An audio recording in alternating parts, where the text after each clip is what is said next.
hasn't yet, so let's just say to OBS that it shall capture the game like that. Alright, that works. So usually before I would start AC3, I would actually have a look at the trailers and stuff. But I think what I'm actually gonna do is I wanna watch the trailers, like the announcement CGI trailer and the story trailers and stuff, before we actually start the Connor part, like once we're done with the Haven part of the story. Because the trailer's gonna focus exclusively on, you know, Connor as a protagonist, so I think I do it like that. And then we're gonna watch behind the scenes stuff during the playthrough, playing as Connor, I think. But yeah, back to AC3. I've been really looking forward to this, because it's definitely my favorite game in the Kenway saga. But I also really love Black Flag, of course, and it's also such a great game. But yeah, AC3 really is my favorite like AC experience within the Kenway saga. Given that you're really playing an assassin, you have your brotherhood, you know, your home base. And there's some great moments in there as well between the assassin and Templar conflict, especially with Haven. But yeah, so many great things about it. We're going to be playing the remaster version. I was actually thinking about doing either the original or the remastered, because the original has better face models in my opinion. And the subtitles also aren't as screwed up as it is in the remaster version. But remaster has a lot of other advantages. Like for instance, I have all the extra content. I'm still thinking about doing the Tyranny of King Washington eventually. Like I don't want to miss out on any AC content actually in this series playthrough. So I might also do that DLC eventually. And there's also some other gameplay additions they've done, like low profile, double assassinations, or the fact that you can wear any outfit in cutscenes, which you couldn't in the original. Also changed some things about the economy, making that a bit better. So I think overall, the remaster version still might be the better version, like gameplay wise. So that's why I chose it for this playthrough again. And yeah, dude, Lorne Buff's music. Gotta just love it. Yeah, I think all of this looks alright here. Just checking. Let's do the voice volume at 9. Actually, let's make it 10 because it's like the music volume can be a bit loud sometimes.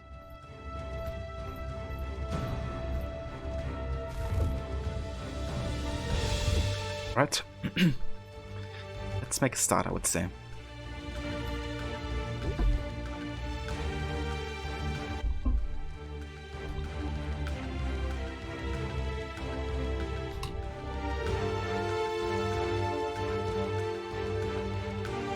So it's gonna give us a recap here for modern day and also, you know, bring us back to Desmond's story, which I've been looking forward to get into since the end of Revelations, right? Which was a while ago, because I actually played Revelations, then Chronicled China, then Black Flag, then the start of Rogue, and now we're only getting back to Desmond and playing as him.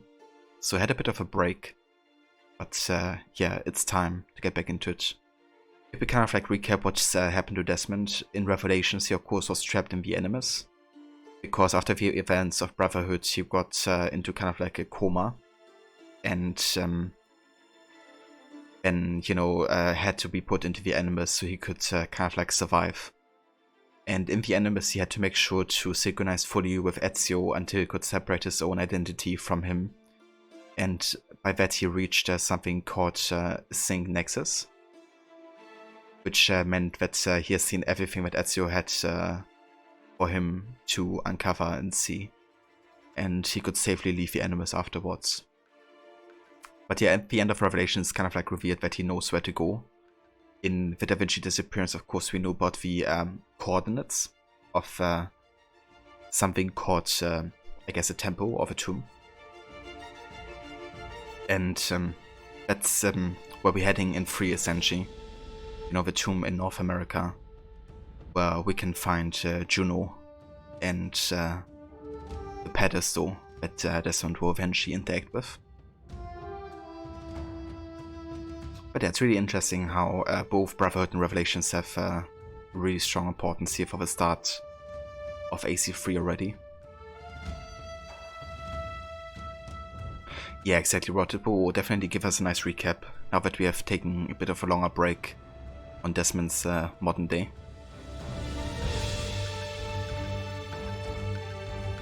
Yeah, Revelations is also such a great story. But yeah, I would say let's get into this, shall we? So the historical part that we're gonna play will take place, let's see, during April of 1754. And we're gonna play up until the second day of Haven's journey to the New World.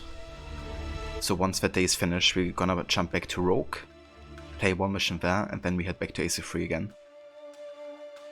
So yeah, let's dive into it, I would say. Used to be when people talked about the end of the world, we locked them up, or laughed them off. Sometimes both. But we never took them seriously. Maybe we should have. But I'm getting ahead of myself. Better to start at the beginning, with the abduction of Desmond Miles, my son. This boy had no ambition, no direction, no plans for the future. What he did have was a heritage, one he chose to deny. It nearly cost him his life. He was captured and imprisoned. Those who took him believed he could help them find something. The apple. One of several artifacts we call pieces of Eden. Bits of ancient technology scattered across the globe. Some hidden, some found, all of them dangerous. Most are held by a single group, the same group that now had Desmond. You know them as Abstergo Industries. We know them as the Templars, as the enemy. We've been fighting them for thousands of years, even longer if you believe the stories of their origins. I do. After all, I've seen the truth. That's the beauty and the horror of the Animus. A device that allows us to enter and experience the lives of our ancestors. It holds the power to change everything, to show us history the way it really happened. Up until its creation, to the victor went the spoils, went the truth. We're trying to fix that, to free minds and bodies both. But there's only so much that we can do, and the Templars have the upper hand these days. But something larger than the Assassins and Templars is approaching, bigger than all of us. And if we can't find a way to stop it, these next few weeks will probably be our last. Everyone's last. In the end, it all comes down to him. To Desmond. Through the Animus, he discovered his heritage, explored the lives of his ancestors, and uncovered their secrets. When that was done, he trained. He used another ancestor to provide decades of experience in the span of a few days. It worked. We think. We hope. Soon, though, soon we'll know.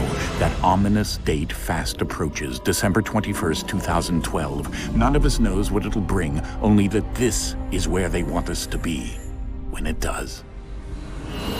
They've been guiding us in their own fractured, frustrating way. These voices from the first civilization, the ones who came before, a precursor race of immense power and uncertain motives. They're the ones who made the pieces of Eden. This is where they've led him, and through him, us. He stands at the entrance to this long-lost place, armed with the knowledge of Altair and the abilities of Ezio. He holds in his hands the apple of Eden, and we stand at his side, ready to support him however we can. His name is Desmond Miles, and he has brought us to the end. Man, love that introduction there from William Miles. Such a great voice actor. An actor in general. It's also been in one of my favorite shows, Breaking Bad.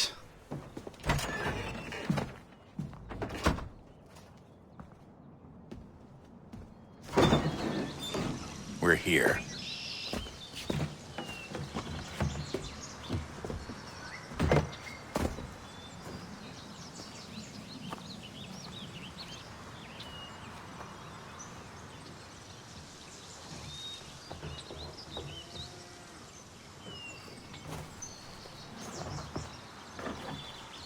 Let's go.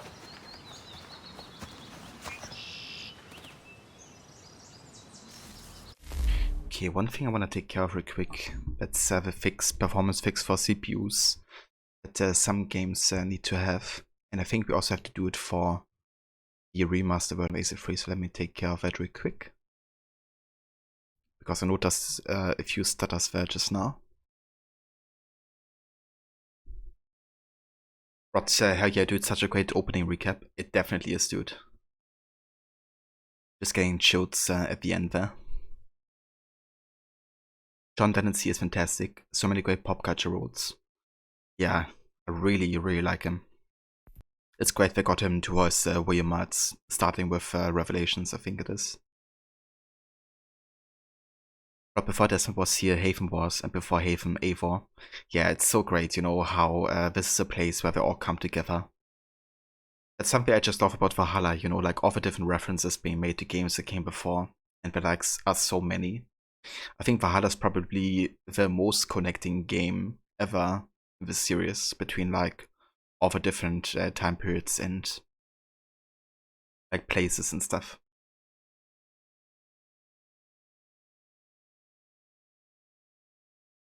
And yeah, it makes me look forward to Valhalla quite a bit.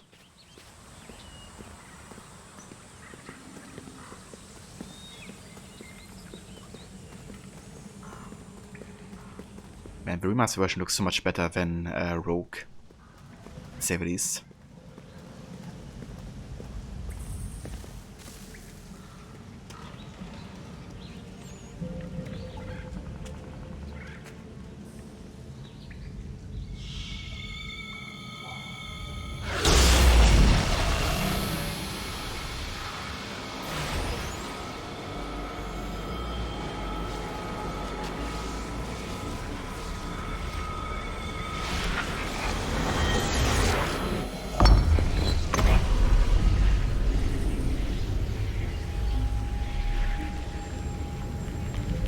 In another moment, down went Alice after it, never once considering how in the world she was to get out again.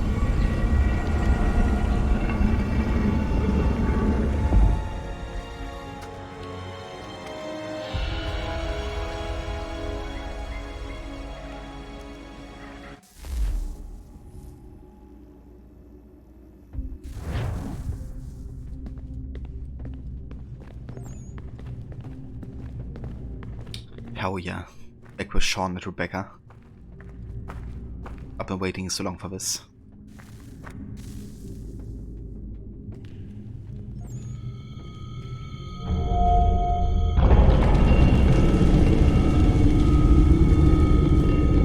I think we're here.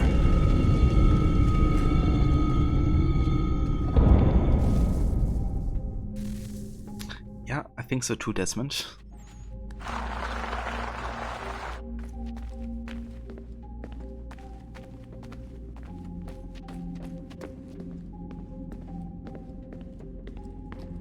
And I love that music in this game so much. Ron Barth did such a great job. He was actually one of the students of Hans Zimmer. You can definitely hear the influence at times. You can also feel like a lot of influences from Pirates of the Caribbean, I feel. In some of the soundtrack parts of AC3. All those centuries it took to get the apple to be used here to open the temple. Yeah, like, you know, all of this was foreseen by the Isu to happen. Millennia of waiting for these moments here.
key.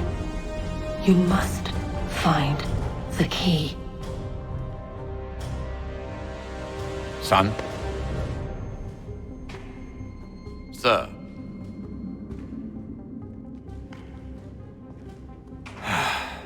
Here we go again. Desmond? Do you hear us? Yeah. What happened? The temple triggered a bleeding effect. You collapsed and entered into a fugue state. So naturally, you dropped me into the Animus instead of, I don't know, making sure I was okay? You weren't in any danger. Besides, the temple appeared to be communicating with you, and I didn't want to risk severing the connection. At least not until we knew what it wanted. Right. Of course. Son, No, it's fine. I get it. And I know what I'm looking for, by the way. It's a key. Just no idea where it is, though. Guess that's why she triggered the bleeding effect. She? Juno, Dad. She's talking to me. Well, that's totally normal. While you were, visiting Constantinople, we picked up a software update for the Animus. I'd like to run a couple of quick tests, make sure there aren't any major issues. All right. What do you need me to do? We'll start simple. Walk to the marker over there.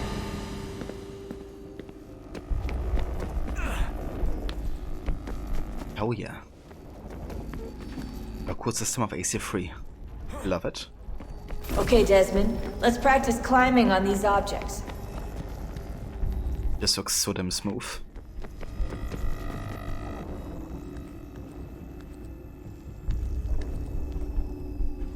Like the improvement of animations in comparison to the games before is just insane. More advanced than the parkour system in Valhalla? Yeah, definitely. Free run your way through this little obstacle course. Really hope the next game is gonna, you know, be a bit more in-depth in that regard.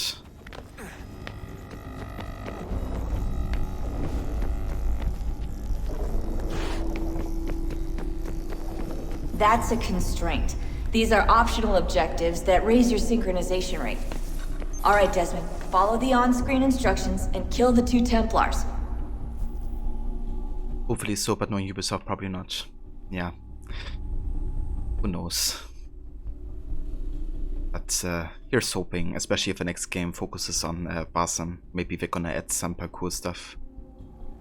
Though I reckon it's still gonna be on the same engine as Valhalla, given that it was planned as a DLC first. But yeah, I guess we'll see.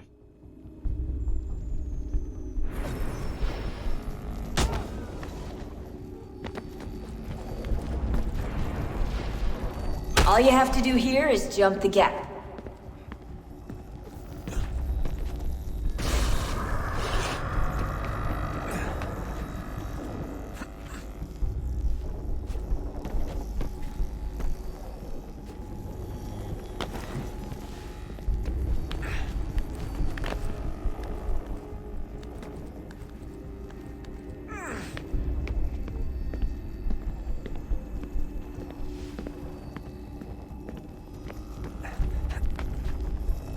Of a transition coming in here.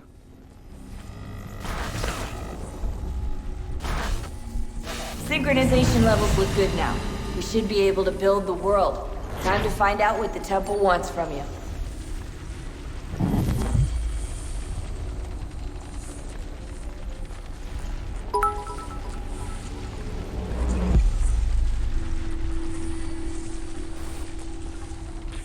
Hey there, demigods. Welcome in, dude. Thank you so much for the biddies. I appreciate it. Hope you're having a good day. Says if they gave Desmond a change of clothes. Isn't he wearing still the same thing as he was earlier? Sir. Everything all right, sir? Were you ironic, Mola? Fine. I'm just preoccupied, that's all. Don't forget your invitation. Master Birch will be meeting you inside. Thank you. Where shall I retrieve you once you're done? Front of the Opera House. And be quick about it. Don't expect to be here long. I'll bring her round at once. I mean, I guess he didn't during the time in his coma, Mauler.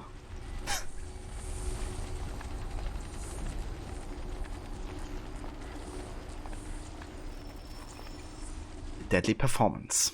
Okay, so this should take place in April of 1754. It's 1 month before the events of Rogue next, or the next Rogue main story.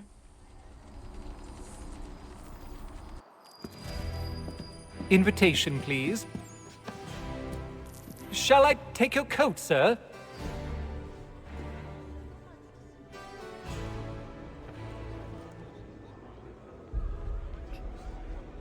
Ladies and gentlemen, you are requested to kindly find your seats. Yeah, some good old AC3 demigods. Love this game.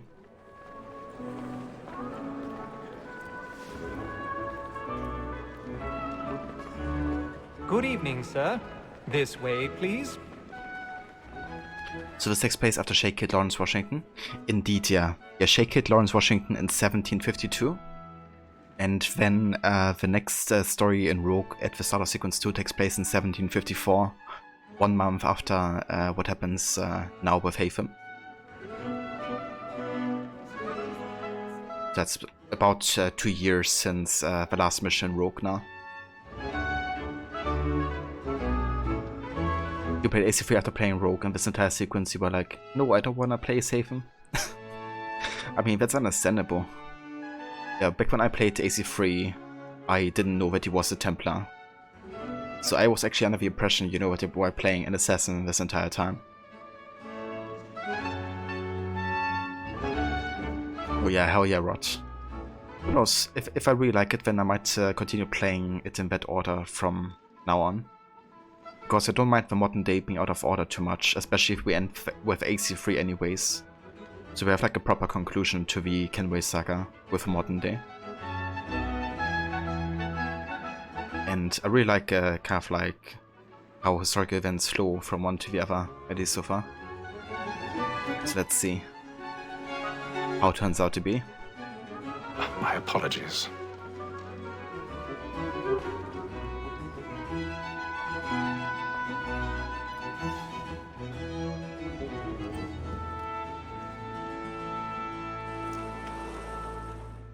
Evening, Haytham. Reginald? I can't tell you how happy I was to hear they'd mounted this revival. Gay's best work by far. Have you seen it before? Once. My father brought me here as a child. Though I remember little of it. I don't suppose tonight will afford me the luxury of a proper viewing either. No, I'm afraid it won't. On to business then. Do you see him? Oh look, it's Reginald Birch. That's him. So if you're wondering, Reginald Birch is the Templar Grandmaster of the English Rite. And he was a friend to Edward Kenway, the protagonist of Black Flag, who was also a father of Haytham, of course. But yeah, Edward didn't know that Reginald Birch was with the Templars at the time. So Birch actually started a hit on Edward and ordered to kill him, which the hitman succeeded in. And then he took Haytham as his own son and raised him to become a Templar. And Haytham was completely unaware of all of this, up until later in AC3, when he finds out about it and eventually also kills Reginald Birch. It's never shown in the game, but it does happen in the Forsaken novel for the game. So he's definitely a snake. Good off calling him that. Same as Warren Vidic. Haytham's outfit looks so heavy. Yeah, definitely quite a lot of clothes on there. Would be heavy to carry around. So another interesting fact, but this theater play is actually called the Becker's Opera, I think. And it's actually quite critical in a satire of the upper classes, I think. And what's interesting is that that's the play that also played when Edward took Haytham to the theater at the end of Black Flag. And to say a bold word. And it's of course also like a very fitting theater play for Edward and his story, because, you know, he was always kind of like trying to get riches, even though he came from a very low social class, I guess. So the mockery of the upper class is very much in Edward's kind of like view, I guess. What absolutely do it, plus he desired Edward's daughter, Jennifer. Yeah. It's really fucked up that, you know, after that hit, yeah, he heads her into slavery and then pretends to search for her with Haven. Just like, the extent Reginald Birch goes to, you know, to manipulate people is insane. Yeah, that as well, Aura, like doing parkour and that. Still better than a full plate armor. Oh. He's seated in one of the boxes above. The stairs are watched. You'll need to find another way up. I already have. I love to let women skate. A good sportsman always lets the end partridges fly, because the breed of the game depends on. Okay, let's have a look at the database here. People, individuals. Ah, okay, we got one fight a year, Ibn Dahat. Atia was born into the... Actually, hold on. One sec. I think there's one database entry that actually gives us an introduction. Oh, I thought it was one for Sean. What up?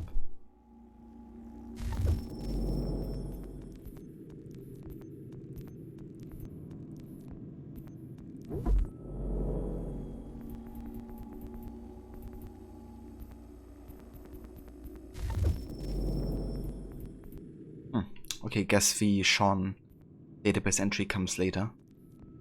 Because I think there's one where he introduces himself.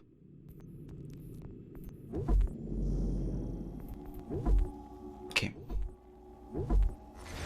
Atir was born into the Assassin Brotherhood in the stronghold of Masyaf. His early life wasn't a happy one. His mother died during childbirth. Then, when he was a young boy, his father was killed during the first siege of Masyaf. Only shortly thereafter, the assassin he died to save committed suicide in front of the 11-year-old Atir. With its parents gone, Atir looked to Al-Mualim, the then mentor of the Order, as a father figure. Al-Mualim recognized Atir's potential and took on his training personally. Atir reached the rank of Master Assassin by the age of 25, an unheard of accomplishment. If there was an Assassin's Book of Records, there'd probably be a picture of his fella on the front. Atir was one of the best fighters in the Assassin history, with an arrogance to match. After a disastrous mission in 1191, in which he broke the creed and very nearly let an Apple of Eden fall into the Templar hands, Atir was sent back down to a novice rank and forced to begin again. As part of his rehabilitation, he was responsible for taking out the major players in the Templar Order at the time, including the Grandmaster Robert de Sable. Tragically, in the end, he was also forced to kill Al-Mualim, who turned out to be both a Templar and corrupted by the influence of the Abu. After his mentor's death, Atir took control of the Order, turning it into the secret and world-spanning organization it is today. One of the things that made Atir such a deadly assassin was something we now call Egovision, a kind of sixth sense inherited from the first civilization. It allowed him to read his enemies and surroundings in a way that goes beyond what the human eye can see. Of course, you know more about that than me. I can't believe I just typed that, because it's in your blood, and that's part of why you're here. Well, let's be honest, you know you weren't here because of my enduring affection, or my warm and passionate cuddles. That's right, Sean. We're not coming for that, we're coming for your knowledge and your witty comments.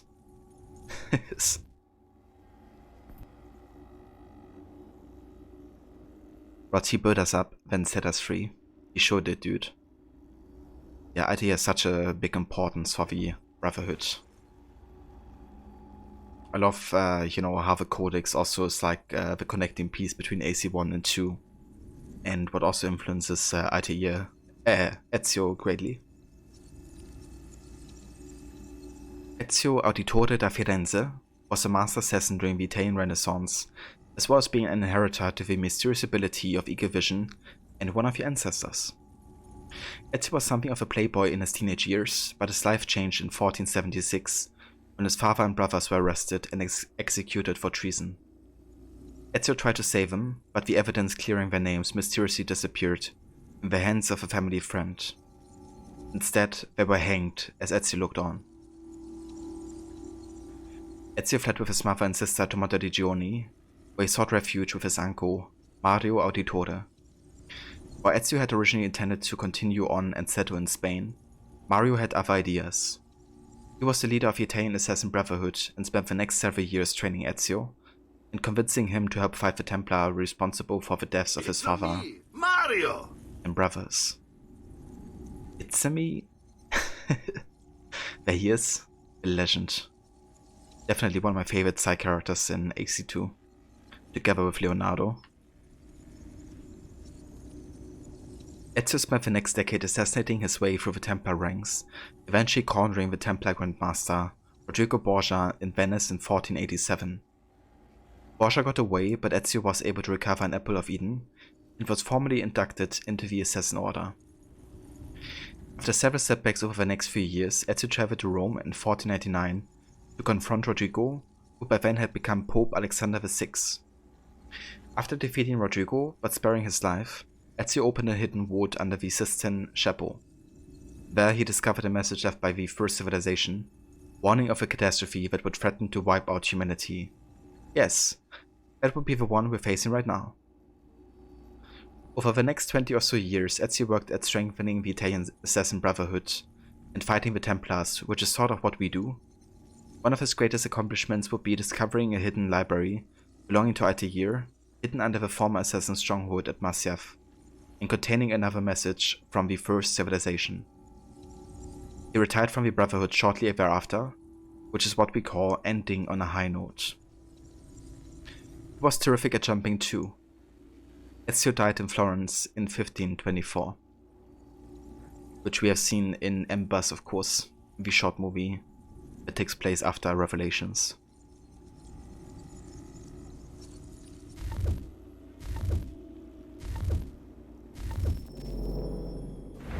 Besides, here the law allows us no reward. There's nothing to be 1,000 pardons. My apologies. Without dispute, she is a fine woman. 'Twas to her I was obliged for my education. Say a book. Reginald Birch was a London merchant, the son of another London merchant, who conveniently enough also had the last name Birch. It seems he was one of those hard to put your finger on things that ran in the family. Birch started in business for himself at an early age. By the time he was in his mid-20s, he had already owned several merchant ships, mainly dealing with the tea trade to the American colonies. That's pretty good going, seeing as by the time most people are in their mid-20s, they don't even own a shirt. I have him as part owner of the Providence, among others. Later in life, Birch also owned several businesses in and around London. He was a member of White's, which was a posh gentleman's club in London, and generally a well-known and respected man about town. From what I can tell, Birch met Haven Kenway were working for his father Edward. They were introduced at White's while Haven was still quite young. Birch would eventually take over Haven's education, tutoring him while on a tour of Europe in the 1730s. From what we've seen in the Animus, it seems their friendship continued into adulthood, with them working together as members of the Assassins. Yeah, you wish. Members of the Templar. Hey, the Molecule, welcome in, dude. Yeah, having a nice day. Hope you're having a good one as well. To the business and the gaming table. Truly, Bilch, thine observation is right. We the surgeons are more beholden to women than all the professions besides. Sir, Black Mall that sent word of trial comes on in the afternoon, and she hopes will order matters so as to bring her on. As the wench is very active and industrious, you may satisfy her that I'll soften the evidence.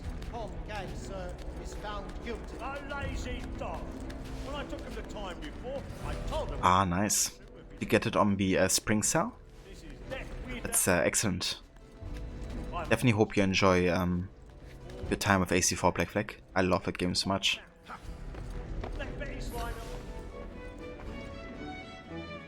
Oh, nice. Road trip with a family. That sounds very nice. I hope you enjoy it.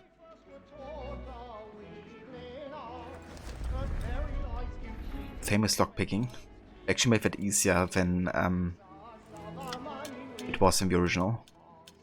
You actually had to press it multiple times. But here you only have to do it once and then it breaks the lock.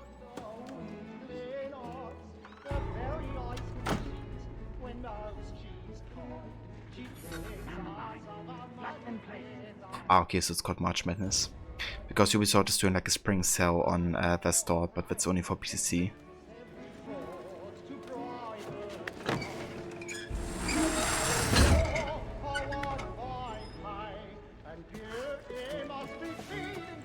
I've got a bit of stage fright. A little Dutch courage will put a bloom in your cheek. Hey there, Susan. But remember so many times the VG version accidentally slightly letting the control sticks move when tapping the right trigger? Yeah, and some had to be pushed so much or triggered so much. I had very many frustrating moments to a point where I didn't even wanna, you know, crack chess anymore.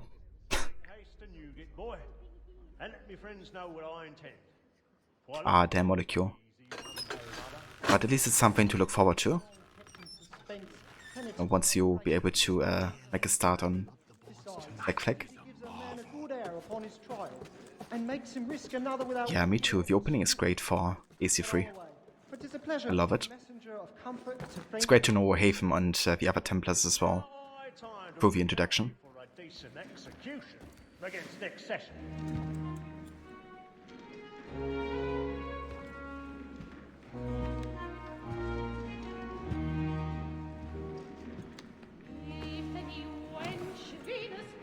Hatham. You should have come to me. We would have found another way. Yes. But then you would have known. For what it's worth, I'm sorry. As am I.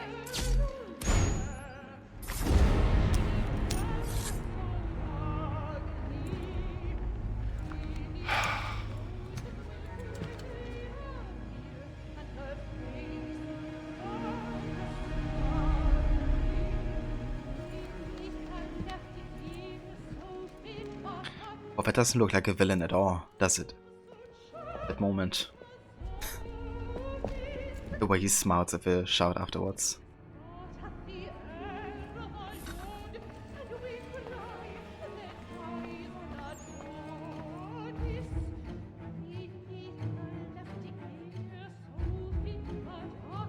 You just hurried up so fast by going to the bank because you thought you had a meeting at 3 PM. Your meeting was yesterday and got cancelled. You looked at the wrong date. Aw, damn. Sorry to hear that you had to stress yourself like that, Levy. That's good you didn't miss it, you know, at least. That's good news. That is how Batman was created. It's kind of funny because that shout you see here is actually one of the assassin recruits later that you're gonna induct into the Brotherhood as Connor. And he even tells you about the moment from his perspective. So that's really cool, like really nice detail to these early events. You gotta see it from a positive side, Levy, I guess. Got some good workout. Stateside balcony! Hurry! Come, please! Over there! That man there! Seize him! Whatever has happened? A man was killed. I've done no wrong. I searched him. Any weapons? I beg your pardon, madam. Did you notice anyone suspicious? There is no danger! Order! We must have order! Love that music here. The whole mission is really nice. Or you just escape by walking through, you know, the theater. Trying to be unsuspicious. What are those men doing? I'm staying where it's safe. Order! We must have order! Order! Is this a British Parliament?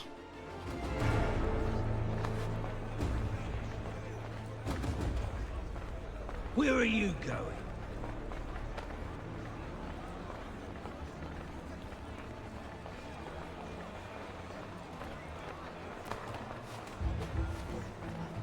I need to get out. Too close. I'll search along here. You search down there. Very well. If you find anyone, give a shout.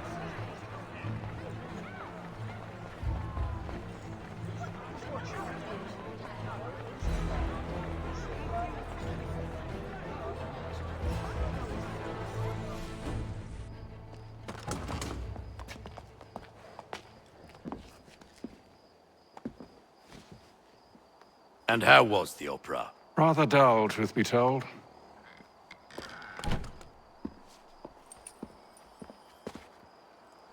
Shall we be off then? Aye. To Fleet and Bride. By your command.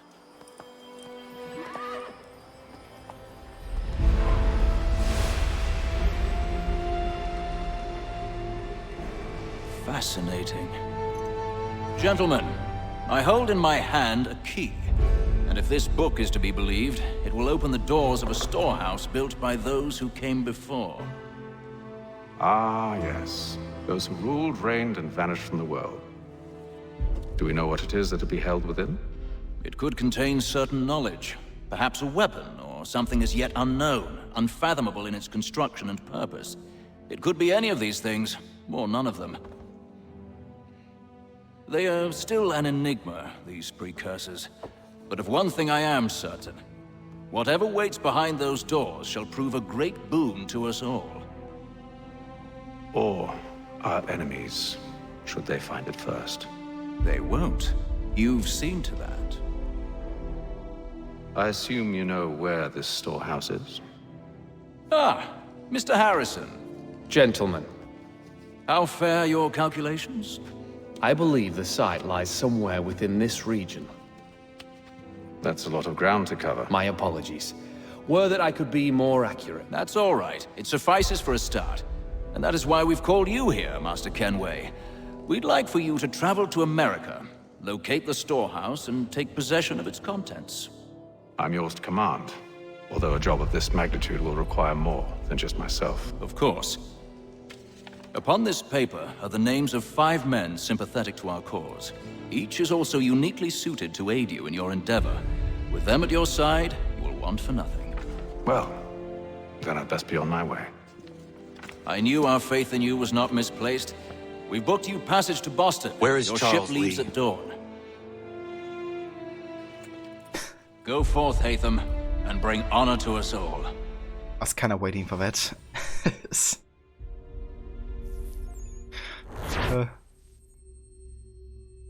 Think about all the money people pay to see a full performance, only to see a segment of it. Yeah, no kidding. It's like, it's a scam. It's not the performance you wanted to see.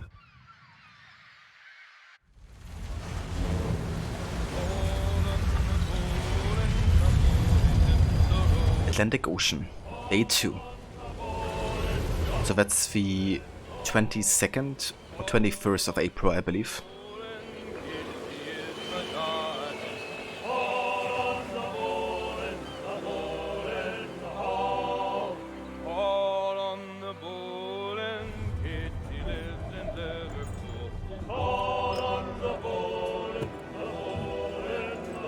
Some fresh air might do me good.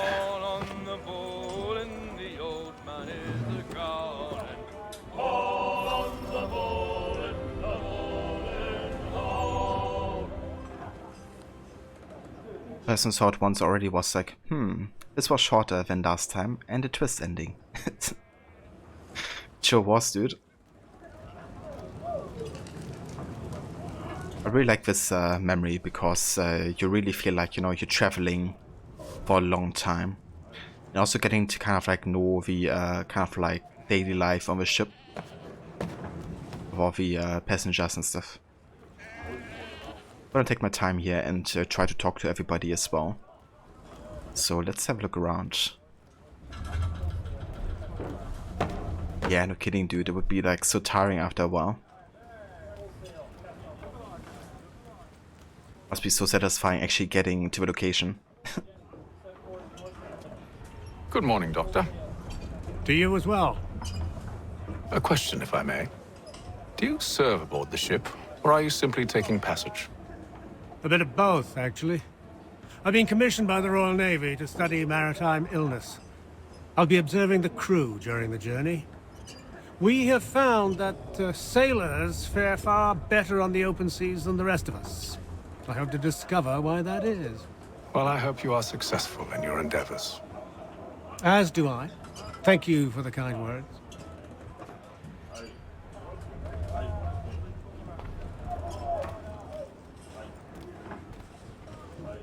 A moment to talk? Ah, a fellow Londoner. Good to see I'm not the only man of means aboard. Rupert Martin, pleased to meet you. Haytham Kenway. Pleasure. Seems we picked an excellent time to leave the city. Oh? You didn't hear about the murder at the Opera House? No. What happened? They're still trying to sort it all out. And I suspect they'll be at it for a good long while. Any word on the motive? They've ruled out robbery, so perhaps it was a business arrangement gone sour. Or something more personal, more lurid. Who knows? But I am glad to be away from it. The city grows more dangerous by the day. Hey the Waffle, welcome in, dude. Good acting, Haven. Yeah, it's quite funny, you know, the way he acts like all unknowing and innocent. Ah, right, that's Jupiter's voice actor, isn't it? I didn't realize that. Yeah, now that you say it, I totally hear it.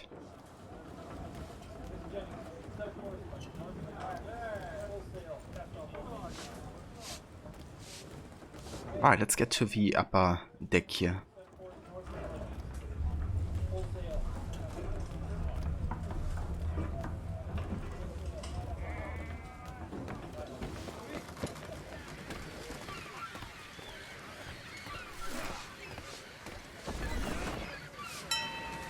Captain? Mr. Kenway. I just wanted to thank you again for taking me aboard, and apologize for any inconvenience it may have caused. Inconvenience would be an understatement. I'm sorry, I don't follow. My ship was held in port for 2 days that we might accommodate you. I lost several contracts as a result. I had no idea. Of course not. You nobles are all the same. Wow.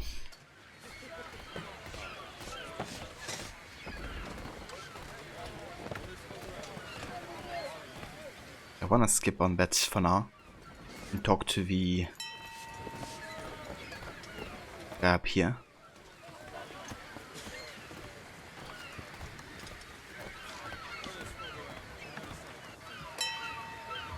Hello, sir. Do you expect we'll have a pleasant crossing? It is a quiet time of year, though rogue storms in troubled waters are not unheard of. But no need to fret. At worst, they'll prove an inconvenience. I'm more concerned about pirates and rogue privateers. Have you encountered them before? Aye. But the Providence is a strong ship, and her crew well trained. They will surely keep us safe. Surely.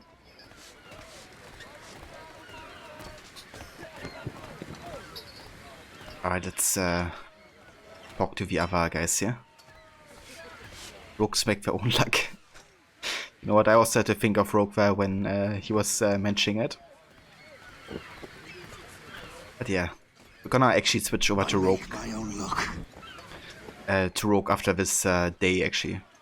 Because the next day on the high sea during the journey will be to day 28, which is almost like a month later. However, the next Rogue memory is taking place during May, so we're gonna play that before we continue with more of the journey here. And then all will be well. You sure about that? Of course. Have I ever led you astray? Nah. No, you don't sit right with the others. Have faith, my friend. You'll see. Well, well. Seems our esteemed guest has deigned to grace us with his presence. You might want to head back to your quarters. Top deck's no place for tender parnells. So I thought. And yet here you are. Fancy yourself a joker, eh? Let's see how funny you find this. That's enough, Graves. Stay out of this.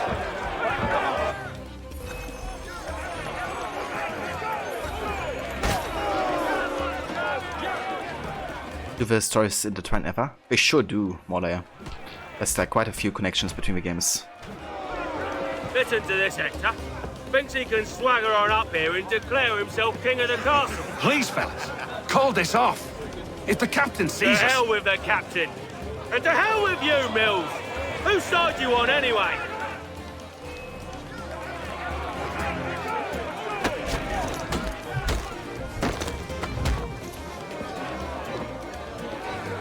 We're ready to go again if you are.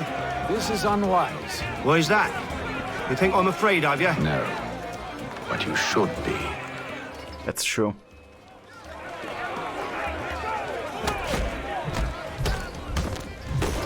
In your face. Do you yield? Never! How do you like these odds?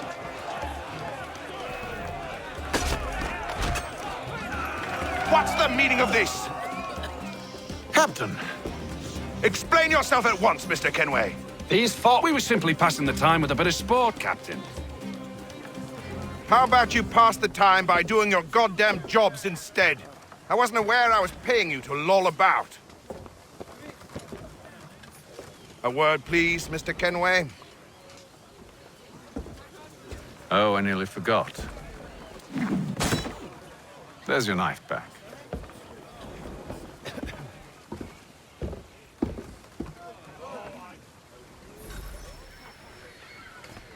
No lollygagging. I don't care for you, Mr. Kenway.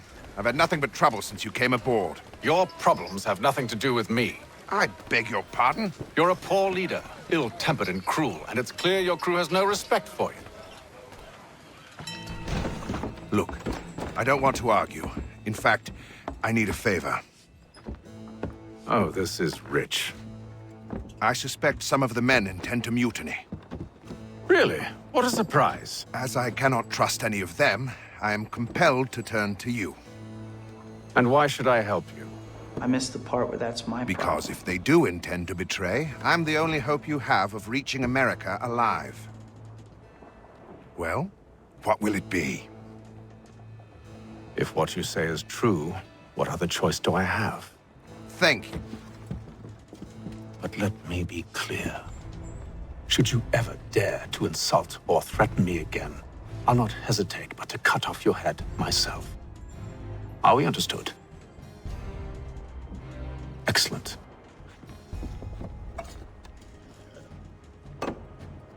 Good day. The way he pulls himself another one.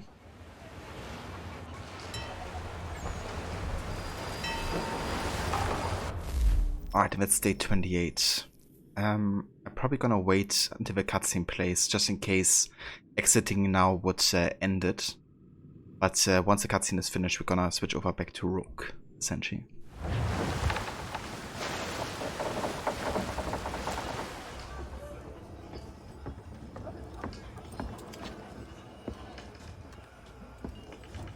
Mr. Kenway. Captain? Whatever they're up to, I believe it's coming to a head. I'd best get to work.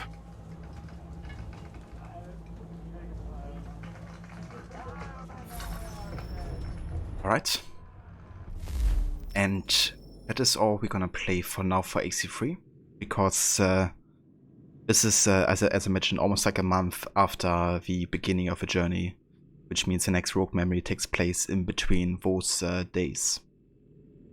However, before we switch over to Rogue, I'm actually going to take a proper break because earlier I just set up everything for the change. So I'm going to take a proper break now, and when I come back we're going to jump into the next Rogue mission, and yeah, then back to AC3 again, because it's literally only one mission in Rogue before we have to switch back again.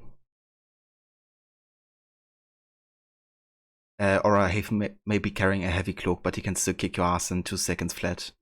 No kidding. Like, he doesn't mess around for very long. Robert always cracks you up. The combo of his expression plus how he's not even looking at what he's pouring. Yeah, dude, it's so damn funny.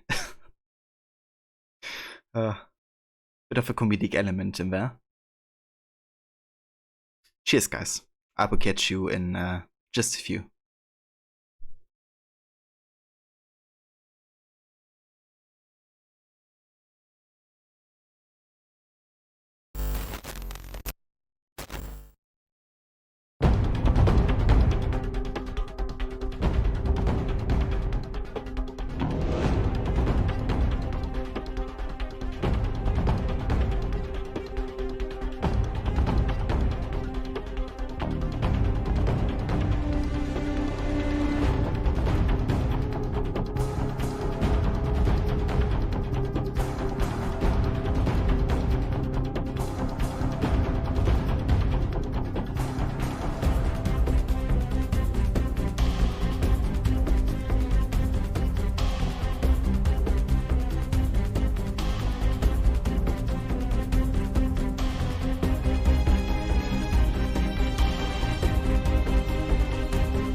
Alright. Welcome back, guys.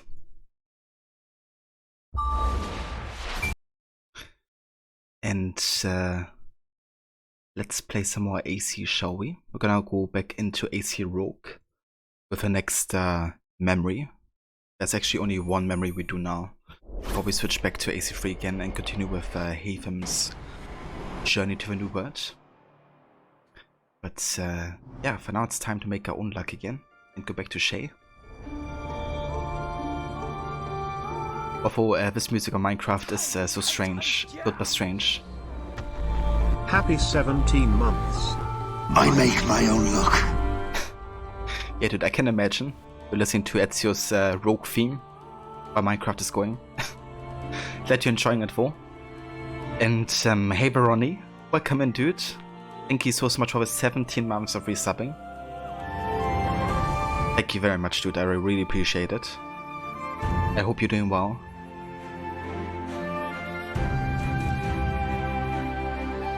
Cheers, Rod. Welcome back as well, Senny. And yeah, let's jump back into our look or make save. We just finished with sequence 1 of Rogue earlier, then played sequence 1, 2, 3, memory 3 in AC3. But yeah, it's time to jump back into Rogue. So that's how a lot of your playthroughs gonna be of a Kenway Saga now. You know, jumping back and forth between when games are being set. But it's gonna be nice because also gives us quite some variety, because the games are quite different from each other. With actually some new database entries, so we're gonna have a look at that and read it. George Washington was born in Virginia to a family of moderately prosperous tobacco planters. When Washington's father died, his older half-brother Lawrence became his role model. Lawrence married Anne Fairfax, whose father, Colonel William Fairfax, exerted a great influence on George Washington. The Fairfax family helped launch George Washington's career as a government surveyor. In 1751, George traveled to Barbados with Lawrence, who suffered from tuberculosis. George caught a minor case of smallpox, which sickened and scarred him, but saved him from worse disease later in life. A year later, Lawrence returned from the tropics to Virginia, where he died, leaving George in control of a family plantation. Washington inherited his brother's position as adjutant and became a major in the army.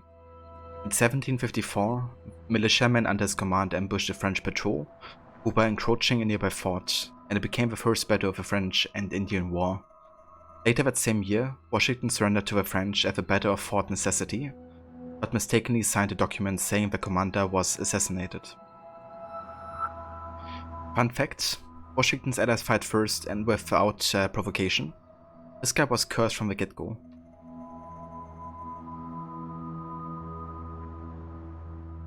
Rod, I Make My Own Luck, a poem by Shay Cormac.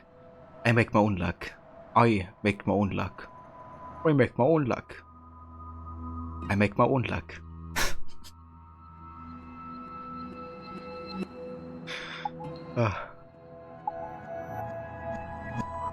Yeah, Shay just never stops bragging about it. You know, after all the depressing stuff that happens to him, you know, he's still making his own luck.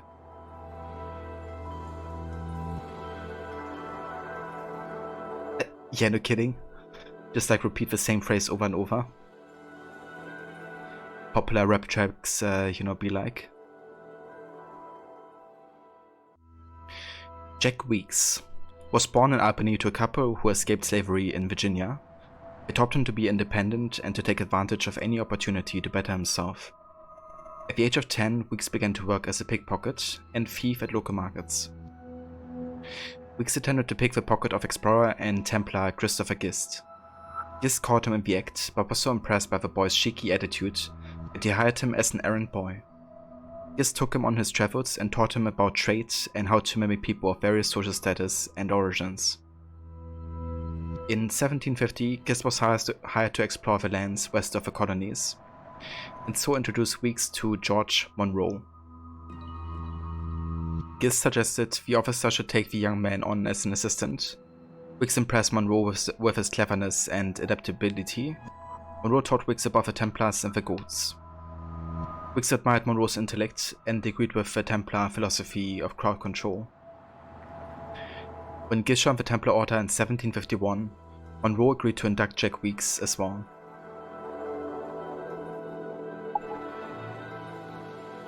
James Wardrop was born to a Templar family in the American colonies.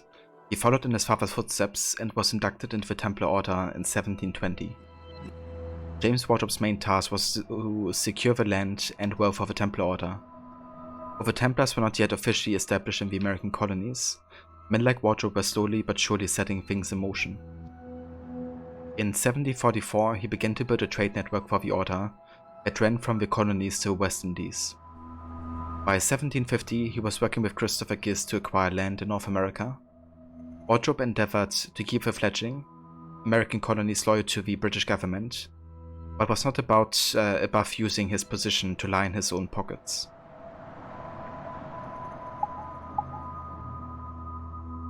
Lawrence Washington was born in Virginia and was a mentor of sorts to his more famous half-brother George Washington.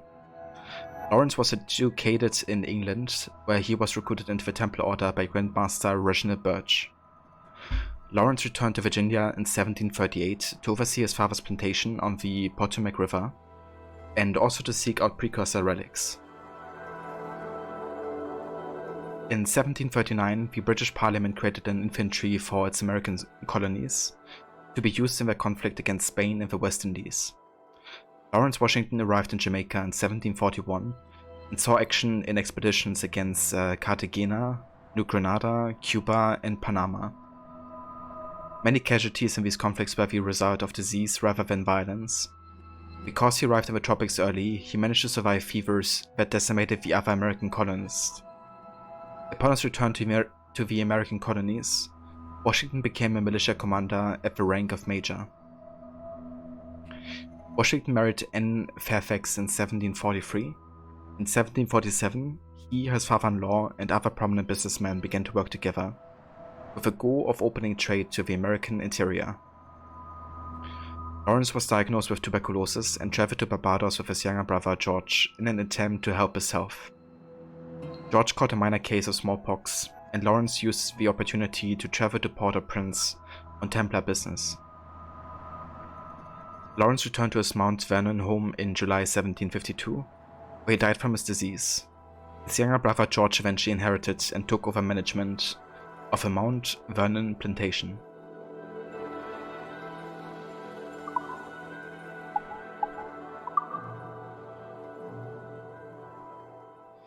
And last but not least, we have Samuel Smith.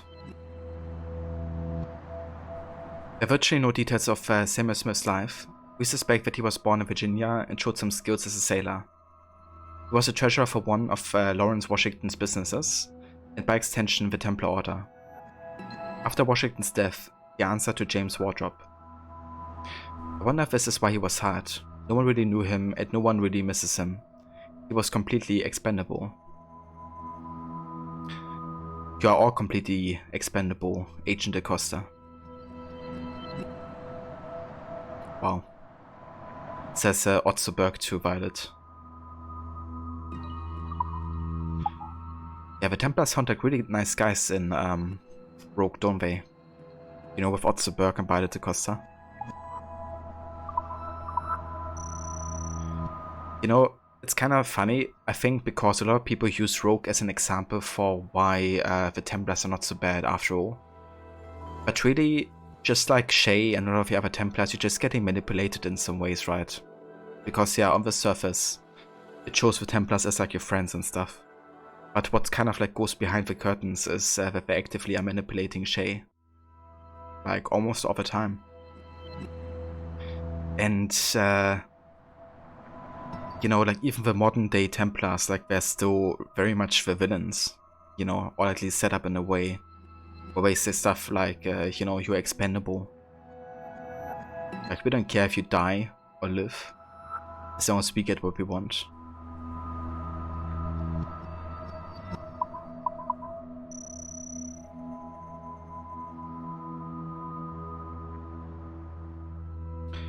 Yeah, it's really, really odd. Because it's definitely indications for why the Templars are kind of like, you know, very manipulative and stuff. But the game still tries actively to try to show them as like the good guys. Even though they clearly, you know, aren't. Now that Miss Abigail and little Connor have passed. Aye. I've seen Achilles crying. Why shouldn't he? It's just that he doesn't look sad. He looks furious. It's unsettling. He's struggling with the loss. We all are. I know, but it's been months, and we've done little but search for this blasted manuscript and box. Le Chasseur has a lead on the box. To meet him and Chevalier in St. John's. Chevalier too? No hope of cheering me up then. Kind of like that he says it's been... Said whoever had the artifacts could access sites of great power. What does he mean? I'm not sure I understand it myself, Shay. I had a long talk with Adewale about that. He believes the box can be activated to, well, project words or images. Like a magic lantern? What do you mean? You know the magic lantern shows Father Connolly put on in the church basement? The box had a candle in it, I think. He put these little glass plates in front. Then we'd see the images projected on the wall like cathedrals in Rome. Bright and near as big as life. Ah, yeah. I suppose it is. Except that it interprets the strained language of the manuscript too. If the plate were of a banner in Latin, we'd see it in English. How is that possible? Who knows? I fear we might never truly understand how any of the pieces even work. Where in the world has the most beautiful girls? I suppose it depends on your vision of beauty. A damsel from Corfu and one from Oslo are as different as chalk and cheese, but both can be lovely. See, opinions like that give a man a reputation for wisdom. Yeah, thank you. I would have just said Havana. The girls there have lusty buttocks and bosoms and feel no shame in putting them on display. But that's no slight against our lasses from home. I suppose. I think Galway has the nicest ones. Fair and modest. Always willing to spot you a penny for an ale. You don't say. Then there's the maids I met in Lisbon. Destined for the convent they were. Dark-eyed and kindly dispositioned. If only I'd spoke Portuguese. Not that we spent much of our nights talking. Opinions like that give a man an entirely different reputation. Dude, I'm like cringing over here, listening to Shay talk about women. Some sort of cargo there, sir.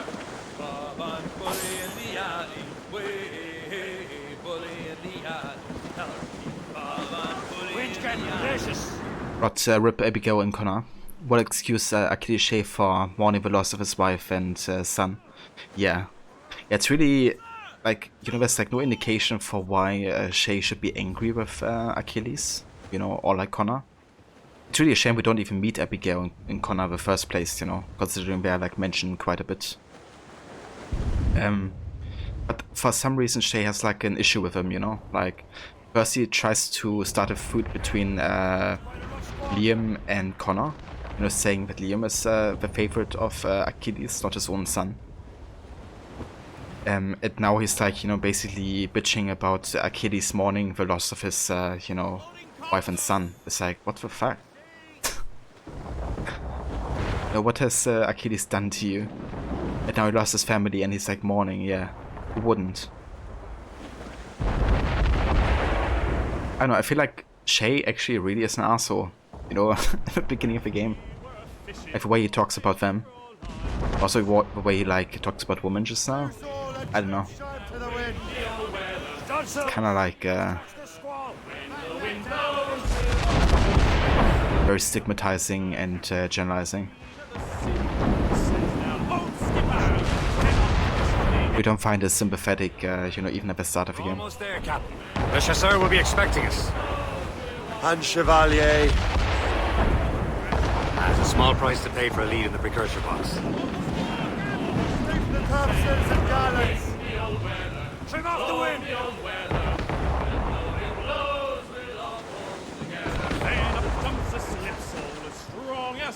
Sounds like Shay, right? Yeah, it does. Hey there, Fjord. You've been listening and eating, but in defense of Shay here, no one's faulting him for mourning the loss of his family. But the question then becomes, why is he still in a position of leadership if he can't handle it? Yeah, I don't know. Like, I never had the impression that he couldn't handle it, to be honest. And the thing is, you know, like, even if things like this happen, you know, where you like have like mourn the loss of your family, it shouldn't be a reason for why you should give up your position. Because yeah, there's no indication that, you know, Achilles isn't capable of doing it anymore. Like even later, you know, like him sending Shay to Lisbon wasn't because he's a bad leader. The reason he sent him there is because he thought there's a piece of Eden. And he didn't know that it would trigger the earthquake that it did. But the game kind of makes it out to be, you know, where Achilles being a bad leader leads to him sending Shay there to interact with a tempo carelessly, which he doesn't. But then when Shay comes back and accuses him of doing a thing that he didn't intend to happen, you know, Achilles isn't kind of like defending himself properly, I guess. Kind of like to make him seem like the bad guy, but I don't know, it really isn't the case. And I think it doesn't help that they don't show how Abigail and Connor died, or they are not even like characters in the game. Because if you would, then you would feel like even more sympathy for Achilles. But of course the game doesn't want you to feel that. I think they should have been part of a story, considering that's supposed to be the downfall of Achilles, or at least the start of it. You know, that he's becoming a bad leader because of the loss of his family. Which couldn't be farther off the truth. It's just like wrongfully being blamed of killing innocents. But nothing of it was ever intended. Like, when the Haiti earthquake happened, the assassins who triggered it, he didn't survive, so he couldn't tell them about it. And then after the earthquake happens, Achilles sends Adivale to Haiti with supplies and to help the population to rebuild. So none of this was intended. Not if they know that the Apple of Eden was responsible for the earthquake.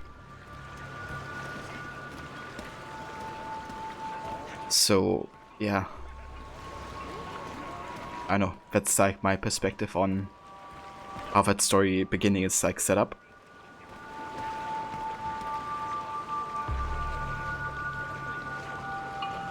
The more you pick the game's story apart, the more glaring the failure of the writers become. Yeah, that's how I feel as well. On the surface, you know, Rogue is very interesting and has a nice concept. But in its execution, I think there's like a lot of issues within the game. Not even between the different games, but also within itself, you know. Like the fact that when Shay gets, you know, stranded and marooned, he's being shot in the back and then falls into ice water, and for some reason he survives the journey. We just skip the entire part where he does. But yeah, he would be dead in minutes, you know, just being in the water alone. So the assassins would have to fish him out of the water for him to survive. But they don't. I don't know, there's like, you know, it's just like small logical issues like that, which I think really have a big influence on the game's story.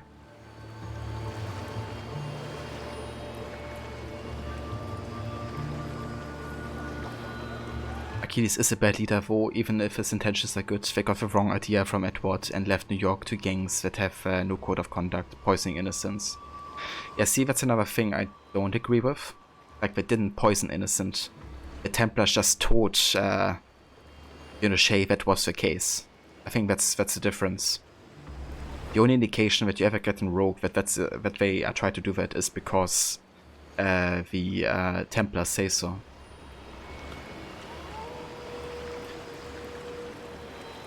But, you know, just think about it, like, what reason would the assassins have to poison innocents or the population?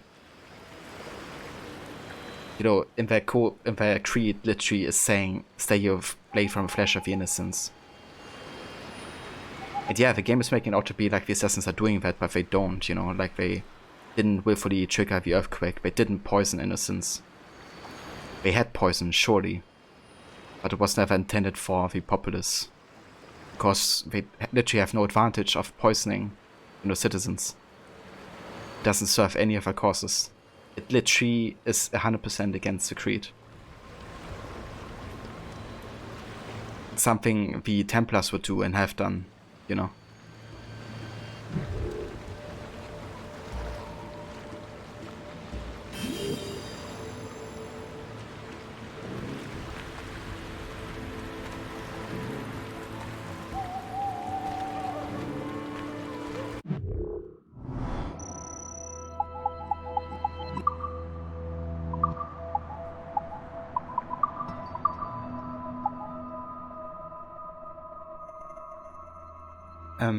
You don't think it was the assassins doing it, but giving it to the uninitiated gang members? Who knows what they were going to use it for? When there's a problem, the colonial assassins break all 3 tenets in this game. See, I don't think that's the case. As they never intentionally have killed innocents in the game.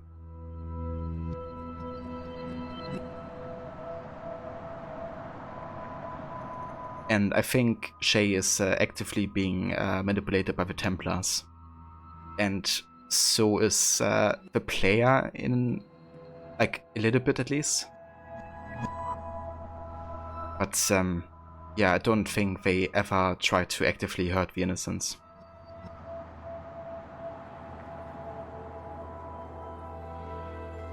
I mean, have actions led to the death of him? Yes. But have I done it intentionally? No.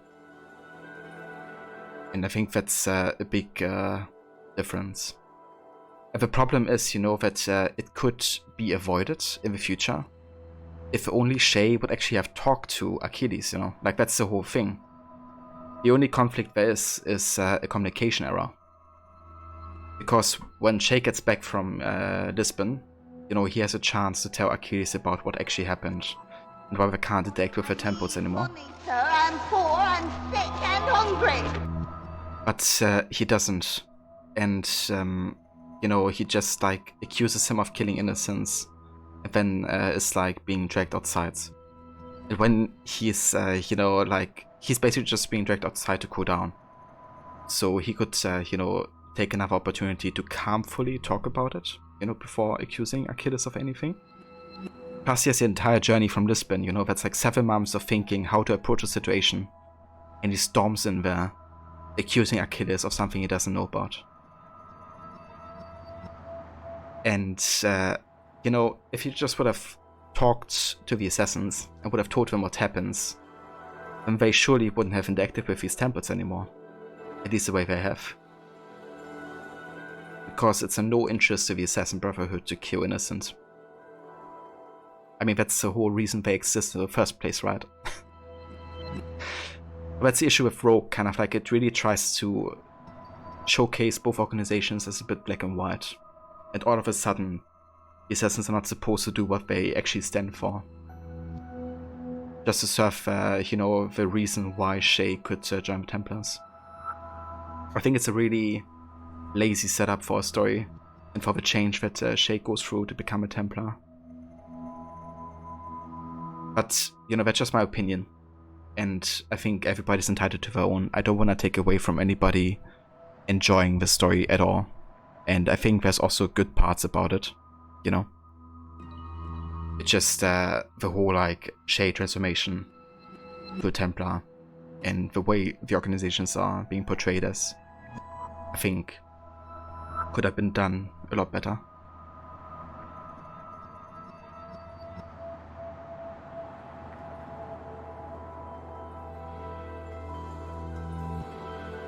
But yeah.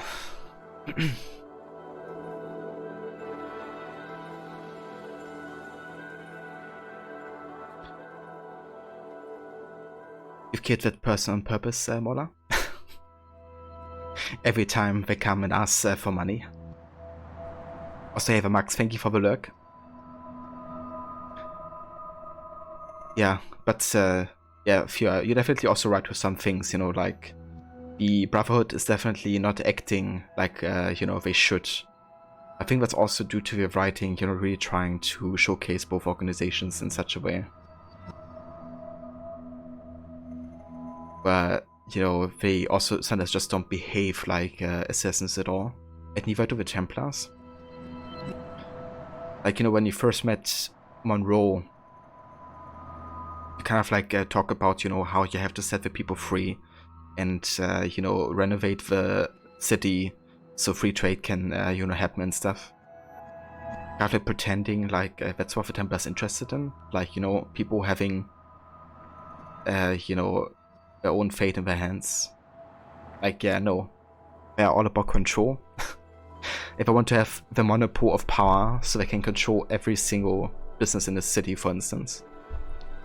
Like, that's how they approach things, but the game shows us in like a different kind of like light. All of a sudden as well, you know. Even though there's like over 10 other games, which of the Templars are exactly acting the opposite of how Rogue shows it to us.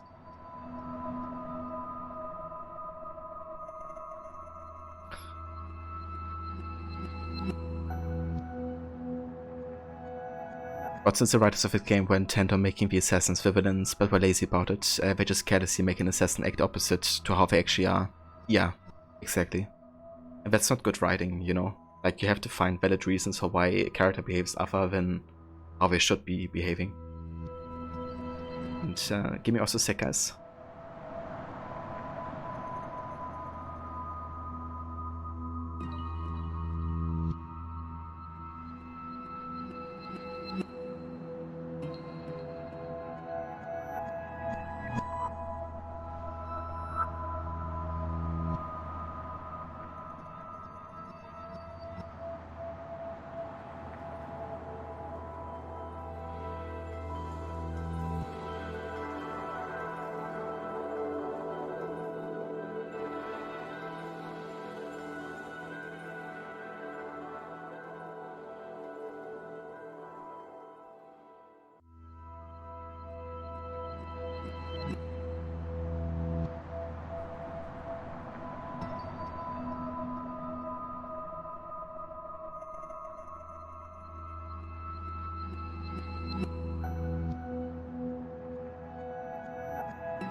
Alright, I'm back.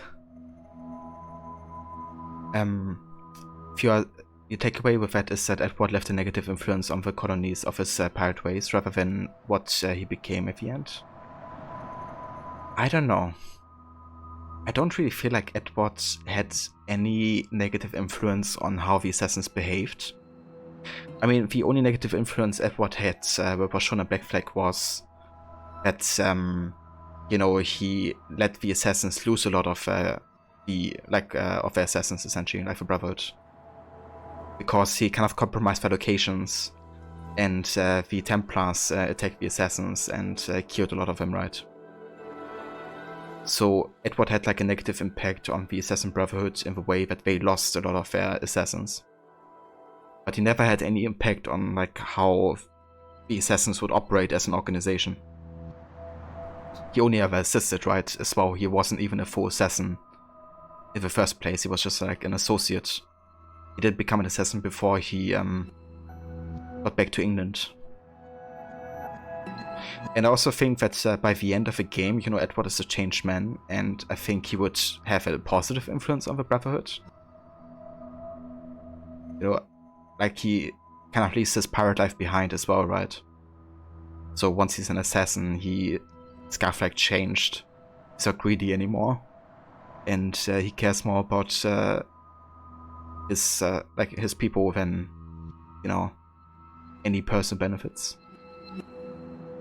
So I don't really feel like he has negative influence, especially since he leads the colonies, and then Atabai is still the mentor, and Atabai is a very reasonable, calm, good-hearted assassin mentor. Plus, Achilles is the tree being trained by Atabai, like he's the last assassin to be trained by Atabai. So, I don't know, I don't really see a negative influence from Edward either, you know.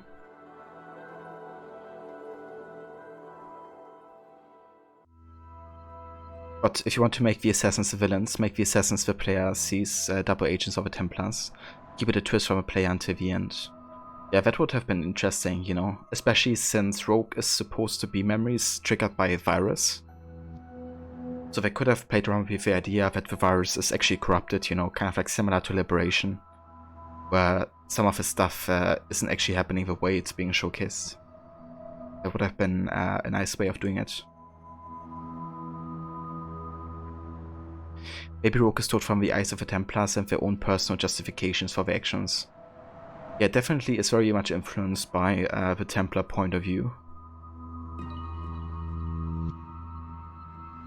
But it's supposed to be the actual memories, so there's not really any confirmation that some of it would be corrupted or kind of like altered due to the influence of the Templars or something.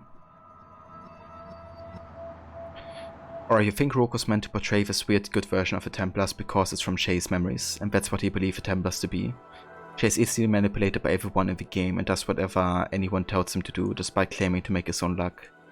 Yeah, it's kind of ironic as well, considering that at the start of the game, when he's with the assassins, he's, you know, trying to question everything. And is like really actively, you know, trying to criticize the assassins and their orders. But once he's with the Templars, he kind of like stops doing that, you know. Like he's not questioning at any time what the Templars ask of him. He's just agreeing to everything. So yeah, that's also like a bit weird. I think you can argue that his trauma, you know, made him kind of become like this. Because it's very much indicated that the trauma had a great impact on him, which explains why he might be better manipulated as well. And the Templars know that and use that to their advantage, I think. Like his trauma.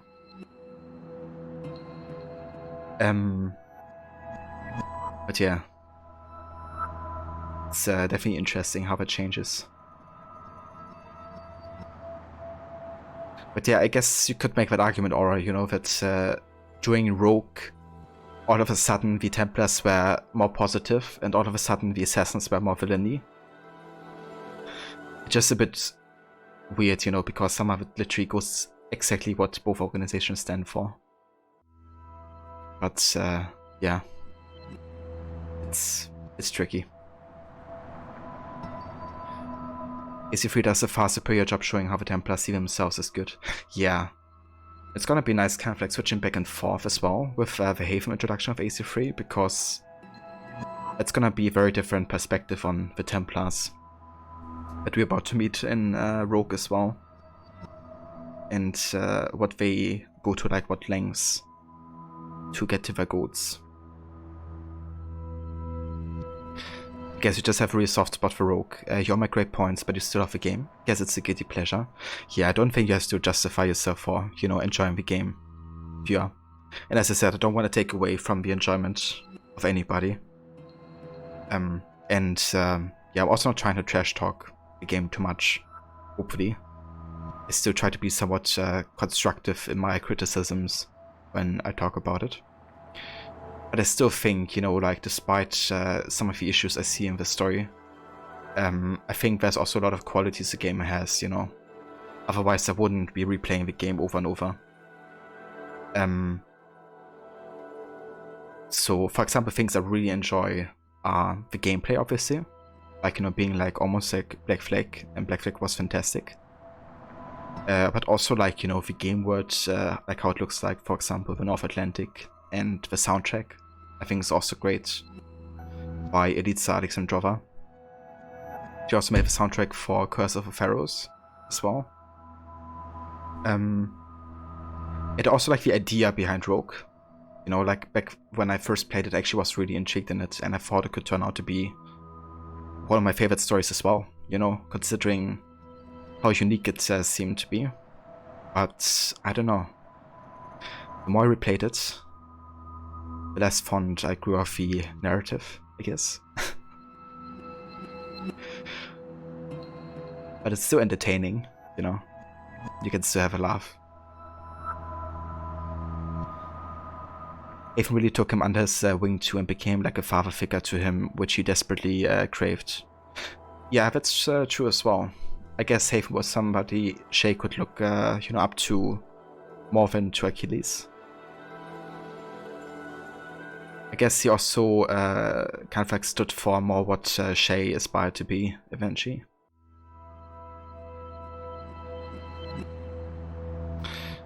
By all means, you love a discussion, you concede defeat, but you still love a game. You think Rogue could be a masterpiece with some tweaking of the story and dialogue.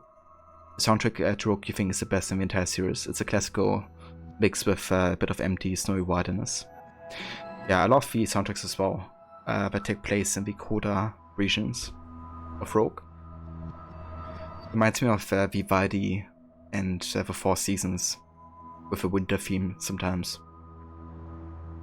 I honestly wonder if that was the inspiration for her, for those kind of like tracks.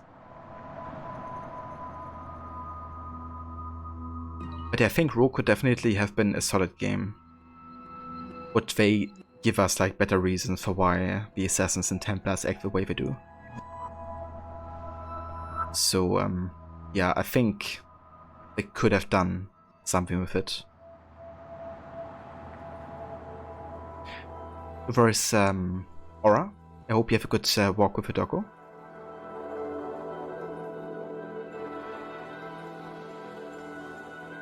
You think so, yeah? Yeah, it's quite nice. I also quite enjoy the soundtrack. My favorite soundtracks are still AC2 and Origins 4. I just love them so much. I get like just chills thinking about them and the music. But to be honest, I love all the soundtracks in every game. That's something they always kind of nail, I think.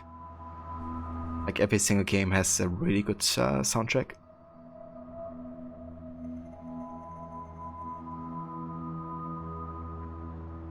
You would go Rogue Free Brotherhood for your favorites, but you can appreciate my taste as well. Yeah, I loved 3 as well. Lombard did such a great job. Especially after he worked on Revelations already. Then Brotherhood also fantastic. I love that Brotherhood was a bit darker after AC2. Which I think was fitting considering the presence of the Borgia at every turn.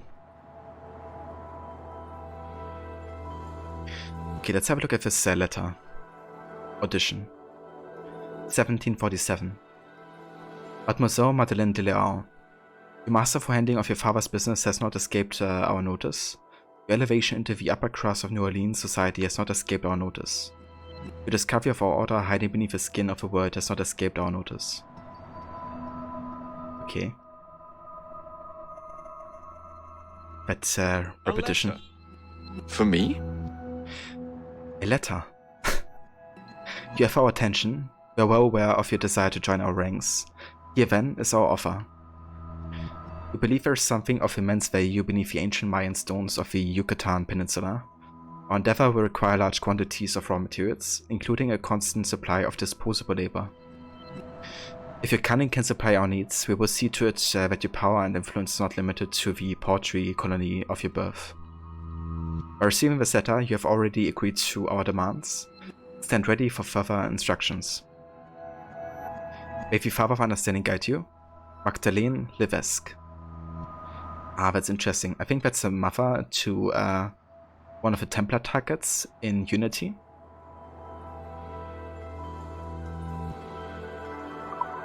Nice. So connection between Unity and Liberation there.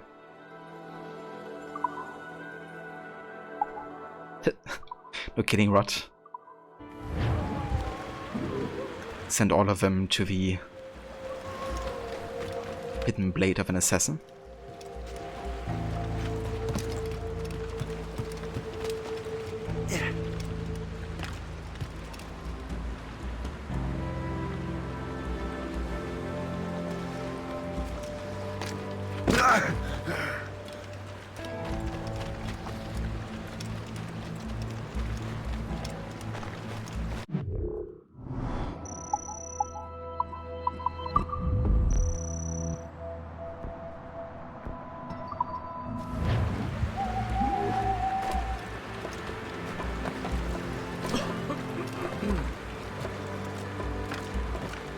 This piece going right now, Northern Atlantic Wilderness, is probably your favorite ambient music piece. I quite enjoy them as well. Kind of like the more creepy variations of the Northern or North Atlantic theme. Where you have like a lot of synthesizers going on and stuff. But I think this one's also really chill. Very like pleasant to listen to.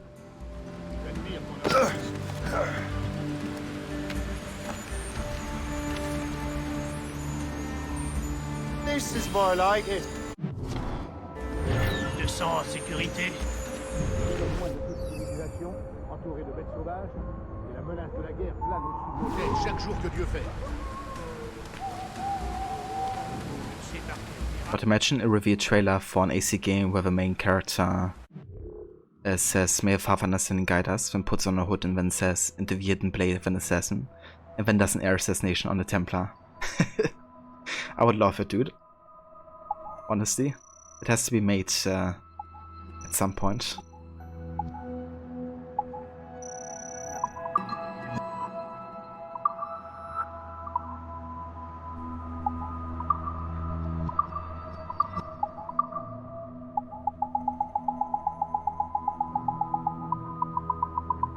Okay, still looking for first cave painting here. So I'm gonna wait with that for now. I do want to get the Animus fragments full, or the Animus messengers.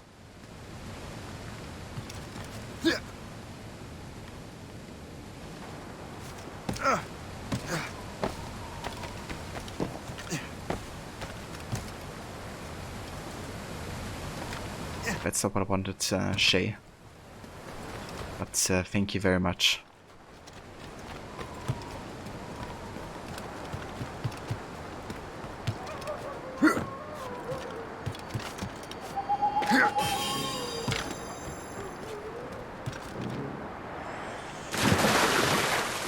Oops. That didn't work. I thought I could like jump on it and catch it that way.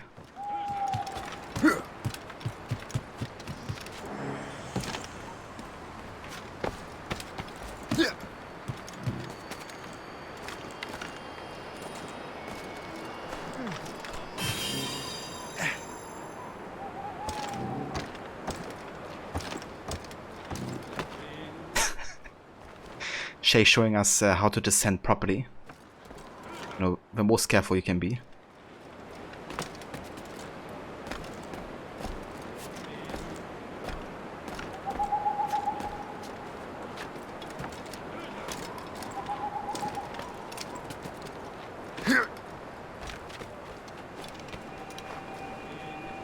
A few good chatting with you guys, but you need to get started on your work for the day. Gonna lurk the rest of the stream. No worries at all, Fewer. Thanks also for chatting and being here. Really appreciate the lurk as well, and I hope you have a great day, dude. And yeah, definitely gonna enjoy some more Rogue here. Tranquille par ici. Pas de criminels, pas de britannique. De pionnier est rude, mais je l'aime.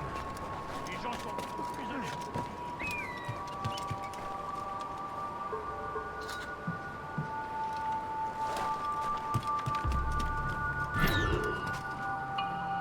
Right, here we are. Sequence 2. One little victory. Chevalier, what happened to your vessel? I got myself into a bit of a scrape. Sent 3 ships in our land to their watery grave. The Gerfaut nearly followed them down. Just your fate has been better, Le Chasseur. Indeed. My sources inform me that Samuel Smith has searched far and wide, looking for answers on how to make that strange box work. He just returned from Europe. Where's he now? Refitting his schooner. If you hurry, you can catch him there. Oh, remember those blueprints? Well, I had an engineer build that marvelous weapon for your ship. Master Puckle's gun fires more shots than an artillery brigade and twice as fast. Many thanks. Anything for my hooded friends.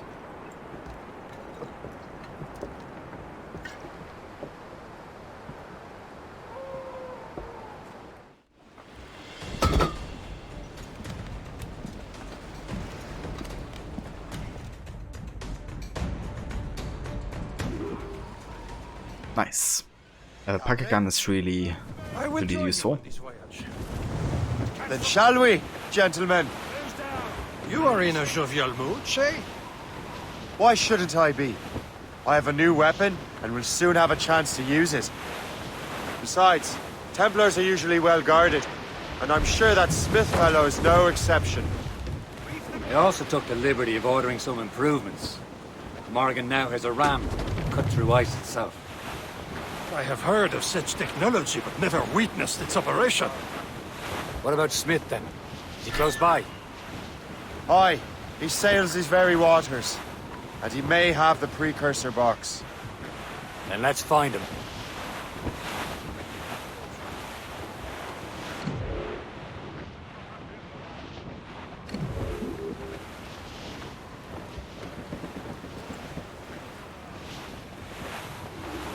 There he is! Most fortunate timing! Lady Luck never ceases to smile on you. He's seen us! Give chase! But hold your fire! We must not damage the box or risk losing it to the sea. Can this bucket go any faster? At least my ship is still seaworthy, Chevalier. Our target is smart now. Out of the Samuel Smith is the Templar's treasurer. What he's doing in these waters is beyond me. Maybe he came here to meet someone. Or ran into your pirates. He's refitting his ship. Something must have happened. If one of my allies attacked him, I would have known about it. Well, he's back from a long voyage. Now's our chance to get him. Smith controls most of the Templar's wealth, doesn't he? With him out of the way. Washington entrusted the precursor box to him. He probably still has it. Shay's right. The box comes first. So we can't sink him. We'll have to board his ship, or force him to beach.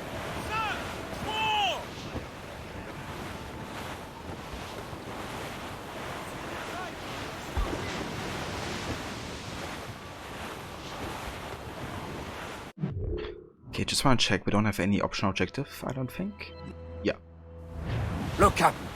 He's cutting through the ice. It seems you're not the only one equipped with such a ram, Shay. Let us hope ours fares just as well.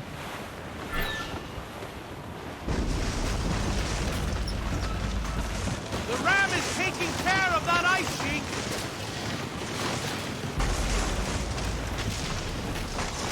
It worked. The way is clear. Now, once more, your fortune holds. But do not waste time congratulating yourself. Smith is getting away. These waters are full. It's an ambush! Out where you sit, Diablo d'Enfer! Smith must not escape! Ready to fire, sir! Brace yourselves! Here they come! Fire! Fire! Spread our wings to the wind! Fire! Fire! Fire! Send the yards off the wind! Through the forward! On the flank! Top gallants, royal stood!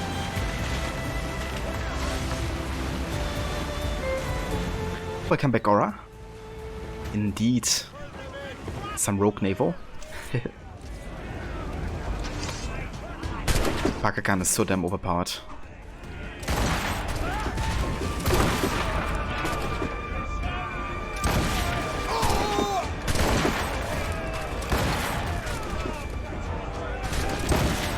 There's some high precision as well.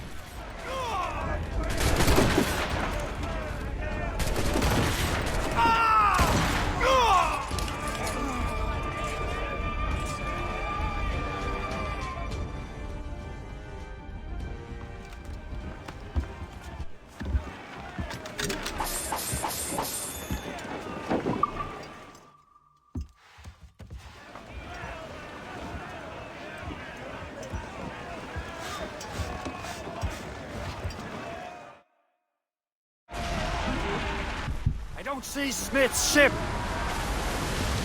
Brace! There's Smith! He's moving again! No doubt he hoped to be a spectator to your demise. I'm glad to disappoint him. And he's still within reach.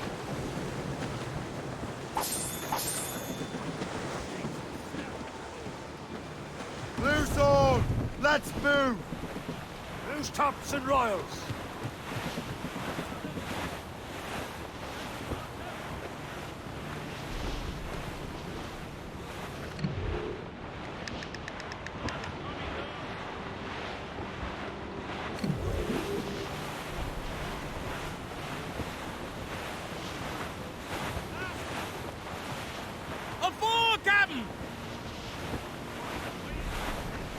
Fort.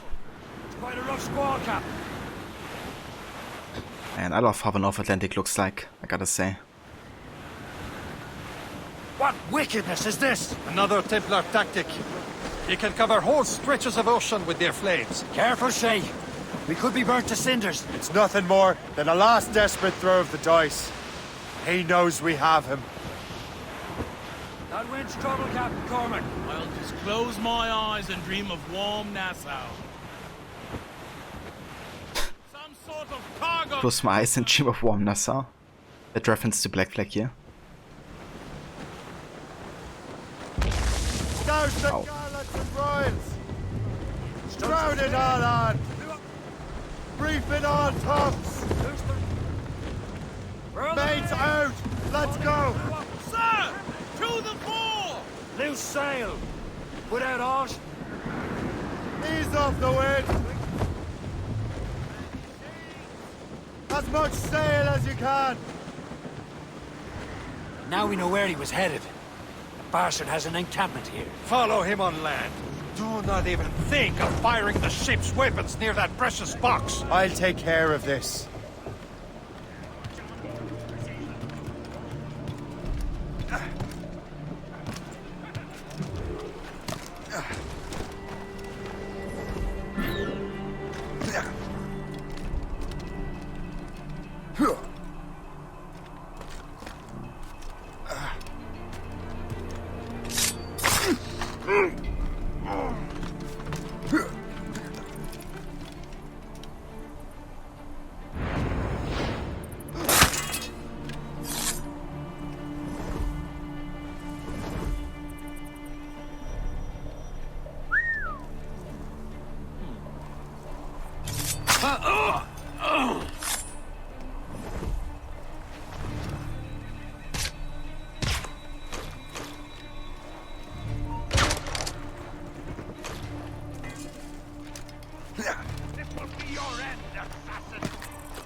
You will regret this!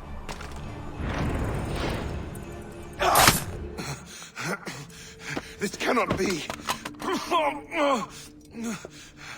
No! Do you even know what that is? An ancient artifact. Treasure from those who came before. Yes. It matters not. Some of the greatest scientific minds of all Europe could not make it work.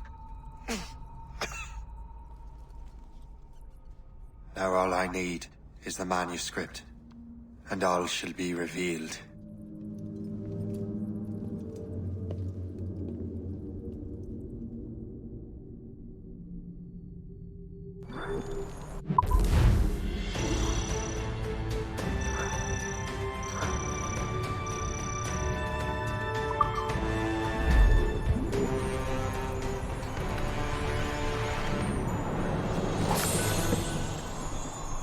Right, there we go. This memory done. So the next main story would actually take place in AC3 again. However, I'm gonna have a look at this location first here. I think there's actually a totem we could find inside this cave.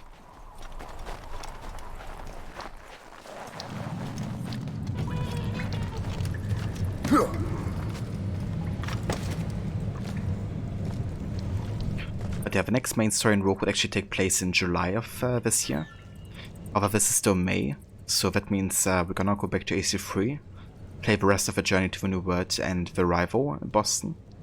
And then we can switch back to Rogue again, essentially.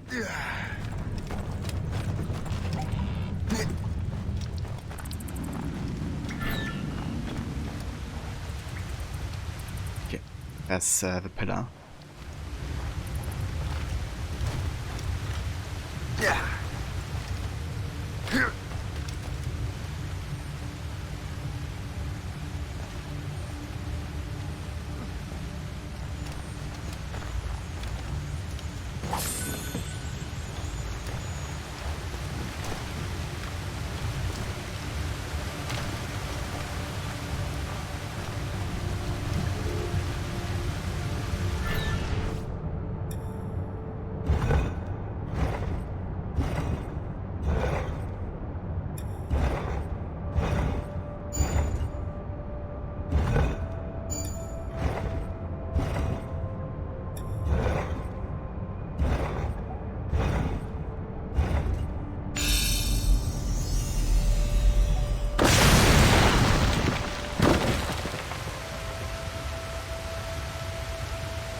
Nice.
Right, I believe that's everything I want to get in Terra Nova for now.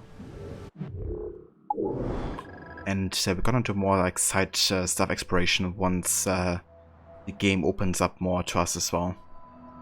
So yeah, I think this is where we're gonna switch back to some AC3. We're gonna take a break for it though. So we're just gonna go and exit here, and then I'm gonna edit the stream title and stuff, and we're just gonna directly jump into some AC3.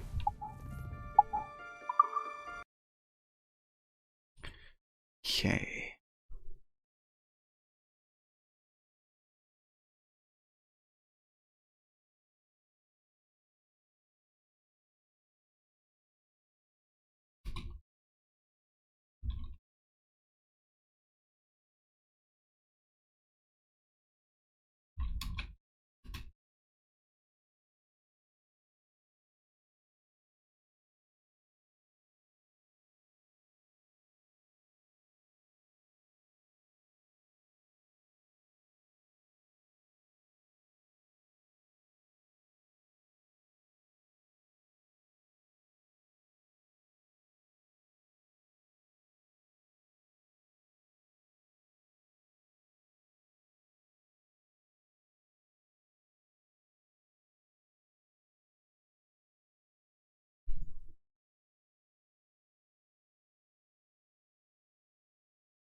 Alright, I think we should be good.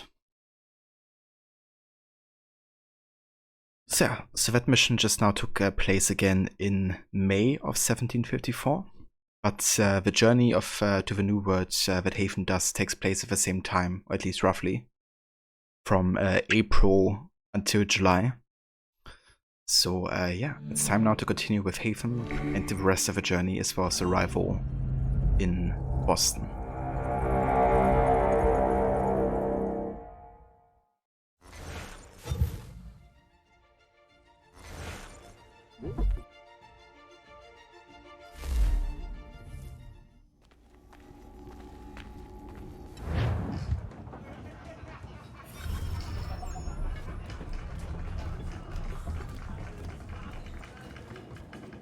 He's cut our rations again. claims we're not provisioned for such luxuries. It's not right that you should feast on lamb and wine. He's a shifty We're fella. Won't hardly take his hat off. Keeps his faces too. Someone we needs can't to see have him words once with quiet. Here he Mills comes. tried. Make like you're Turn way. him away. Then he must try again, with more force if need be. You looking for another fight? That it? Go away.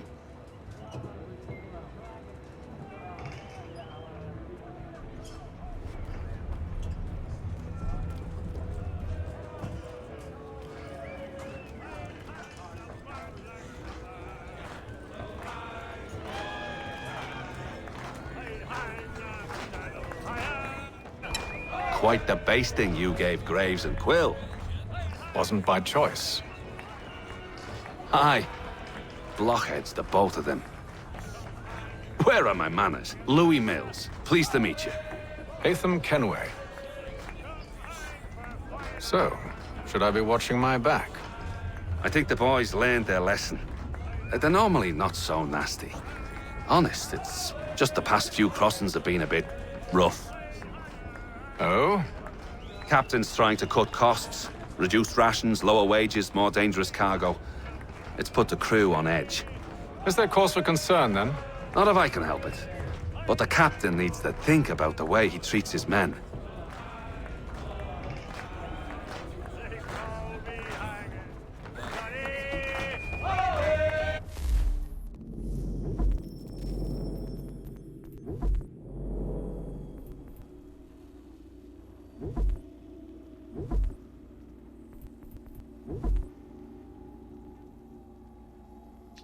Viewer, since you're waiting on a response, you got a question for me and Rod. How much, if any, did you know about the American Revolution being taught in Germany, Australia before playing this game? Was it just a footnote that it happened, or were you familiar with some of the events? So I was definitely very much familiar, because it was around almost the same time that I played this game that we were really talking in depth about quite a few of the revolutions. You know, how the American Revolution influenced the French Revolution. And we talked quite in depth about it. Like also slavery in the colonies, and how the colonies came to be, and how it all led, you know, to the American Revolution eventually. But it wasn't until like the last few years in school that that was really made like, you know, a much bigger topic. But yeah, when I started playing this game, I definitely know quite a lot about, and know already quite a few of the historical characters that you get to meet. I still think though that in the States, at least from what I heard, it's, you know, much more in depth, and definitely a way bigger topic. Plus it was just like, you know, one exam essentially. And then we would like go to the next topic of the French Revolution, which will follow after that.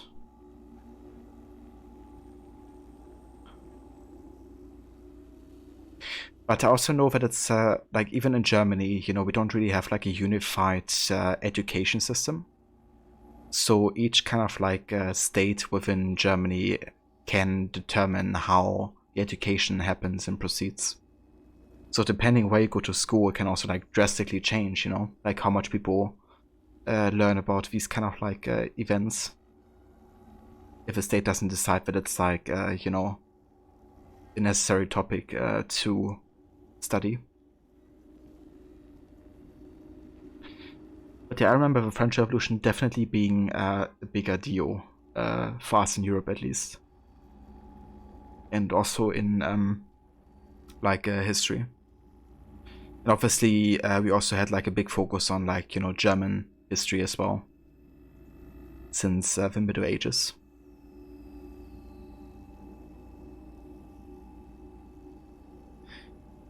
Lewis Mills is a deckhand originally from where the British somewhat optimistically call sunny Brighton.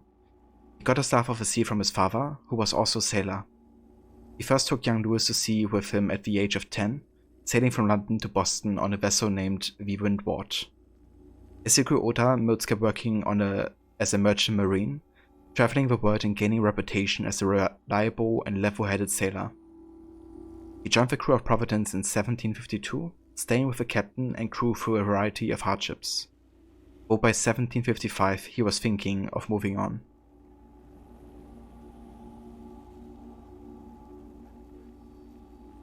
That's kind of curious that they say by 1755 because this is still taking place in 54.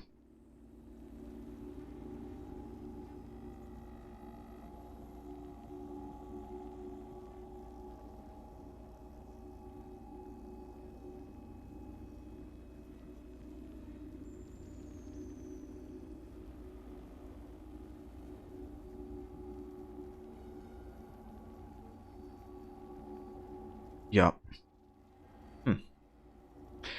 Maybe it's like a typo or something.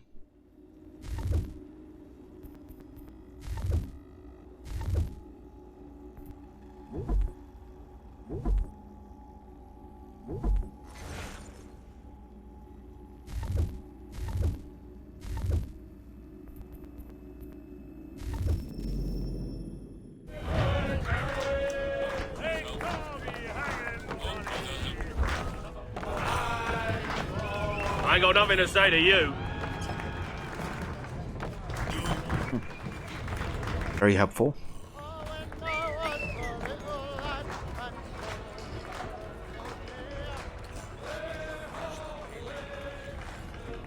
You there! I have some questions for you. That's nice, but I ain't got time to gossip. Probably wouldn't have anything useful to share anyway. You want information? Try the cook or the doctor. Everyone's always chatting them up.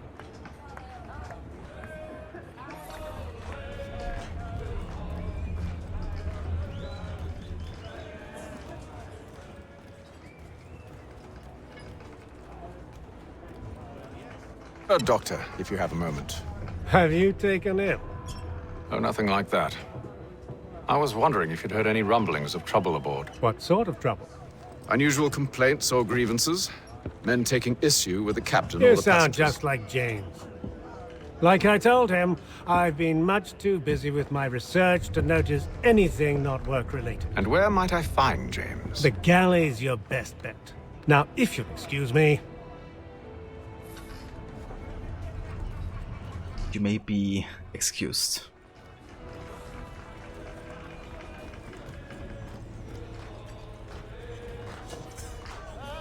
It's kind of interesting, you can either talk with the cook or the doctor. I don't think you can talk to both of them, can you? Yeah, you can't. It's kind of like a choice.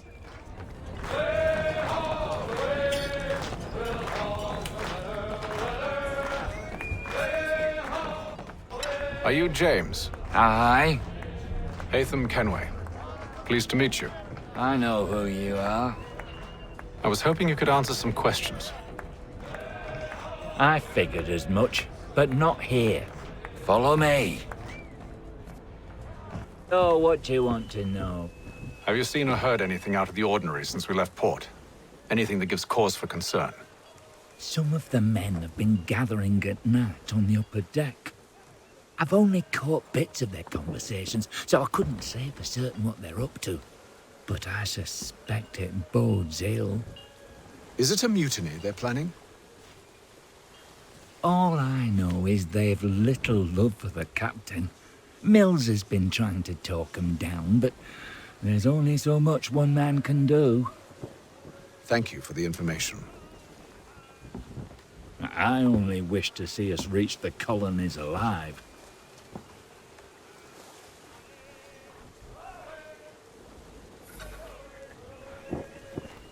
Yeah, me too, James. Me too.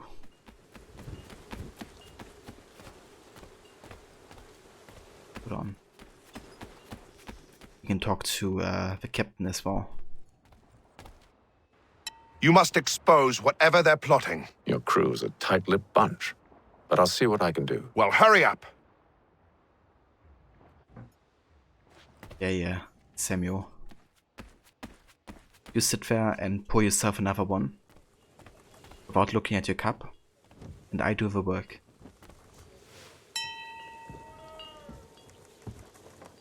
Evening, sir. How are things? Calm and quiet. Just the way I like it.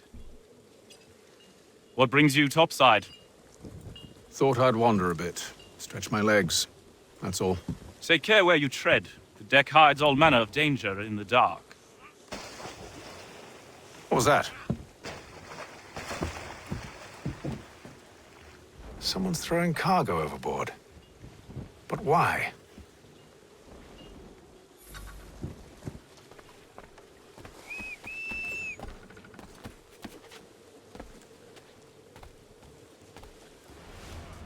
He's a shifty fella. Won't hardly take his hat off.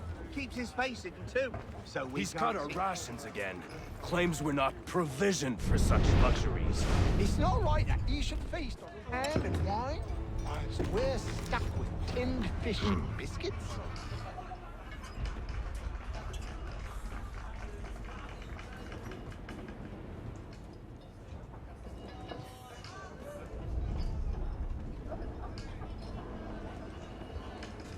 Curious.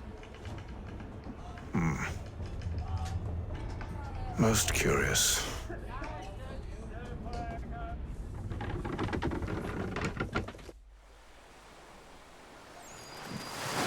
Day 33.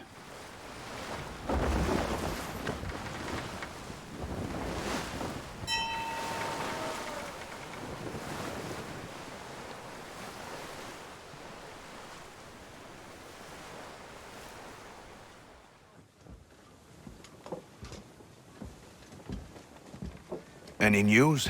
Each night it's the same. I scout one area, and they drop the painted barrels from another. I'm going to need to recruit an extra pair of eyes. Maybe James or Mills. Why are they doing this? Near as I can tell, the barrels serve as markers. They're leaving a trail. My fear is it's only a matter of time before whoever's following it... Ship sighted aft! She's making ready to fire! Beat to quarters, men! Ready the... Brace! Everybody down!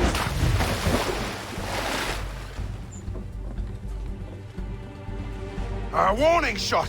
Seems they don't mean to sink us, Where is but board us Charles Lee? instead! Man the cannons! Make ready to fight! I want you below decks. Why? Let me help you secure the ship. Do you know how to rig a sail? To load a cannon? To wage war at sea? I didn't think so. Now return to your cabin, or do I need to have you escorted? Oh boy, Haven getting escort there. Secure the hatch! Haytham. Have you been topside? A ship's appeared and means to board us. It's strange. There's no sign of mutiny aboard. Doesn't make sense. Ah, but it does. What do you mean? Did you think you could escape from London so easily after what you did at the opera? That we wouldn't notice? That we wouldn't follow? Ah. So that's what this is about. Surrender, and I will see that you are treated with honor. If you wish to treat me with honor, give me a sword.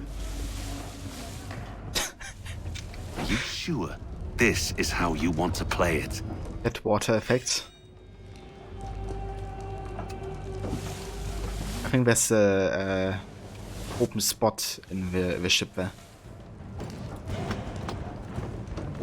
Sinking.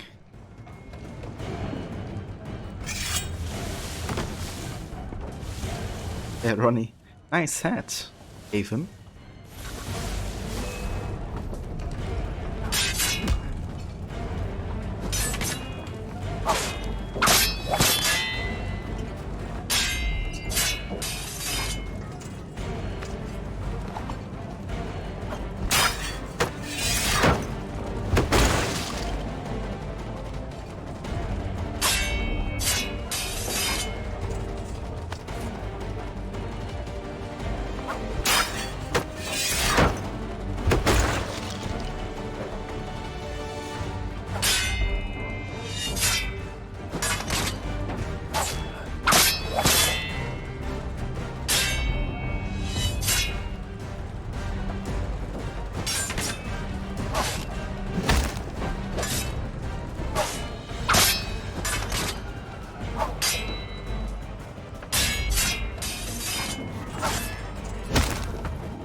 stay below decks. I did as you asked. Only Mills was there waiting for me. He's the one that drew that ship here. There was no mutiny, only him. What do they want? Me. Then they can have you. Is that so? You'll catch us anyway. There's nothing to be done. I can think of something. You wish us to sail into the storm? It's our only chance. I won't do it. Then I will. All right, all right.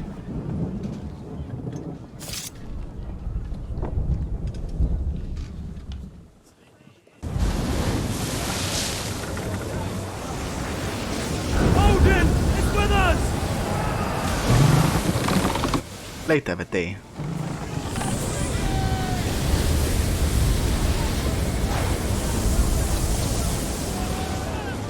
We need those ropes secured!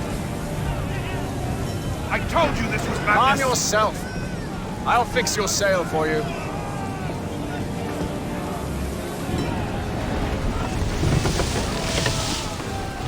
Indeed, that's some proper Odin weather here.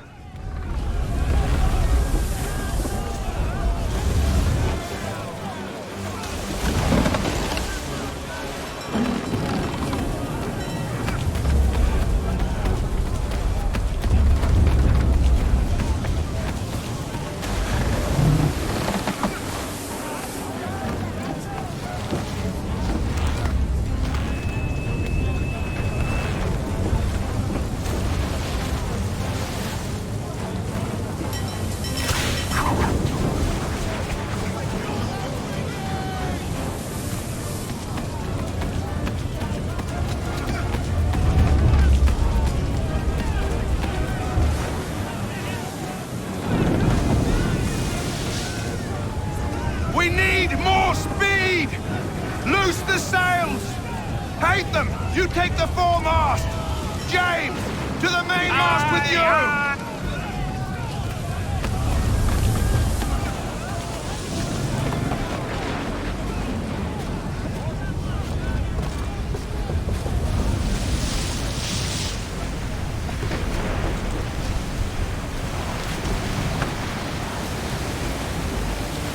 This mission is so well done. Like the whole storm, the way the ocean wrecks the ship and stuff.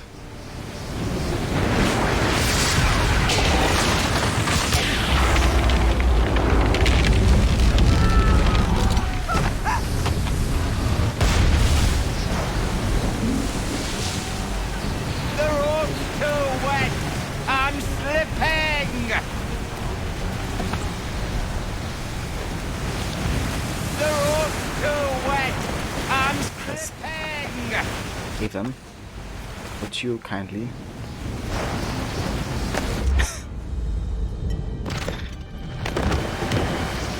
Oh, thank you, thank you.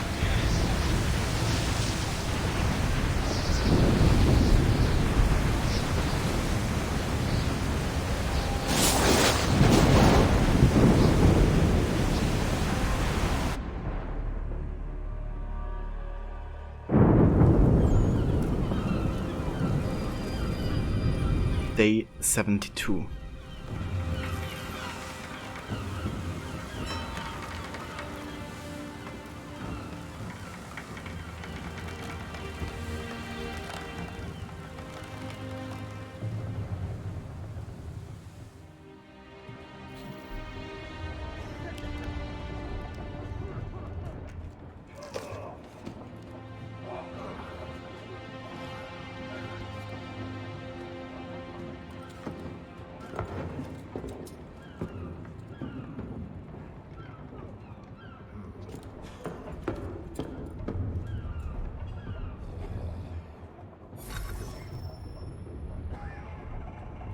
But at this point, we're not knowing the twist. Haven helping James there seems like something an assassin would do.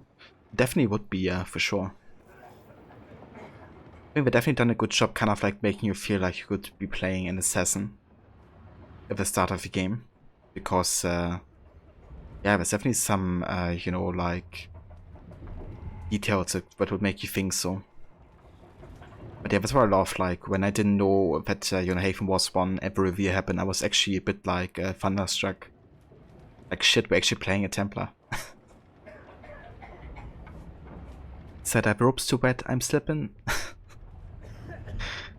Yeah, fortunately we could still save him there. Good old James. Ava Striker Knight.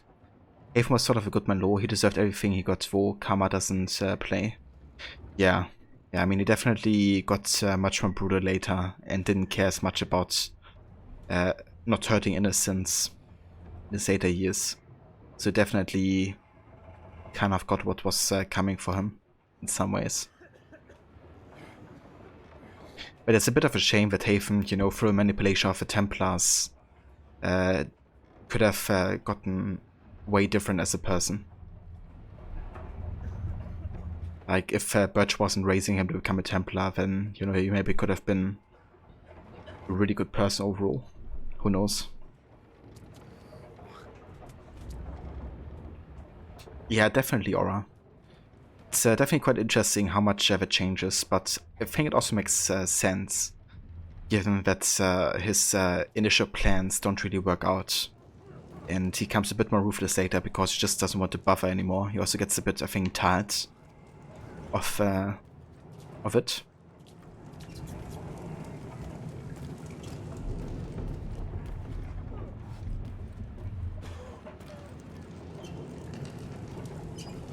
Levi Haven isn't inherently a bad character. Circumstances and the horrible actions of others, aka the Templars, from a very young age shamed him into what he's known for. Yeah, for sure. I mean, that had a major impact on him. Like seeing his father die and then getting raised by Reginald Birch himself. And a false pretense.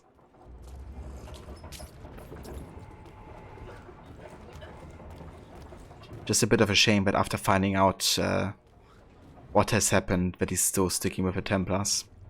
Even though his doubts, of course, have increased tremendously afterwards.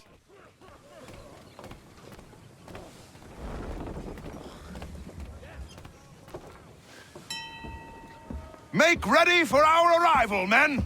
Arrival? I see no land, only this interminable fog. The gulls tell us all we need to know. Climb into the crow's nest and you'll see.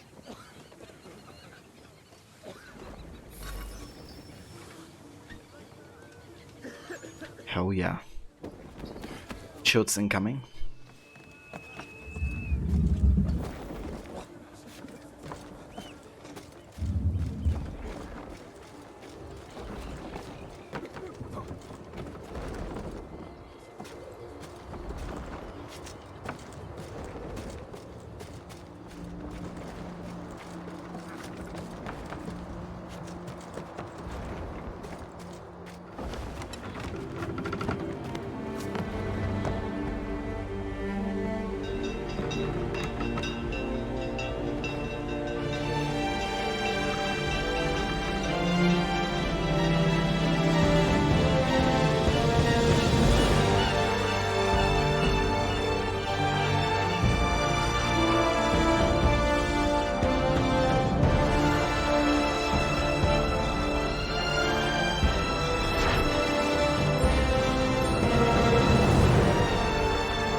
That music.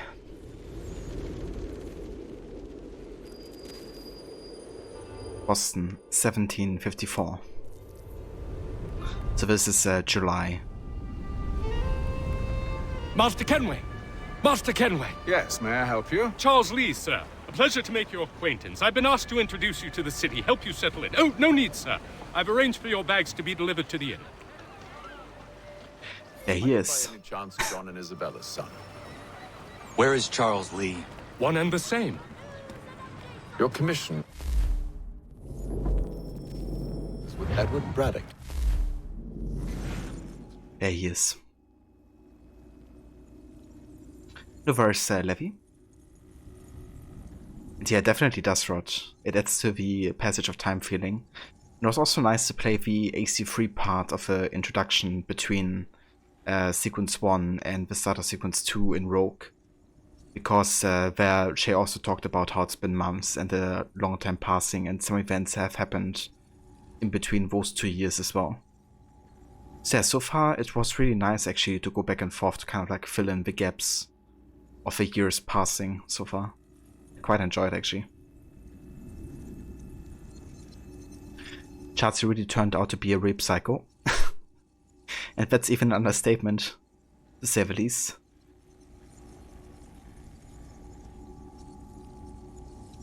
Chatsy was a British soldier who went on to be a major figure in the Revolutionary War. His father was a colonel in the British Army and started his son off in a military career early. He was sent to a military academy in Switzerland during his formative years, and then in 1746 Lee became an ensign in his father's regiment. Lee was sent to the colonies in 1755 to fight in the French and Indian War. He served under Edward Braddock and then later at Fort Ticonderoga, where he was injured in the fighting. Lee recovered and later fought at Fort Niagara. I'd always thought there was a lot of fort fights fought. He finished his time in the colonies with the British conquest of Montreal. Lee returned to England in 1760, possibly because he was seeking career advancement. He was named a major in 1761 and was sent to fight the Spanish in Portugal. Though his service record there was good, Lee didn't receive praise on his return home. In fact, he was retired from the army at half pay. After that, Lee became a vocal critic of military high-ups and the British Prime Minister, and found that his military career had inexplicably completely stalled. Where is Charles Lee? There he is. We found him. That intro scene makes him look so normal, even dweeby, so why to see him evolve into the villain we know him to be? Yeah, it's definitely quite interesting. I think part of it is also like the viewpoint of Haven, right? Because Charles Lee wants nothing more than to be his student, and that's why he's like bootlicking Haven so much. So it seems kind of like nice and sympathetic to us. But once you get the viewpoint of Connor, you know, 5 years later, and young Connor in the woods, you know, being surprised by the Templars, you can really see and start to notice that he's already been quite evil.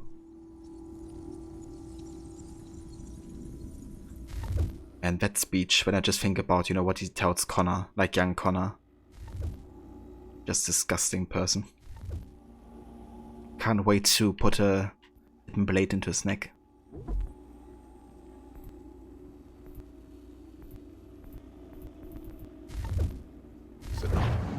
Aye, but he's yet to reach America, and I figured I might, well, at least until he arrives, I thought. Yes? Out with it. Forgive me, sir. I had hoped that I might study under you. If I am to serve the Order, I can imagine no better mentor than yourself. Kind of you to say, but I think you overestimate me. Impossible, sir. This way. Thief! Someone stop him!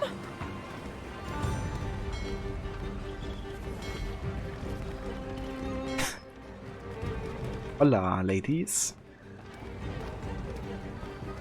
Boston's quite a lively city.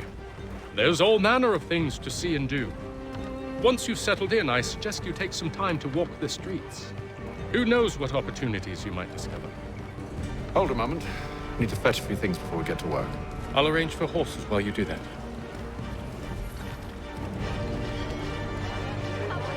Nice. Arrival in Boston. Hey, the doggo. Who's a good boy?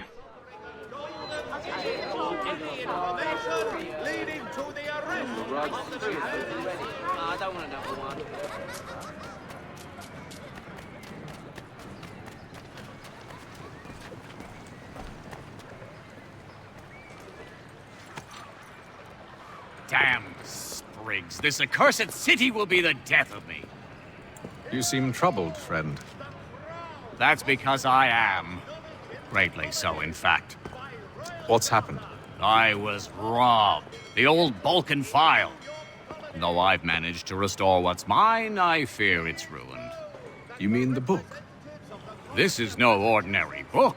It's an almanac. The first I ever wrote. Benjamin Franklin, pleased to meet you.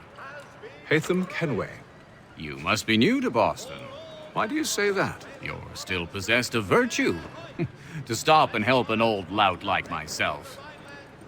I don't mean to impose, but you seem a spry fellow. Should you happen to find my missing pages, I'll reward you.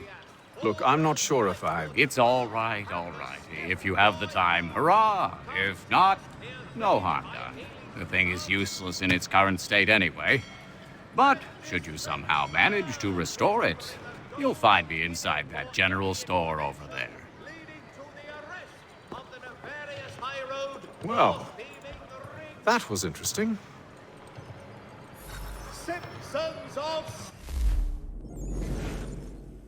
You never knew you could pet the doggos. Oh yeah, it's kind of funny actually. In 3 you can pet, I think, almost every animal.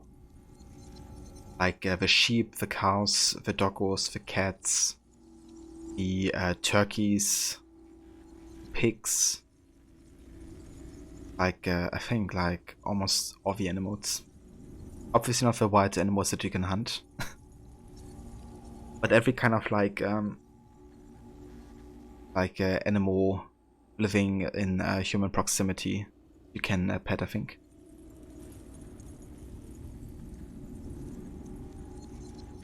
But you were curious as to when Franklin died, and it was in 1790, age 84, and he died in Philadelphia, Pennsylvania.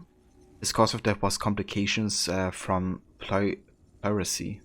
Ah, okay, interesting.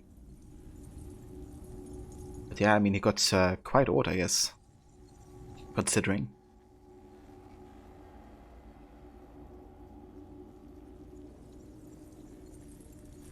Love when games let you do that? Yeah, me too. Kinda wish you could pet the cats in Unity. Benjamin Franklin was a renowned inventor, diplomat, and one of the signers of the Declaration of Independence. Translation: he was a rock star of the age. Benjamin Franklin was born in Boston in 1706, the 10th son of a soap maker. 10 sons. I guess his parents couldn't afford the television, and also there was no television. He began working for his brother in 1718 as an apprentice printer. However, their relationship was rocky, particularly after the elder Franklin found out that young Benjamin had been writing for the paper under a pseudonym Silence Dogood, Do-Good, and writing an extremely popular column at that. Human nature being what it is, the fact that the column was popular was probably the bigger problem. Benjamin ran away in 1723 and headed for Philadelphia, where he continued his career in printing and writing, eventually buying the Pennsylvania Gazette.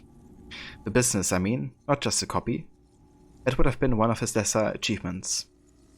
He stayed in Philadelphia for most of his life, that is, when he wasn't making extended trips to Europe.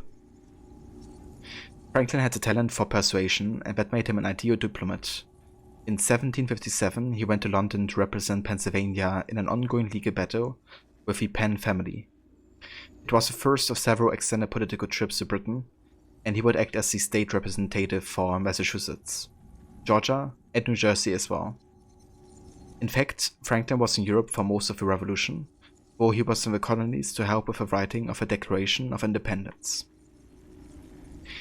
Franklin was a vocal opponent of British impositions on the colonies, like the Stamp Act, and although he first fought for the rights of the colonists as British citizens, he eventually became convinced, like many of the founding fathers, that independence was the only real solution.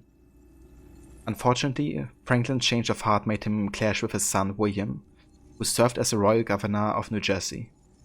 William remained an active loyalist. The father and son never spoke again. When he wasn't founding a new nation and destroying his family in the process, Franklin was a scientist, inventing things like bifocals and more efficient wood stoves when he wasn't mapping the Gulf Stream and discovering how electricity worked. What have you done today? Made yourself a microwave meal and sat about in your underwear? Oh, well done you. He was also quite the lady killer. Jesus, this guy carrying on several friendships with women while he was in Europe. The records don't say what exactly they saw in him, certainly not his looks. Maybe women like a man who's intelligent. If that was true, I wouldn't be here. I'd be in Portugal, surrounded by them, and you'd be looking at a blank screen. Yeah, sure, Sean. Sure. I love Sean's comments in the database. Bill, the finest provider of beef, veal, and live bullocks of several varietals. The choice of all discerning restaurateurs.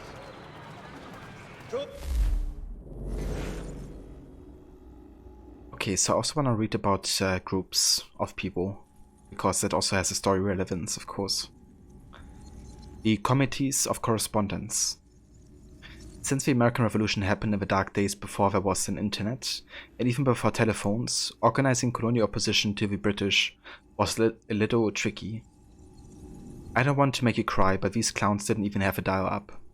The solution was to send out riders bearing letters to inform colonists in other areas what was going on. These became known as Committees of Correspondence. Correspondence being a fancy name for letters. If you did not know this, I'm amazed you have even read this far. Actually, I'm amazed you even can read this far. Samuel Adams created one of the first Committees of Correspondence in Boston in 1772. In particular, he wanted to keep people outside of Boston informed about town meetings, so the governor couldn't invite only his friends to meetings. That would be less a meeting, more a dinner party. Perhaps unsurprisingly, Adams' committee worked so well that everyone started doing it. Eventually all of the colonies had their own committees, focused on presenting a united front against British imposed taxes and supporting boycotts of British goods. Really, Adams should have patented the idea. He could have made a fortune.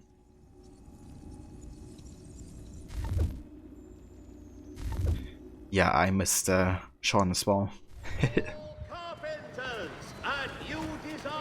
Gonna be good listening to his conversations with Desmond as well in this game. He had quite some good ones about the American Revolution. Willkommen, enter, please. Willkommen, enter, please. At German. He said welcome in German language.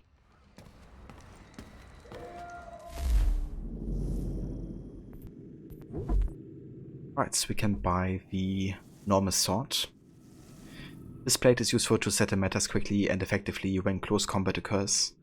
Its noiseless approach makes it reliable under any weather conditions, especially when black powder is dripping wet and unusable. The guard is wide and protects the wielder's hand. Sometimes it may also be used to punch the opponent.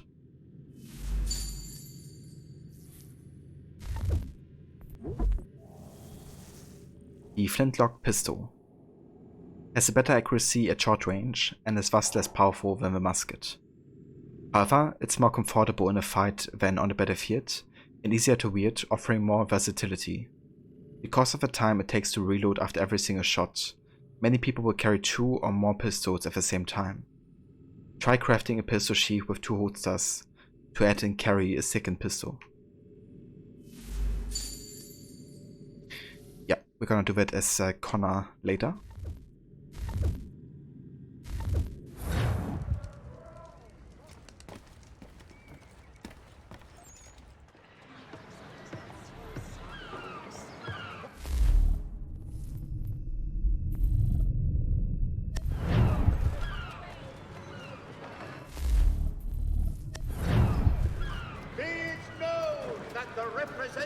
Of the colony of Massachusetts have returned from the Albany Congress.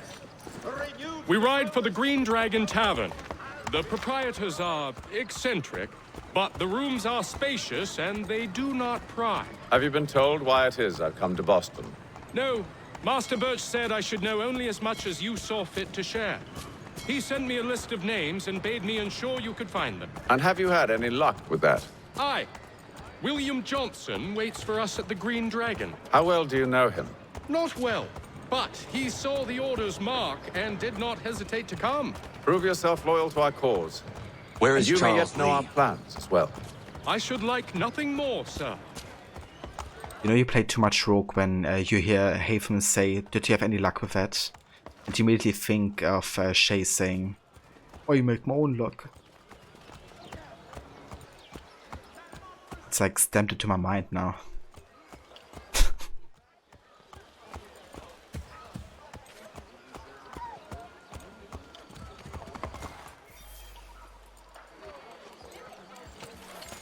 I make my own luck. Exactly.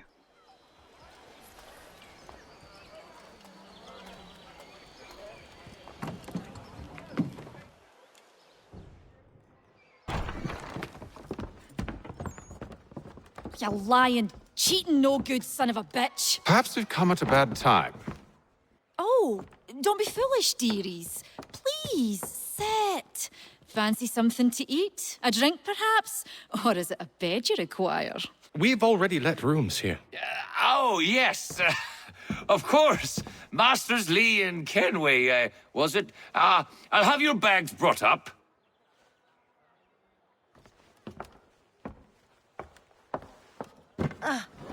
Do you require anything further?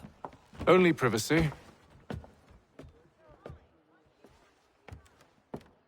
That dude wo. This way. He's not the fastest.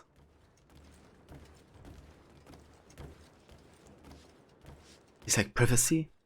Oh, you mean I can't annoy you much, like, anymore?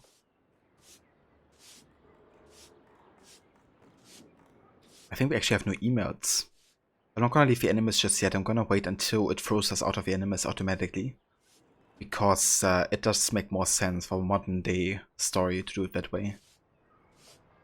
Because some of the optional dialogues are also gonna connect to something that happens once you get thrown out.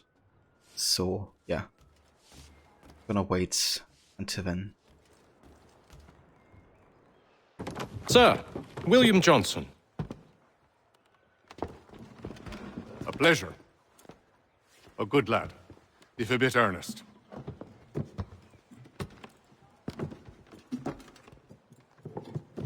I'm told you're putting together an expedition. We believe there's a precursor site in the region. I require your knowledge of the land and its people to find it. Sadly, my research has been stolen. Without it, I'm of no use to you. Then we'll find it. Do you have any leads? My associate, Thomas Hickey, has been making the rounds. He's quite good at loosening tongues. Well, tell me where I can find him. I'll see if I can't speed things up. We've heard rumors of bandits operating from a compound southwest of here. You'll likely find him there. Charles? Sir. We'd best be off. Of course. Charles? Speaking of thrown out of the Animus, does AC2 throw you out or do you need to exit it every once in a while? So AC2 will automatically throw you out of the Animus once it's time. It's like a bit more scripted when you can go out of the Animus and when there are things to do. However, once you get to Brotherhood, you can exit the Animus after each sequence and you're gonna find something new every time. So in Brotherhood, it's much more up to you as a player how much modern day you wanna have. But yeah, in AC2 it's kind of like decided by the game more. But yeah, definitely make sure in AC2 to speak to Lucy, Sean, and Rebecca every time you can. Because there's gonna be a lot of like interesting information through optional dialogues that you can also just skip if you want to.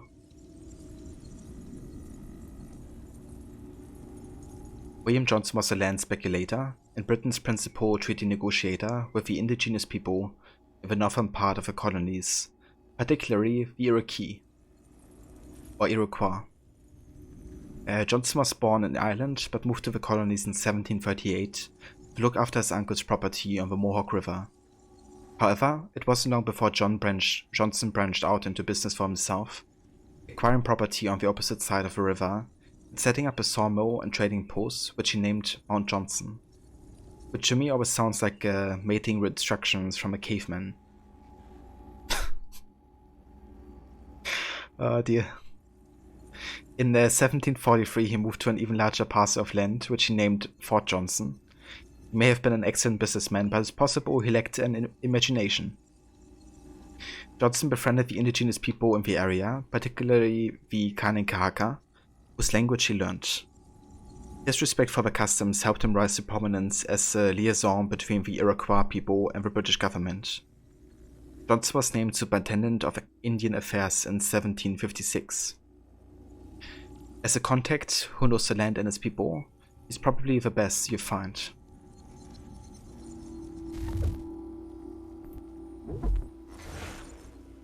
And we got Thomas Hickey.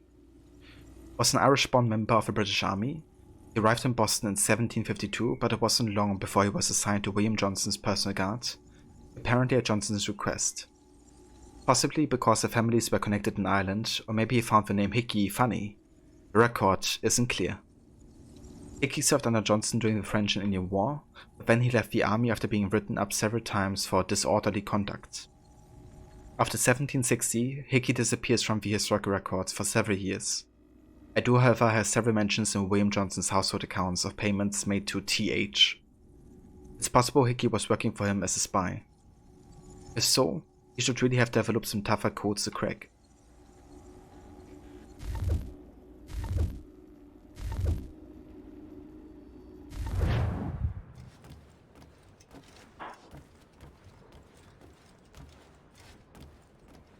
Tell me about yourself, William.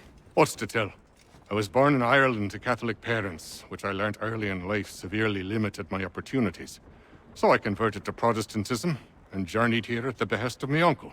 But I fear my uncle Peter was not the swiftest of men. He sought to open trade with the Conyan Gahaga, but chose to build his settlement away from the trade routes instead of on them. I tried to reason with the man, but as I said, not the swiftest. So, I took what little money I'd earned and bought my own little plot of land. I built a home, a farm, a store, and a mill. Humble beginnings, but well situated, which made all the difference. So this is how you came to know the Mohawk? Indeed, and it has proved a valuable relationship. But still no mention from your contacts of the precursor site? No hidden temple or ancient constructs? Yes and no. Which is to say, they have their fair share of sacred sites. Earthen mounds, forest clearings, hidden caves, but nothing matching what you describe. No strange metals, no odd glows. It is well hidden. Even to them, it seems. But cheer up, my friend. You'll have your precursor treasure. I swear it. To our success, then. And soon.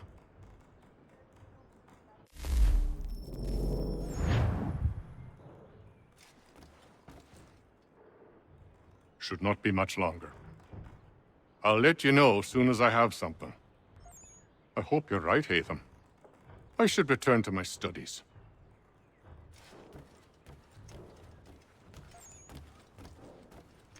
So there's quite a few optional dialogues in this game. And yeah, you can trigger them basically also on, like, if you want to seek out, you know, all of the people that you can potentially talk to. For instance, later in the game, when you have the Kanekahaka village unlocked, you can come back several times to talk to them there. That's another thing you can completely miss if you just don't check several locations on a regular basis. But yeah, my plan is to trigger all of the optional dialogues that the game has. Might be the case I miss, you know, a few by accident. But I do my best to make sure that we trigger each and every of them.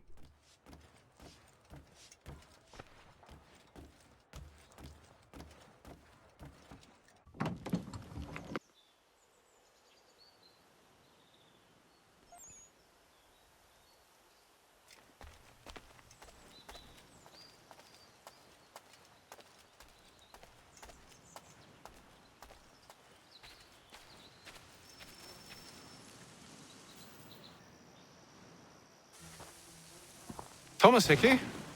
Who's asking? Hatham Kenway. Is that supposed to mean something? Show some respect, boy. Peace, Charles. William Johnson sent us in the hopes we might expedite your search. We don't need no expediting. Don't need none of your fancy London speak neither. I found the men that done the theft. Then why are you just lazing around? Figuring out how to deal with those varlets. I have an idea. Well, let's hear it. I'll kill the lookout, take up a position behind the guards. You two approach from the front.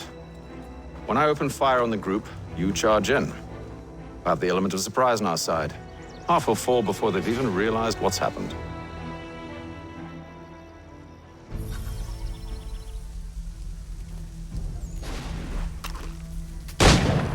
Get into position.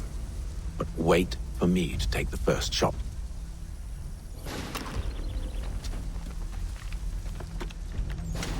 Alright, we gotta kill 10 people here with firearms.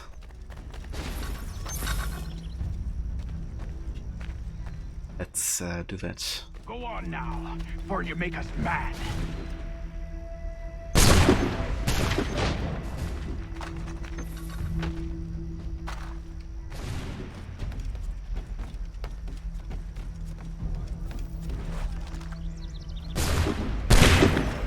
So much for the element of surprise.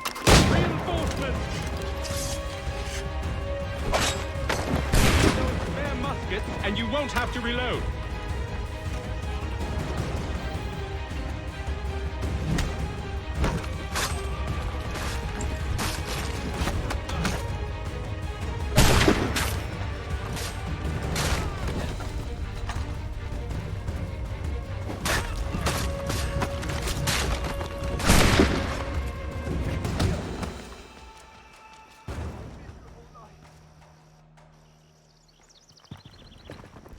Fall back! Fall back! We'll be safe inside!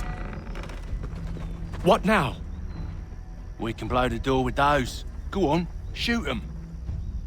I like how he just gave up after I, rumbled him.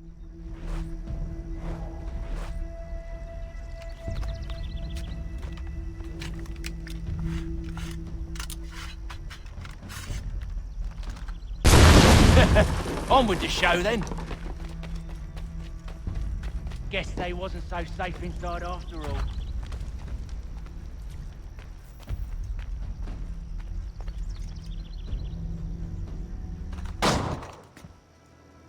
Lay down your weapons, and I'll consider letting you live. I make you the same offer. We've no quarrel. I only wish to return this chest to its rightful owner. Nothing rightful about Mr. Johnson.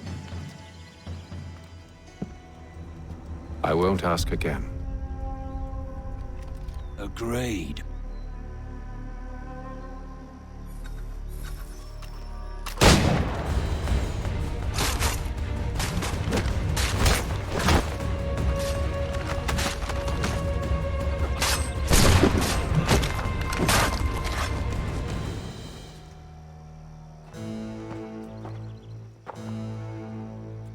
Your kind has no need for books and maps. Who put you up to this? Never seen a person. It's always been dead drops and letters. But they always pay, so we do the jobs. Well, those days are done. Tell your masters I said as much.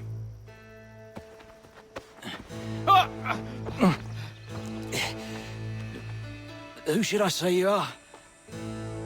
You don't. They'll know. Atham, this one's got some shot on him. You might want to be grabbing it on account of your pistol being parched. Back to the Green Dragon, then. I need a drink.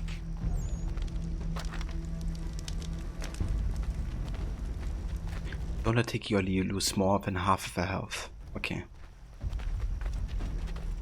We can do that. Careful, gents. We've company. Don't let go of the chest, Charles. We'll take care of this rabble.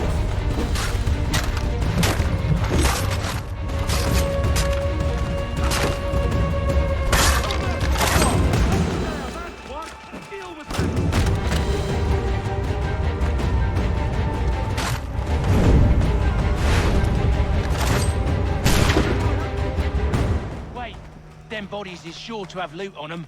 Would be a shame to let it all go to waste. Are you mad?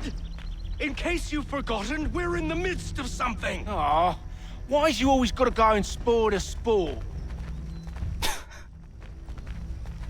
It's kind of funny, the banter between Charles Lee and Tomasiki.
few fools with knives. They ain't so tough. It's not the scoundrels I'm concerned with.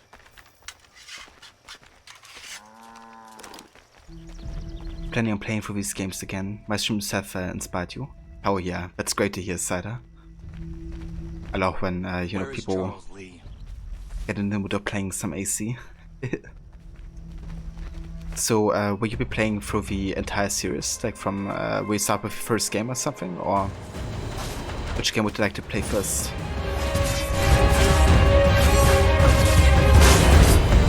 A little help, please.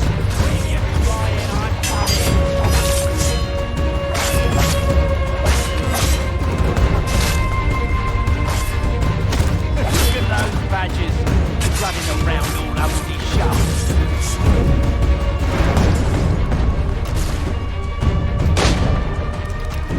The animations with Haven are fantastic. I have the combat animations.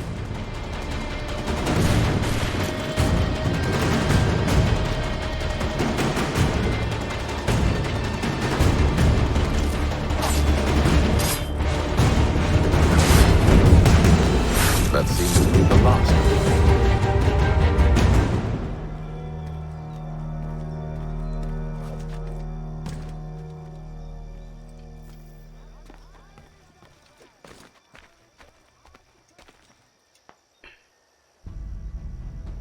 Bearbear dinner, you back? When you sit down, you forgot to send the Bearback message. That's alright, Molecule, don't worry.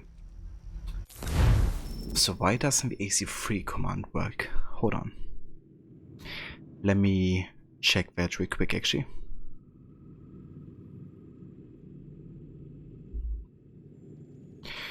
Ezio Trilogy, you think? Maybe AC1 if you can find a vibe option.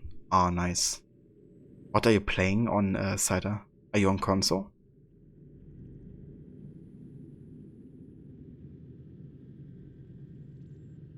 Ah, hold on. It was actually set to only AC3 Remastered. But I have the regular version marked here.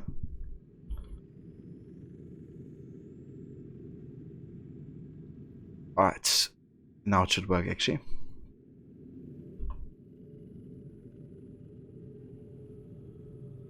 There we go.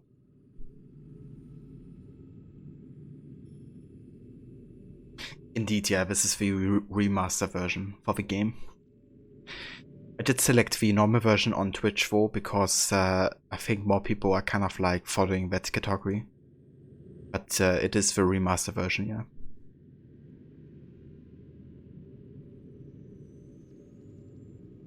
So PS4 for you, Saga? Yeah. Bit of a shame that AC1 still isn't available for PS4 or yeah, like any PS4 users. But hopefully it gets like a remaster at some point for old and new gen.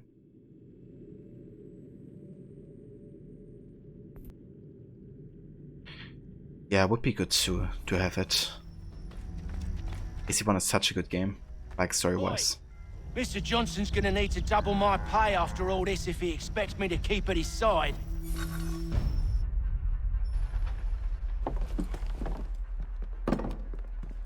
There you are. My thanks, Master Kenway. Now, tell me what it is you need.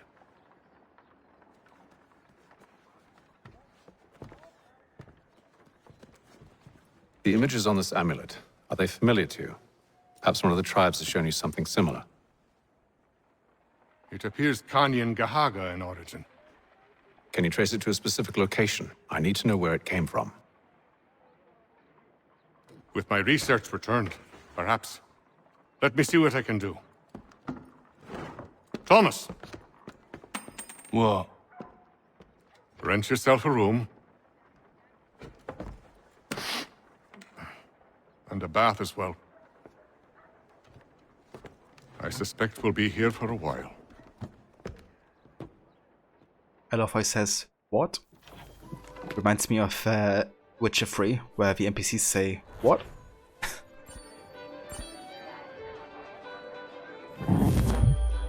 Exactly.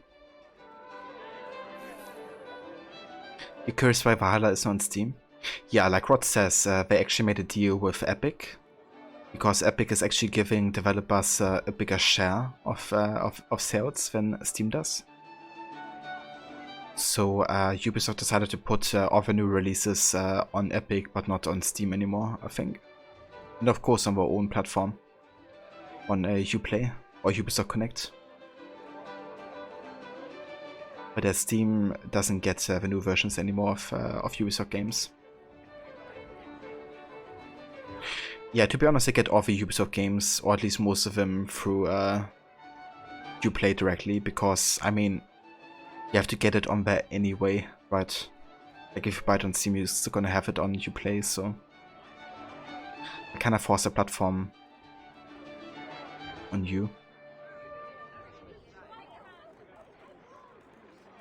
Ah, okay, so you're playing with the Uplay Plus, or how it's called?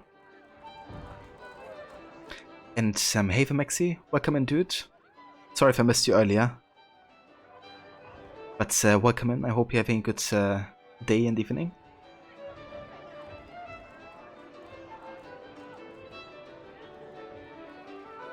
You own AC2 Brotherhood Revelation Syndicate Odyssey on PS4. You finished all except Odyssey. Nice. That's a good selection of games, huh? Which one was your favorite molecule? Only for Valhalla, you got the original 10 you bought from Steam. Ah, okay, I gotcha. To be honest, maybe it would be more worth it getting Valhalla for a key. Because you can probably get it on sale for under 30 bucks, at least the regular version. So that's like 2 months of Uplay Plus, I guess. Only you would keep it permanently. Because the thing with Valhalla is it would definitely take you like probably multiple months to play through the game. So, yeah. You're doing okay, thanks. Just got the haircut and now at home chilling. You should be doing some more work, but let's chill with Crookie instead. I mean, that's fair. That's nice, dude. Hope you're happy with the haircut.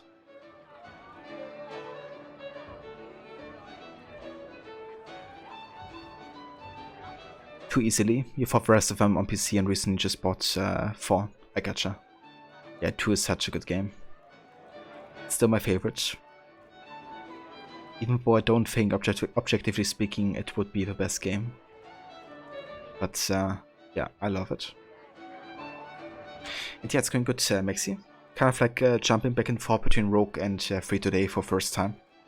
But it's been really good. I've been enjoying it. Definitely makes the introduction for both games feel much longer than it already is. But I like how it feels like the gaps in between the years and months. So yeah. Definitely enjoy it.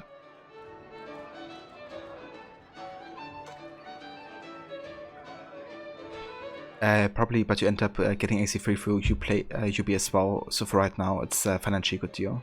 Playing Valhalla in your free time, it's beautiful. Ah, okay, I gotcha. That's nice, dude. Yeah, Valhalla is a beautiful game, for sure. I love it a lot. And you haven't even gotten to England yet, have you?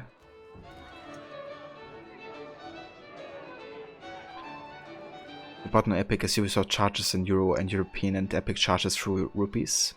Due to exchange rate and economy, a 60 euro price is around 40 euro, which is already quite expensive.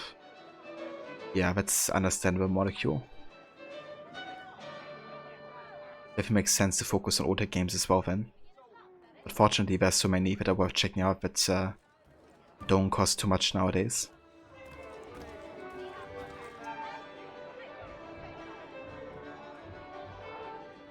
You like the cut, Maxi? You probably won't dye your hair again.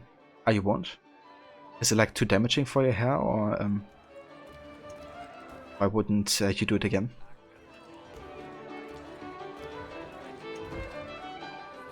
You like to spend about 2 hours in our home city playing the damn game. Yeah, that's Valhalla in a nutshell. You know, you can just spend so much time doing minor things.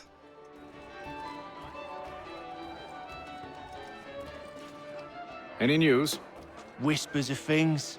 Nothing solid at the moment. I know you're looking for word of anything out of the ordinary. dealing with temples and spirits and ancient times and whatnot. But, so far, can't say my boys have heard much. No trinkets or artifacts being moved through your... shadow market? Nothing new. Couple of ill-gotten weapons, some jewelry likely lifted from a living thing. But you said to listen for talk of glows and ums and strange sights, right? And I ain't heard nothing about that. Keep at it. Oh, I will. You done me a great service, mister. And I fully intend to repay my debt. Thricefold, if it pleases. Thank you, Thomas. Place to sleep and meal to eat is thanks enough. Don't you worry. I'll get you sorted soon.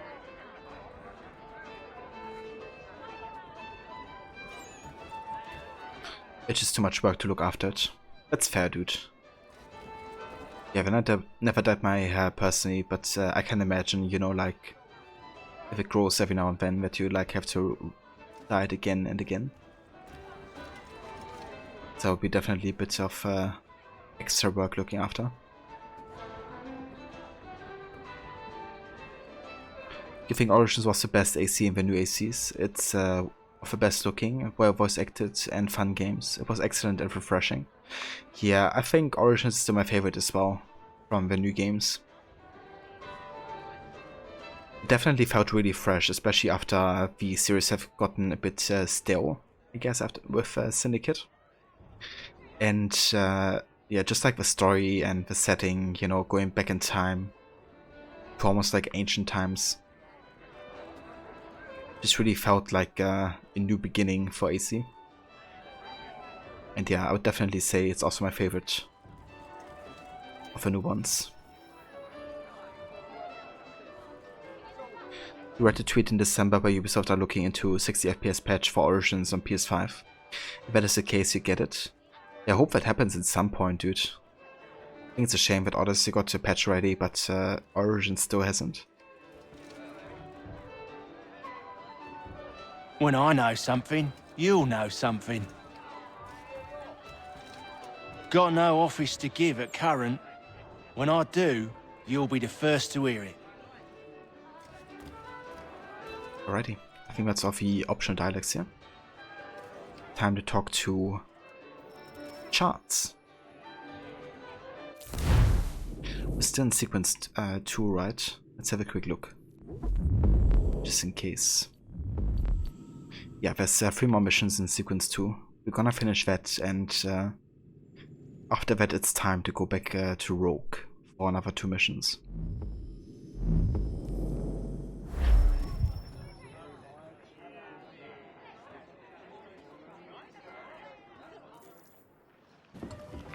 Evening, gentlemen. Charming. Oh, peace, Charles. He'll grow on you. Oi! Catherine, you fussock! Get back here! Daddy needs a drink! How fares the search? Maths and maps are not cutting it. What of your local contacts? We'll need to earn their trust before they'll share what they know. I have an idea on how we might be affecting that. There's a man who's taken to enslaving natives. Rescue them, and they'll owe us. Do you know where they're being held? Afraid not. Benjamin Church will. He's a finder and a fixer. He's also on your list. And there I was, wondering whom I might solicit next. Well done.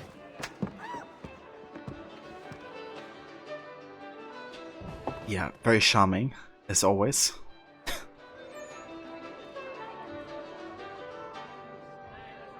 Yeah, it would have been great to have a discovery tour for other AC games. I kinda wish we had just had both a database and a discovery tour, like every game. That would be really cool, but so much effort they would have to put extra into it. But yeah, I think it's nice how they've been part of the newest games as alternative to the database. Do you like it here, Charles? There's a certain charm to Boston, I suppose. To all of the colonies, really. Granted, their cities have none of London's sophistication or splendor, but the people are earnest and hardworking. They've a pioneer spirit I find compelling. It's quite something, really, watching a place that's finally found its feet. Has it, though? The French still wage war from up north, and I fear the Spanish have designs upon this place as well. Is this a new world, or just another battlefield? Ah, that's a story old as time itself, and one that's not like to change. We're cruel and desperate creatures, set in our conquering ways. The Saxons and the Franks, the Ottomans and Safavids. I could go on for hours. The whole of human history is but a series of conflicts and subjugations. A desire for more and more and more. I pray one day we rise above it. Whilst you pray, I'll act. We'll see who finds success first, hmm? It was an expression. Aye, and a dangerous one. Words have power. Wield them wisely. It's kind of funny how he, in a way, has been criticizing the Templar way. You know, wanting more and more and more.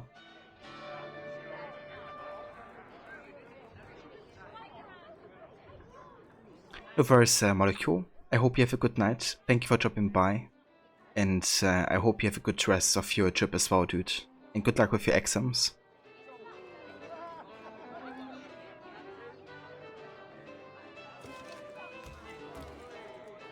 This business with Silas confuses me. If Britain stands any chance of pushing back the French, they must ally with the natives, not enslave them. Silas is loyal only to his purse. That his actions harm the crown is irrelevant. So long as there are buyers for his product, he'll continue to procure it. All the more reason to stop him, then. My days are spent in Congress with the locals, attempting to convince them that we're the ones they should trust. That the French are merely using them as tools, to be abandoned once they've won. Your words must lose their strength when held against the reality of Silas' actions. I've tried to explain that he does not represent us. But he wears the red coat. He commands a fort. I must appear to them either a liar or a fool. Likely both. Take heart, brother. When we deliver them his head, they'll know your words were true. And later he turns out to be a liar. Towards Mohawk people.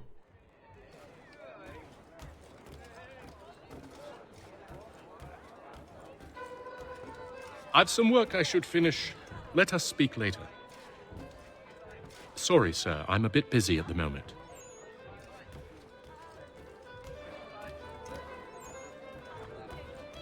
Yeah, busy drinking ale.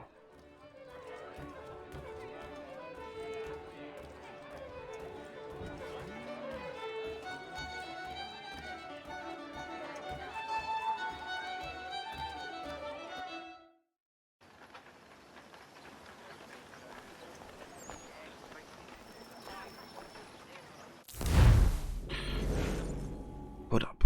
Let me check something very quick.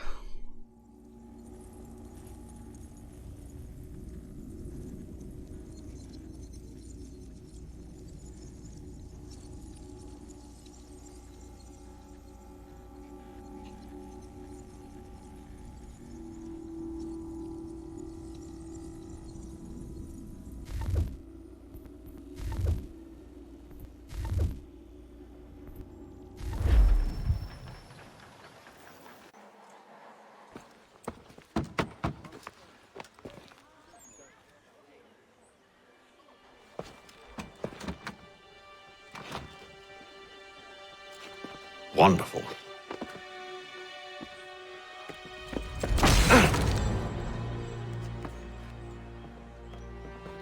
Charles? Sir?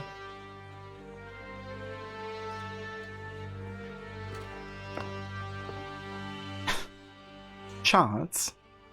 Seems like we're not the only ones looking for Mr. Church. Damn it, he could be anywhere. What do we do? We find him.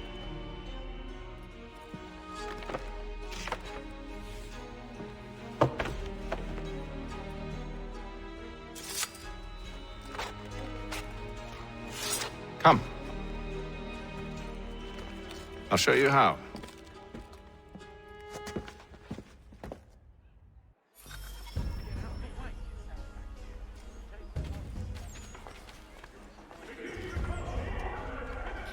Quick question. Is the Kenway on Desmond's father's bloodline? It is indeed, yeah. Yeah, Kenway is on the father's side, and Altair is on the mother's side.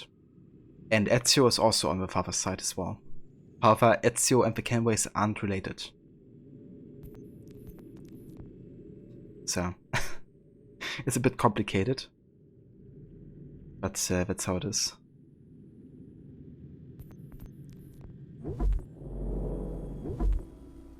No worries, dude. Benjamin Church was a talented physician and essentially the first Surgeon General of the US Army. Church was born in Rhode Island and graduated from Harvard University in 1754, so we're meeting him here just out of college. He'll be appointed head of the medical wing of the Continental Army in 1775, but for God's sake, don't tell him. It will go straight to his head. Church goes on to become a vocal patriot, which makes him sound like a member of a weird barbershop quartet. But he was a member of the Sons of Liberty and the local committee of Correspondence. He even speak at the 3rd anniversary of the Boston Massacre. He's also got a house in a very nice part of town. Being a doctor must pay well. Yeah, or he does anything for the right price, which he does. It's also ironic that he speaks at the 3rd anniversary of the Boston Massacre, given that the Templars have caused it directly, under Haven's orders.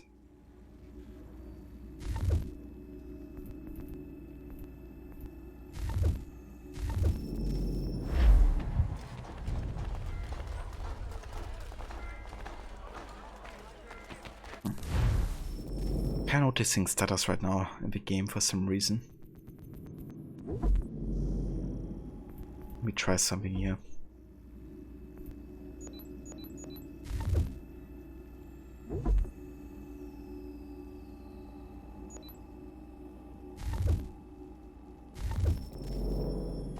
The French commander de Jumonville has been killed in a clash of Royal and French forces in the Ohio country.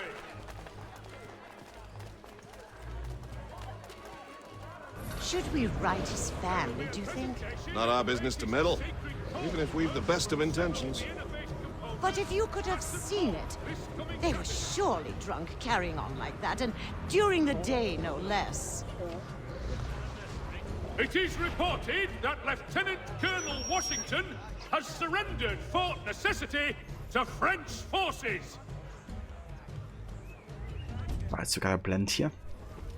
We have all kinds of environmental blending opportunities. Someone who aims to be a surgeon. Not likely if he keeps up such carousing. Truly a shameful display. Benjamin's parents would be mortified. Perhaps I should send someone to retrieve him before he damages his reputation beyond repair. They stumbled off to the northeast, no doubt in search of a tavern or some other place of ill repute. Start questioning those in the street. I'm headed for higher ground.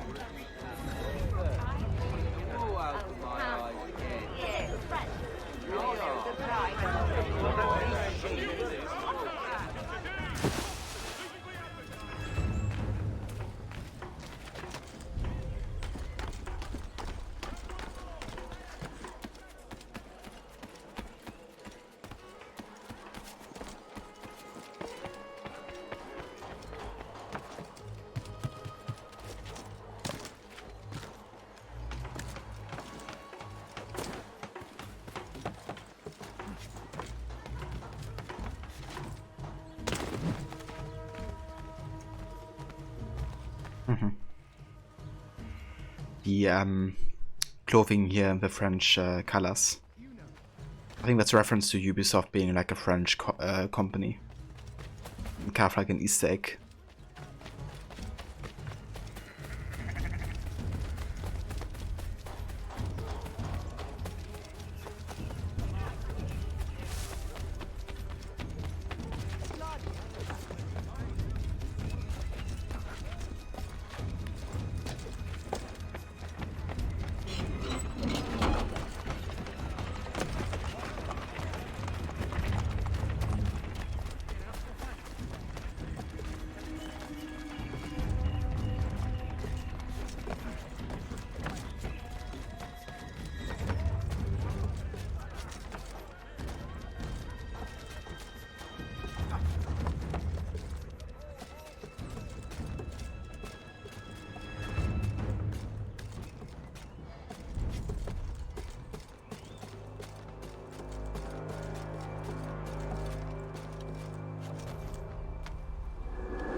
Nice.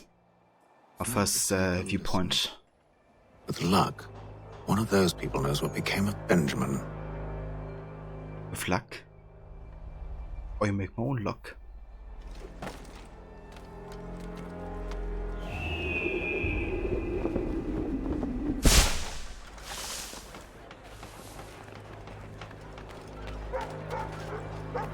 Are you in need of a first-rate rapier? Does your cutlass cut best?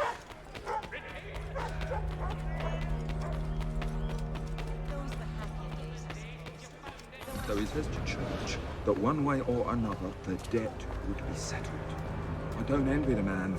He's grim times ahead. Well, what do you think they're planning? All I know is it can't be good. Cutter was with him. Probably looking for a nice, quiet place to do the deed.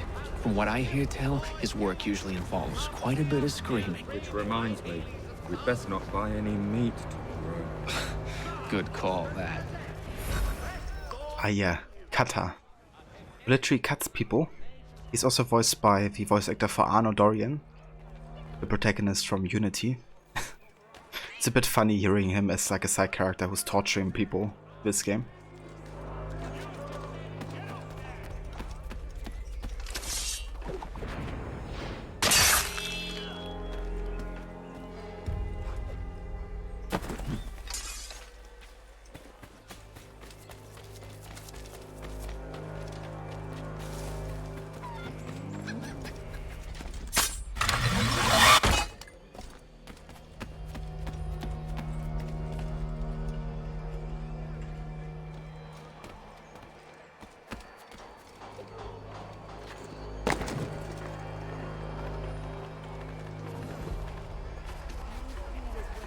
I've asked the criers, but they all plead ignorance. Bugger that!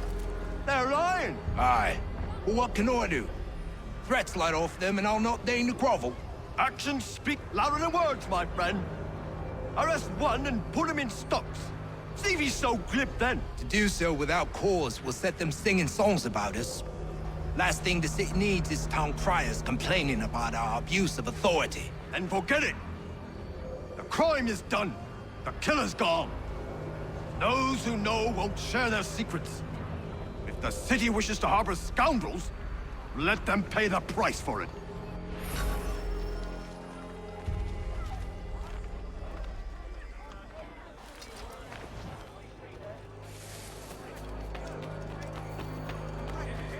Armed hostilities between French and British forces on the frontier could lead to formal war.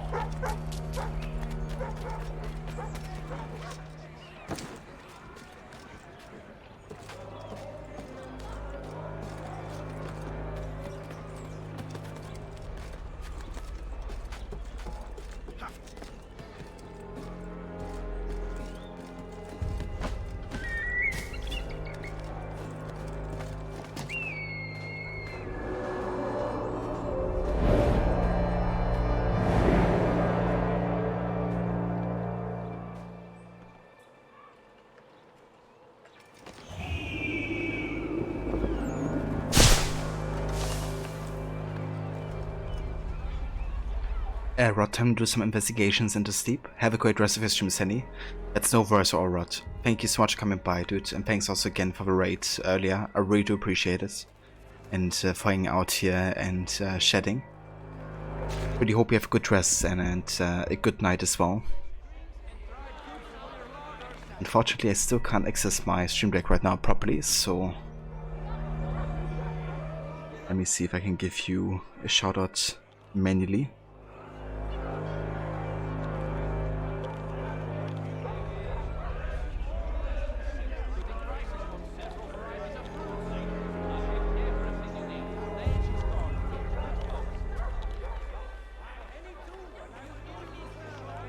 God damn it, Twitch. It's not sending any messages on mobile for me.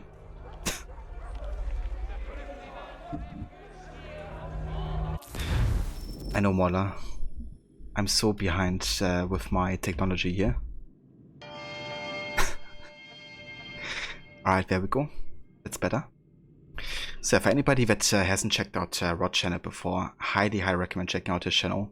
He's an excellent streamer, plays all kinds of games, also currently AC free actually on the weekends. He's doing a casual playthrough for the main story and homestead missions. You can also catch him play some Witcher 3 every Thursday currently during the Hearts of Stone DLC. Every Friday, so tomorrow you can catch him doing Tomb Raider, the old school games. And Monday to Wednesdays he's currently doing a playthrough of Red Dead Redemption 2, where he's going for the 100% checklist and doing all of those activities as well. So yeah, big variety of games and some excellent challenges as well going along with it. So yeah, if you haven't checked it out, then I highly recommend doing so.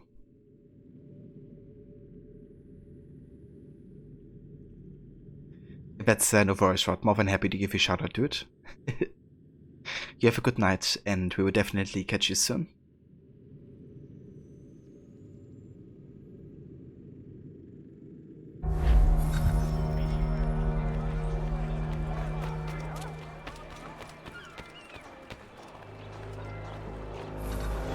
I asked if I could help, and they waved me away.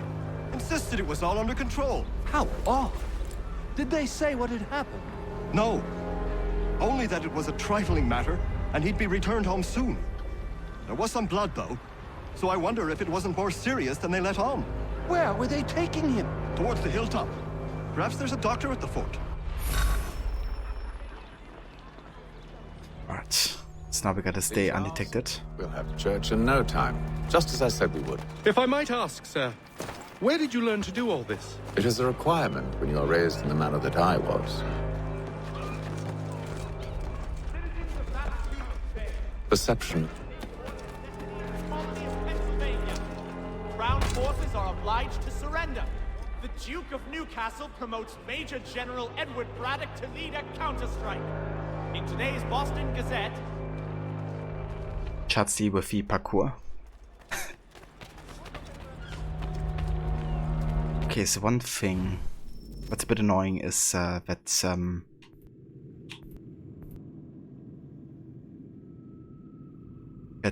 the music actually loops for the viewpoint synchronization.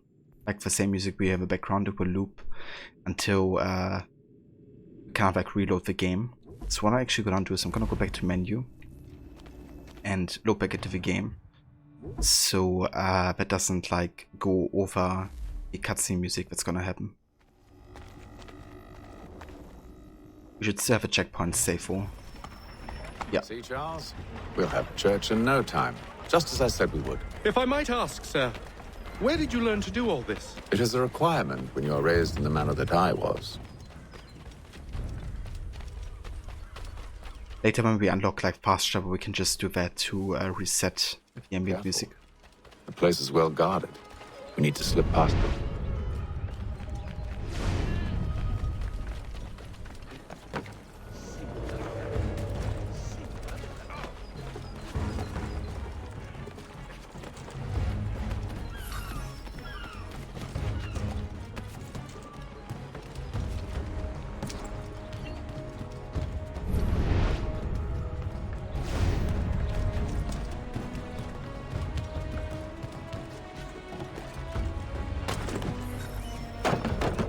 Locked. I'll have to find the key. Wait here.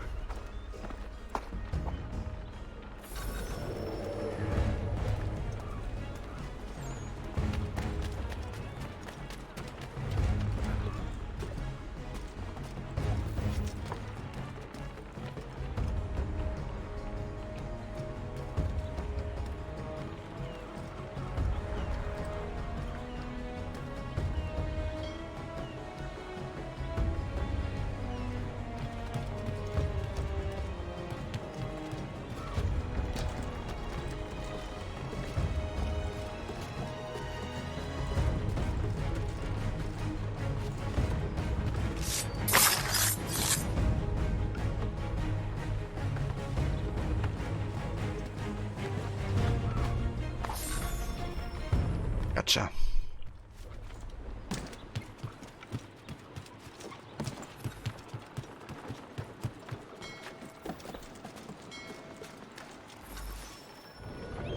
Here we are then.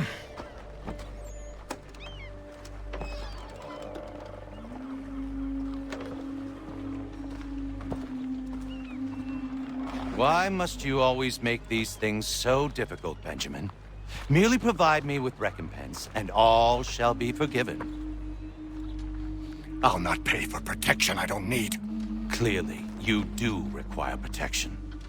Else we wouldn't be here. How very gauche. Now, what shall we do about our guest? Maybe I take his hands. Put an end to his surgery. Maybe I take his tongue. Put an end to his waggling. Or maybe I take his cock. Put an end to his fucking us. So many options. I can't possibly decide. Take all three. Now, hold a moment. Perhaps I was hasty in refusing you earlier. I'm so very sorry, Benjamin. But that door has closed. Be reasonable, Silas. I rather think I was. But you took advantage of my generosity. I won't be made a fool a second time.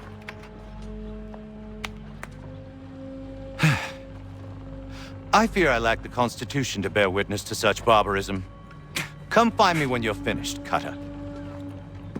You'll regret this, Silas, do you hear me? I'll have your head! No. I rather think you won't. Ouch. That hurts. Silas Fetcher was the nephew of a well-to-do London merchant who purchased a commission for him in the British regulars when he was quite young. He was sent to the colonies in 1750. Poor man was posted at the defense along Boston Neck. You won't be surprised to learn that Fetcher had a mean streak. Few men wanted to serve under him, which might be what led to him being posted in Boston in the first place. Living in the colonies was regarded as something akin to exile at the time. Actually, come to think of it, not much has changed. Men who advanced under Fetcher's command were noted for their cruelty, like his personal assistant Cutter, which even you might have guessed is a nickname meaning one who likes to cut things, preferably people. Not what I look for in a PA, but there you go. At the time, pay in the army was notoriously bad, and soldiers would often pick up odd jobs in their spare hours to make ends meet. This made them rather unpopular in Boston, where unemployment was rather high. However, Fetcher found something he enjoyed much more, demanding protection money from merchants in Boston. Not only that, but he dabbled in theft, fencing stolen goods, and the slave trade. A real Renaissance man, capturing the local indigenous people and selling them off to the highest bidder. Which is what he was doing when Haven found him.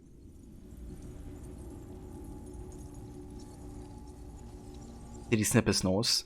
Yeah, I think he cut the parts connecting the nose together.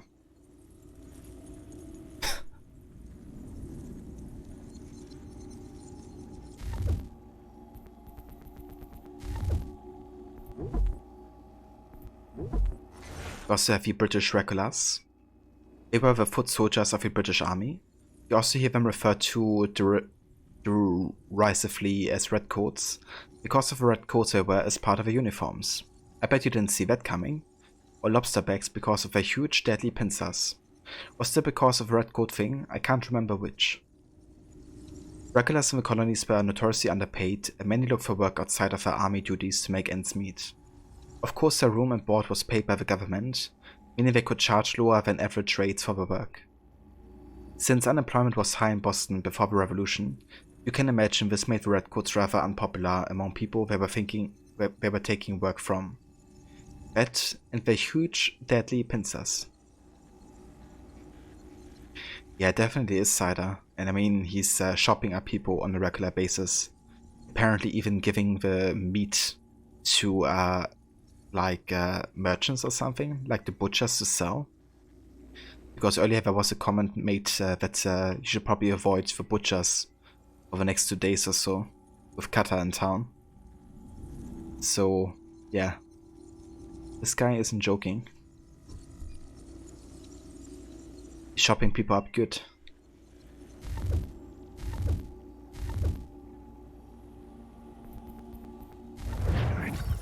I'm proud of it. Just a quick little swipe and no more is. How's that sound, Mr. Church? At least I'll be spared more of your inane prattle. Maybe you'll get lucky and pass out. Though I dare say I'll do my best to ensure that doesn't happen. Hold still a minute. I gotta decide where to start. Your parents must be so very proud to have raised a specimen like yourself. Quiet now. I need to concentrate on me work. A little bit from here, a little bit from there. Make myself a nice keepsake, I will. You're absolutely mad. Just like all good artists. You're a ruffian, common as dirt, Cutter. I'm proud of it. Your parents must be so very proud to have raised a specimen like yourself. Quiet now. I need to concentrate on me work. Hold still a minute. I gotta decide where to start. Maybe you'll get lucky and pass out. Though I dare say I'll do my best to ensure...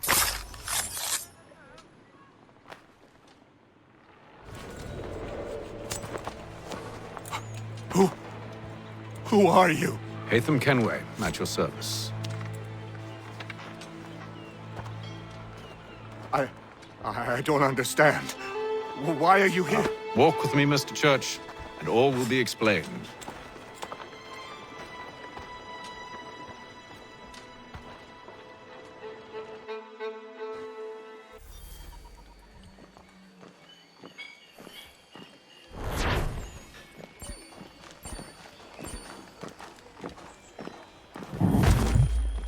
Oi. That's so nice.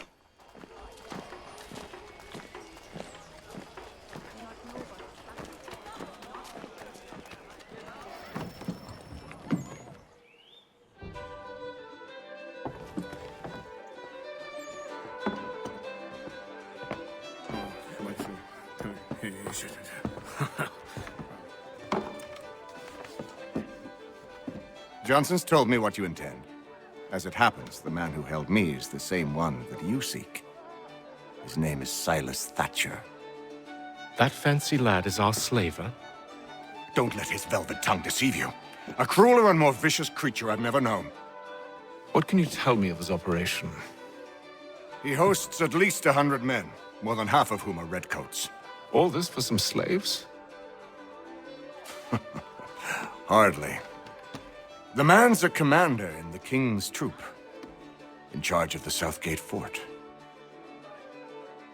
We need to find a way inside. Let me think on it.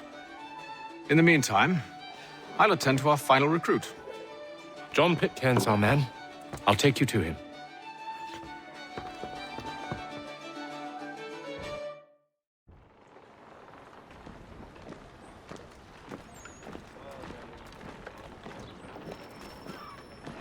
Alright, still sequence 2. Nice. The soldier. State your business. New recruit. More kindling for the pyre, eh? Well, go on then.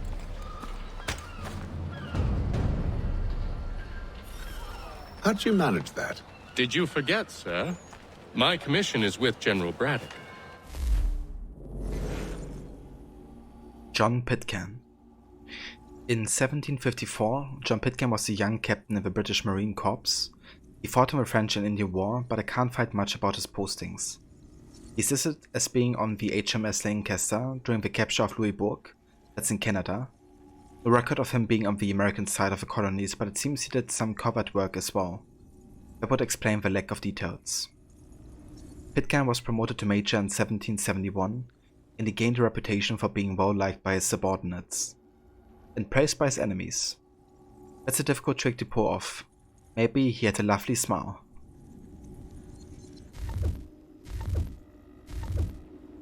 When I'm not attending to you, of course.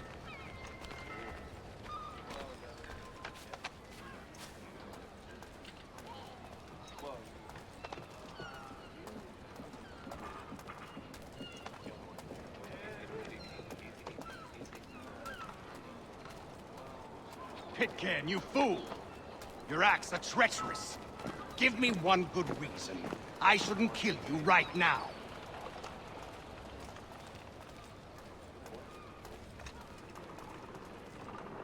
Were you planning to announce yourself? Or did you hope my men Sir, wouldn't notice your if arrival? you'll allow me to explain. Ho ho! By all means. I should like very much to hear this. I have not deserted, sir. I am here under Commander Amherst's orders. Show me a letter bearing his seal, and you might be spared the gallows.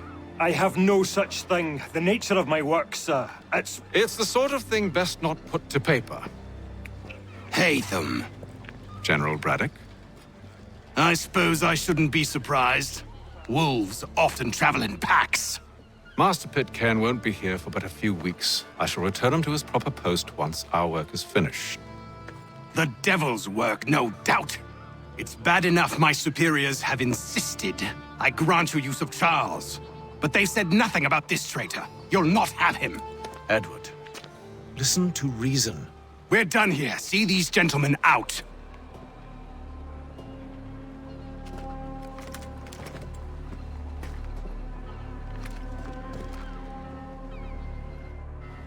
Well, that didn't go as I expected. And to think I used to call him brother. What now? They'll chase us off if we try and return. We're done with this camp. As luck would have it, so are they. Come along. And that's the third time that I talked about luck. Let's have a perfect setup for Rogue. Edward Bulldog Braddock was a major general placed in charge of British troops at the beginning of the French and Indian War, probably because he had a nickname like Bulldog. Braddock was serving as the acting governor of Gibraltar when he received the command in North America. He was given control of 2 regiments of regulars and assigned to win back Fort Duquesne from the French, known as the Braddock Expedition, as part of a larger attack on the French colonies on the continent. Braddock had been well liked as the governor in Gibraltar, but things changed once he reached North America. He had been known for keeping strict order among his troops, but it seems he went beyond that into brutality. He gained a reputation for being quick-tempered and cruel. He also displayed a contempt for non-British soldiers that alienated the colonial militia he was trying to recruit. So, a cruel, racist bulldog then. Then my least favorite type of bulldog. Braddock took a bullet to the chest during a battle in 1755, rumor has it from one of his own soldiers, which is a job hazard when you're nasty to the people around you, and they all have guns. Sounds like the bulldog may have been put down. And the other they don't realize here yet is that one of his own men was Hatham, who was actually clothed as a redcoat when he killed him with that bullet. I think I'm gonna try to kill him with a bullet as well, to kind of like go with what's been established here, at least historically.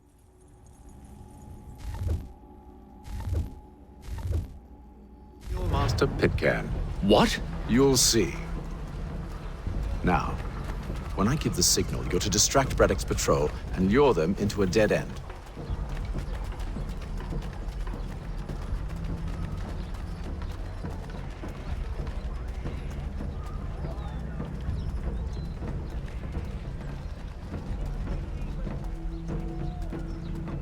It is reported that Lieutenant Colonel Washington has surrendered. Where shall we head next? Perhaps down Marlborough. No.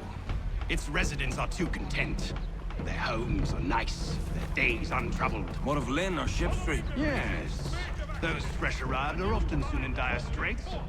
They're more likely to seize upon an opportunity to fatten their purses and feed their young.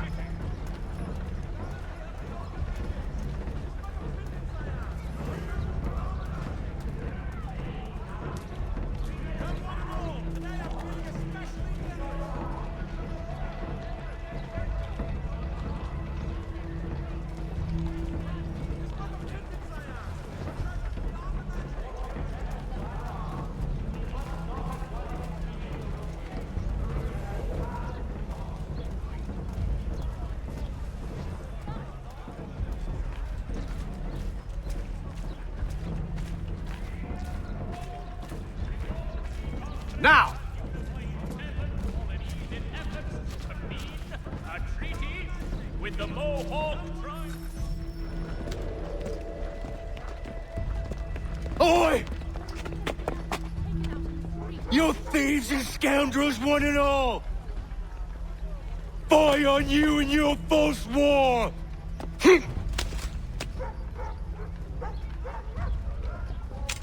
After him!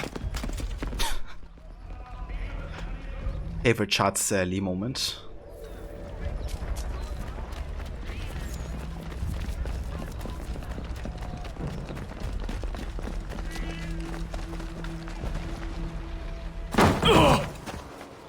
Unhand him, Edward. You again. Let us go. And John Pitcairn with us. I will not have my authority challenged. Nor I. Put them all in chains.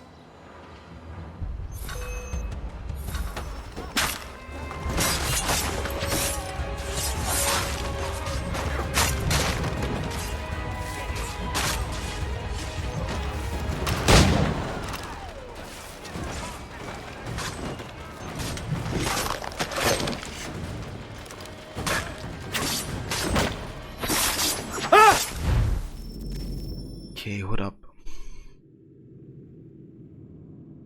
Okay, here's the issue. I have to get a kill streak of 3. And my mates already have killed like 6 people or so. But I also can't get this snitch, like I can't let the snitch get away.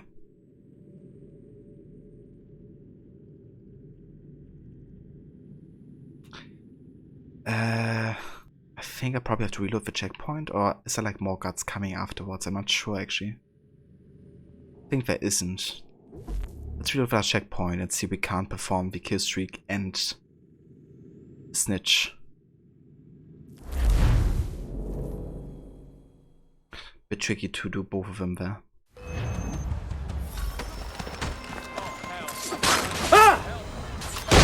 Fucking hell.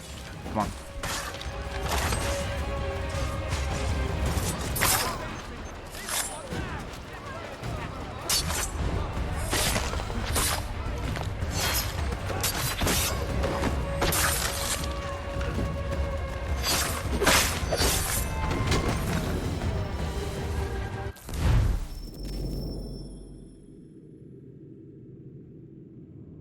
Why didn't I get these sequential kills? I killed 3 after each other. Maybe because I got attacked during the 3rd kill, even though he died. Oh, Jesus Christ. Let's do this again then. This one's a bit tricky. I'm just gonna go directly for the snitch.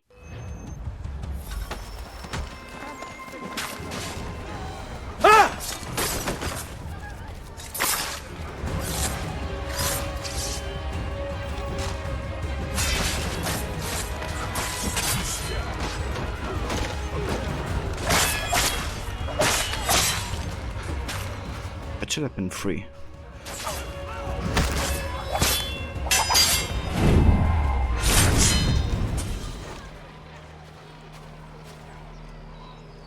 Okay, that works. I stay my hand today because you were once my brother, and a better man than this. Or should our paths ever cross again, all debts will be forgotten. You're free now, John. Traitor! Go on then! Join them on their fool's errand! And when you find yourself lying... I assume you've good reason for causing all this madness. What is it you require of me? I'll explain everything on the way.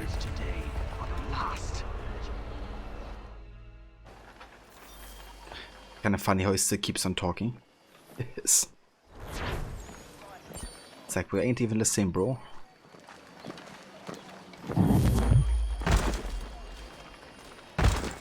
You guys again.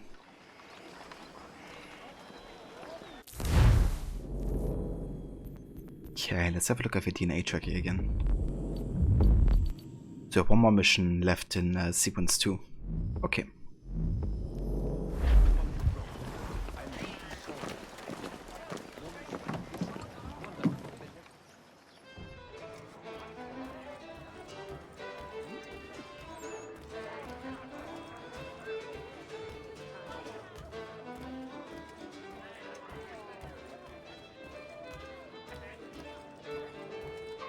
So this was still taking place in July of 1754. If I may, I was curious about your past with Braddock. You two clearly have a history. Edward was one of us upon a time, and I considered him a close friend. He was brave and bold in ways few men are. But everything changed at the siege of Bergen op Zoom. We had lost the fortress to the French, and were in the midst of egress. There was a skiff hidden at the port with which we planned to make our escape. As we drew near, a young man and his family came upon us, begging for safe passage. I consented, but Edward refused. The young man called him Craven then. So Edward killed him and all the rest. Even the children. To this day, I don't know why. Was this the first time he'd struck out? Or had I simply never seen it before? Either way, things were never the same after that. We campaigned together a few more times, but each outing was more disturbing than the last. He killed and killed. Enemy or ally, civilian or soldier, guilty or innocent. It mattered not. If he perceived one to be an obstacle, they died. He maintained that violence was a more efficient solution. It became his mantra. And it broke my heart. I had no idea. He hides it well, and intimidates into silence any who discover him. Those who persist have a tendency to find misfortune. And we should stop him. I suppose you're right. But I maintain a foolish hope that he might yet be saved and brought back round to reason. I know. It's a silly thing to believe that one so drenched in death might suddenly change. I'm sorry to have brought this up. It was not my intent to sour you. Nonsense. We are brothers now. There should be no secrets between us. It's kind of interesting that Hatham actually thinks he can bring back Edward to reason. You know, after what he said about what he's done, you know, that he would like deny a family during the time of a war safe passage and even, you know, kill all of them, including the children. And Hatham thinks he's still not a lost cause. It's definitely interesting. Also the fact that he would still like to work with somebody like that together again, should they change. Or kind of like regret what they've done. I hope you and the General find a way to patch things up. Don't let me keep you, sir. I'm sure you have more important things to do. So, a question for you. Why medicine? I'm supposed to tell you I care for my fellow man, right?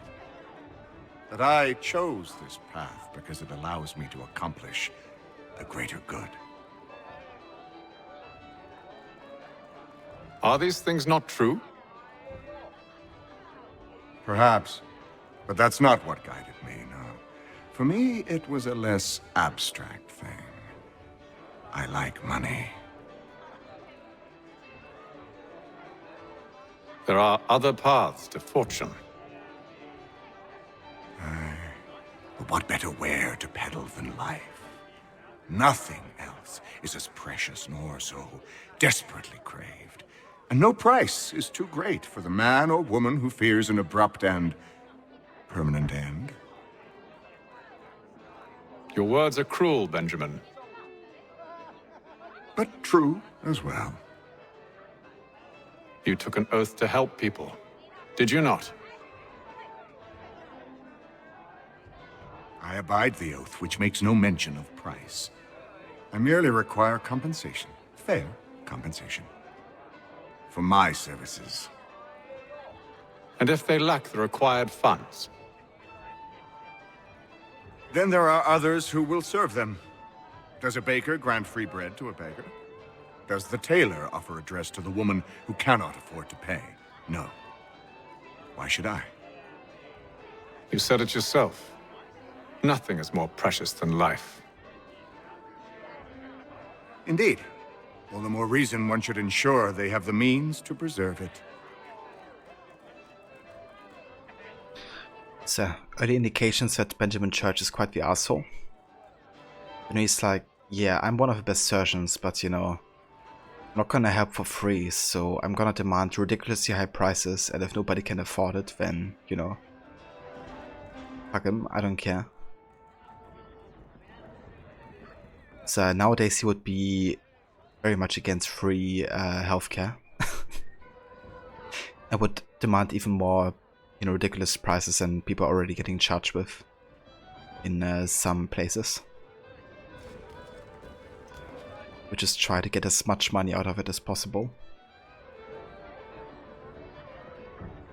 I've some ledgers to review. Do you mind if we speak later?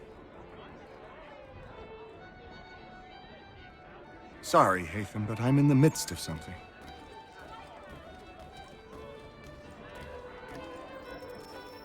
Sequence 2.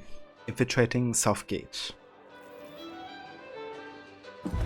Gentlemen, I believe I found the solution to our problem. Or rather, Odysseus has. How do you? Are you a new guy? The Greek hero, you lobcock. Allow me to explain. We enter Silas' fort, under the pretext of kinship. Once inside, we spring our trap, free the captives, and kill the slaver. Dodgy, dodgy. I like it. Then, let us begin. First, we need to find ourselves a convoy. Gotta say, there actually are some funny moments of Chatsy in the beginning. The Greek hero, you lobcock.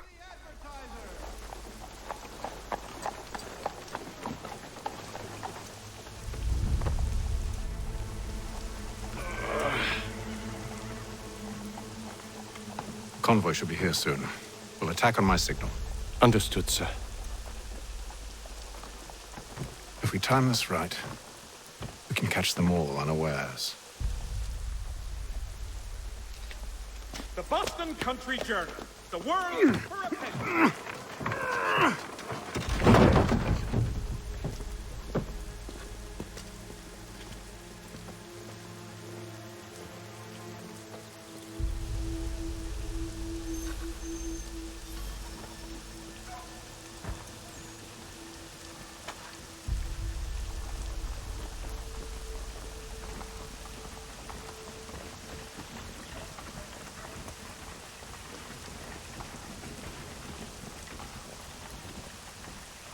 I like how your allies have assassin symbols, and making you think as a player, okay, you're actually playing with the assassins. 1,000 pardons, sirs. Seems we've had ourselves an unhappy little accident. Get it sorted, and quickly. Of course, my lord. At once.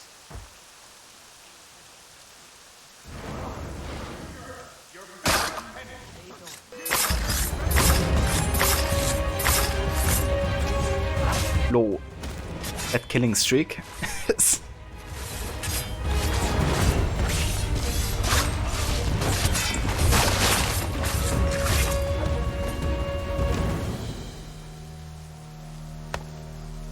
Charles, you and William serve as vanguard. Let no man reach us. What about me? You and John will follow from a distance and keep watch over us. I'll signal you when I have need of your services.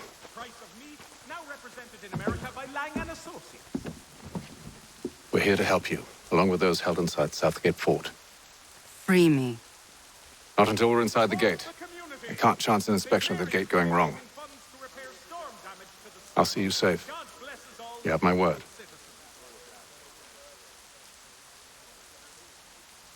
Hey there, Ruben. Welcome in. Do you know anything of Silas' operation? How many men we might expect? The nature of their defenses? You must be Found rather out I have important to him if you 100 were bits given your on own my escort. account, so here you go. Sir. Poisonous Bee, thank you so much for the 100 biddies.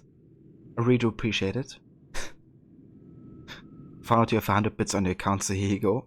Cheers, I appreciate it. Thank you for joining. I hope you're having a good day. And welcome in again also, Ruben. Thank you for joining. And yeah, I agree. I love this game a lot. Both Haven and Connor parts are just, yeah, legendary. Sada, nice Conga Lion kill streak. Thank you, dude. Yeah, it was kind of funny. I could just like assassinate one after the other. I didn't even mind. I'm from Germany. You're gonna watch some football, so enjoy your stream. Cheers, I appreciate it. Hope you enjoy some football. And yeah, thanks again for dropping those bits here. We've enemies ahead. Shall I engage them? No. Let Jonathan and Thomas take care of it. As you wish.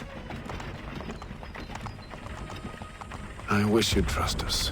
Though I suppose it's only natural for you to be wary. So be it. Ah, nice. You're also from Germany. Oh, yeah.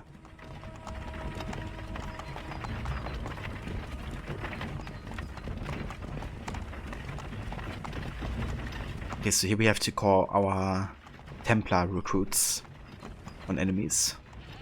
Kind of the same way you do it in Brotherhood and Revelations with the assassin recruits. Where is Lieutenant Jones? What's the meaning of this?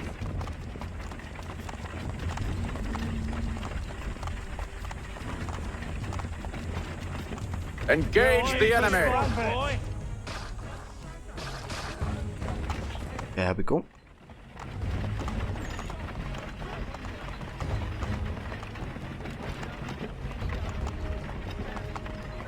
Goddamn dogs. Let no man reach us! Looks like you're to meet the Reaper. Poor Doggo. But yeah, that's scripted. The Doggo has to die, unfortunately.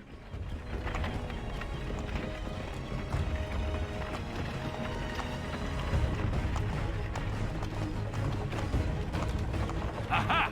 Bringing fresh On your meat, guard, eh? men. Come here. Of course. Only say the word, and I'll cut them down. One moment there. Are you new? Who's your officer? Engage the enemy! You're to meet the Reaper.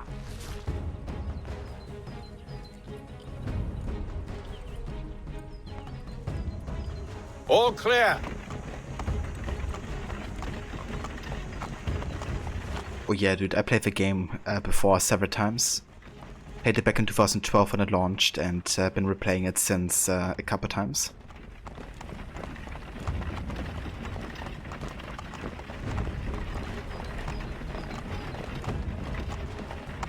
At this point I play through the AC games at least once a year. Hold! Evening, gentlemen. State your business. Delivery for Silas. Go on then.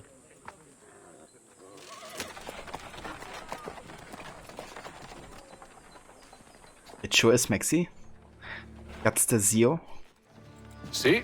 I'm freeing you just as I said I would. Now, if you'll allow me to explain. Or Zio for short. Let her go. But she'll give us away. No, she won't. What's the plan? Free the captives and avoid detection. What of Silas? He dies. Dies indeed. I know when you're ready to strike.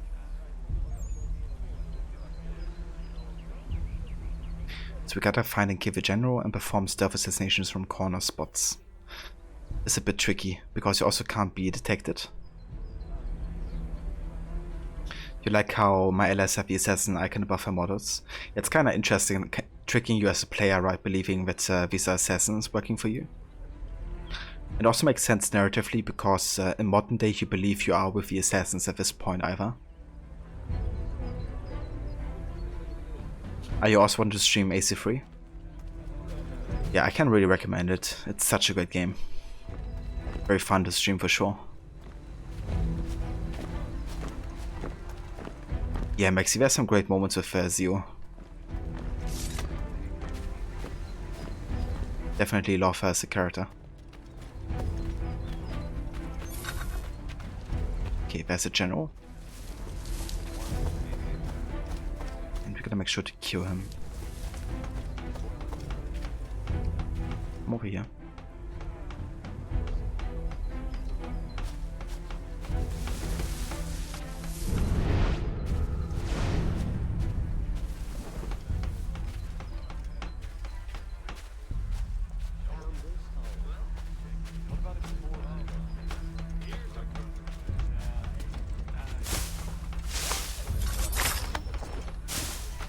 Okay. Talking with General here. We gotta do cover kills. That's gonna be a bit tricky.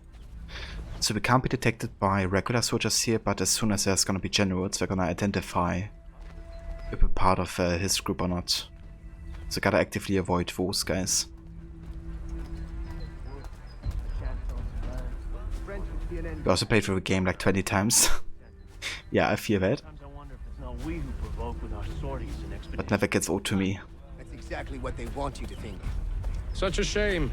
The colonies are meant to be an opportunity, not another war front.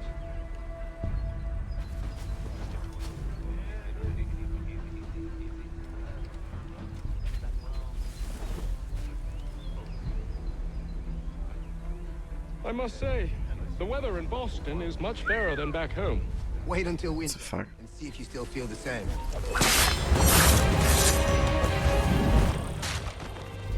Didn't react to my whistle at all. Okay, let's try this again. I thought he would like react to my whistle, but he didn't. The good thing for us, we have a save on the general, I think. Yeah, so we only have to focus on corner spot assassinations now.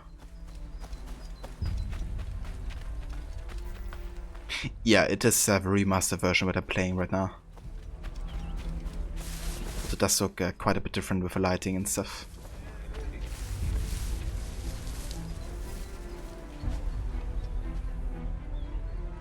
Okay, let's see if I can follow this guy and do a cover assassination from over here maybe.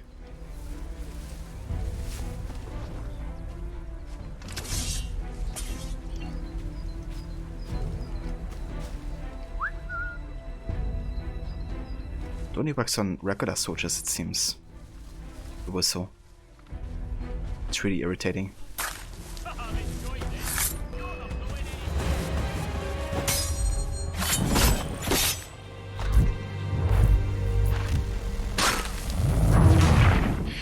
Okay, so that's good to know at least, that the whistle doesn't work on the generals. So it's not me. Okay. Let's do this differently then. We're just gonna focus on killing the officers and we'll do the cover kills on regular soldiers here.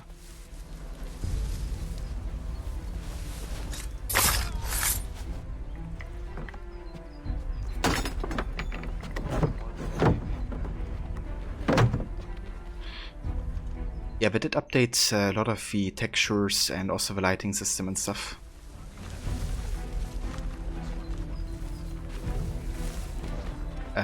But overall, of course, it's still quite similar looking.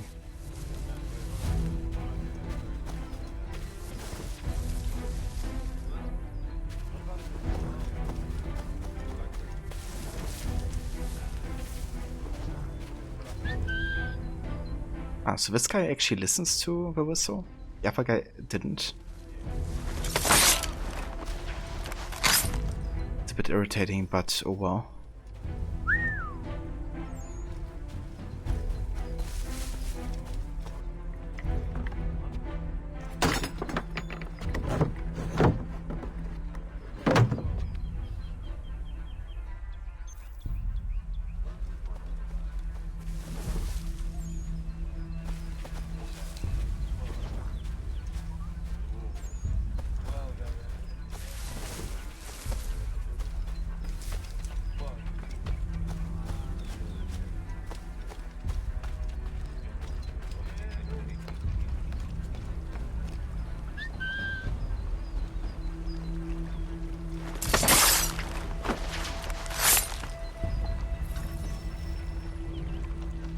Alright, that's 2.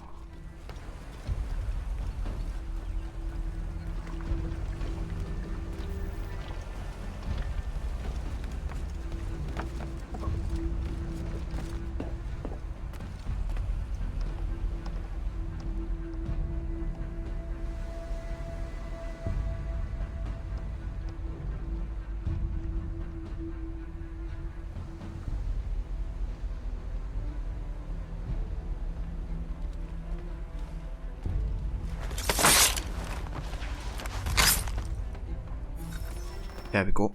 It does it. Personally, I prefer the Connor part. Actually, because you have like the homestead missions and the Brotherhood missions and all that. The game just really opens up much more. And I also really like Connor as a protagonist, I have to say. Like seeing his character growth and seeing him grow up also.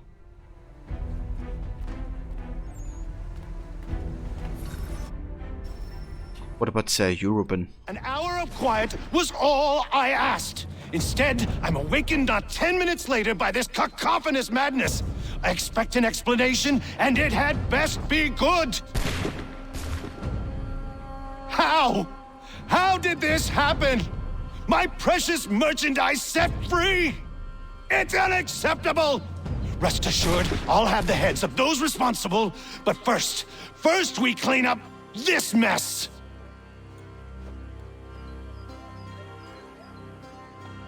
Seal the fort, kill any who try to escape. I don't care if they be one of us or one of them. To approach the gate is to be made a corpse. Am I understood?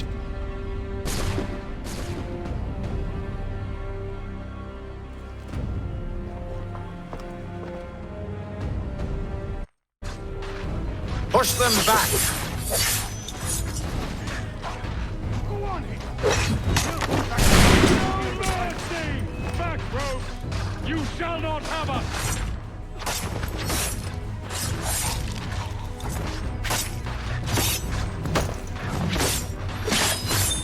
No mercy! You just want to check. We have to avoid the firing line damage. Okay, so can't get into the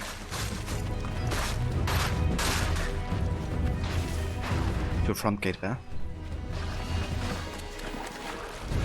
Gonna have a walk around here. Oh, nice, Maxi. Yeah, no, Levy read all of her books, so she can definitely give you some recommendations if you're looking for specific ones. I mean, if you just want to read all of them, Benjamin! it'd also be nice. Glad to have you with us. I could use some help. The Order stands united. Kill the intruders! All of them! I'll need the wrench. Ah, come here, dude. He's the one responsible! Kill him!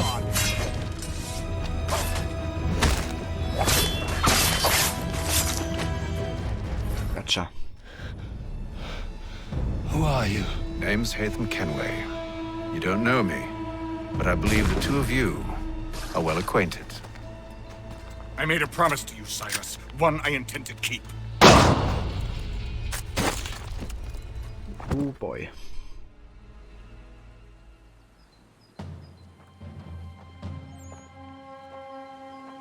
Fatality.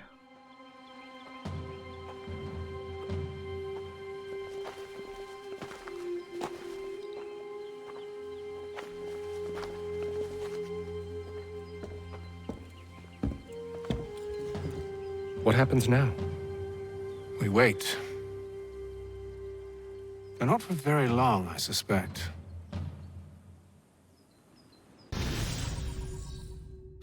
Indeed. So that's the end of sequence 2. Which means the next main story we would be playing would actually be back in Rogue again. It's kind of nice that a lot of the time skips actually addressed in the game as well. Like, you know, it's been months that pass, or we're gonna wait now. Very nice opportunities to switch back and forth. It's been several weeks now since we freed the Mohawk prisoners from captivity. I had hoped their leader might make contact, but there's been only silence. My men grow restless. They want to know what comes next, and I do not have an answer. Lee alone remains active, pursuing leads, however slight. He stalks the city streets and scouts the bordering woods, hopeful that he might make contact with one of those we saved. There was a woman there that night. It was she who helped the others to safety. If we can find her, I believe I'll have my answers. So, I watch and wait, hopeful that my true mission might finally begin.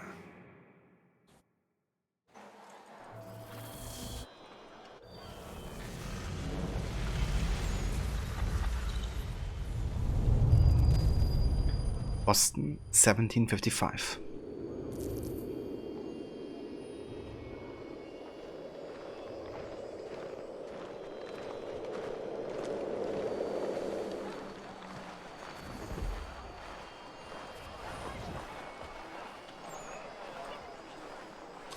But yeah, that's not where we will continue with AC3 though, because that's further advanced and we are currently in Rogue.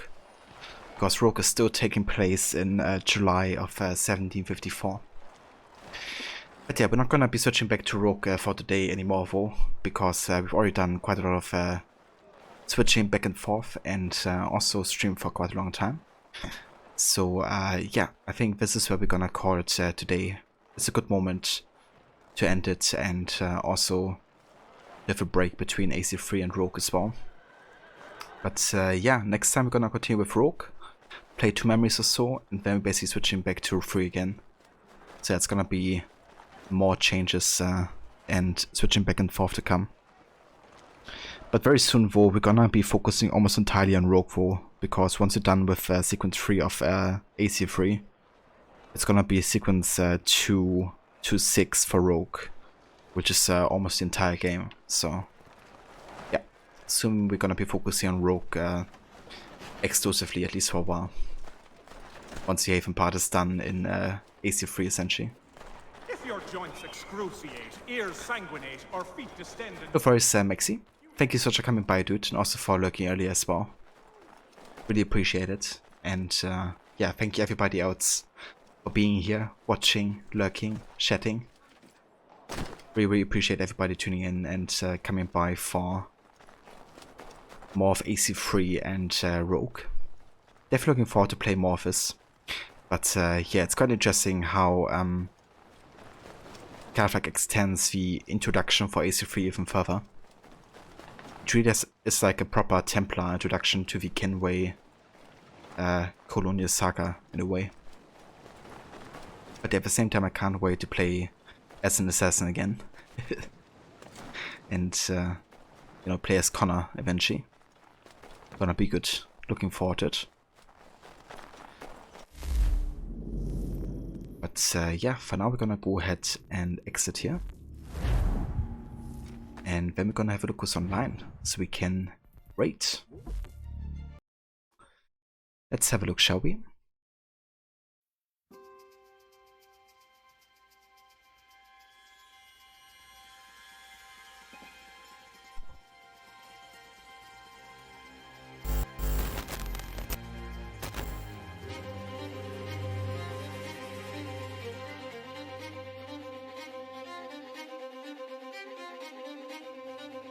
And thanks for triggering those raid commands, Maxi.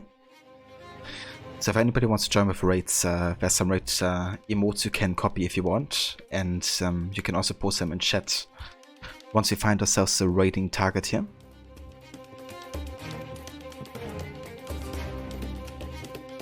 Let's see.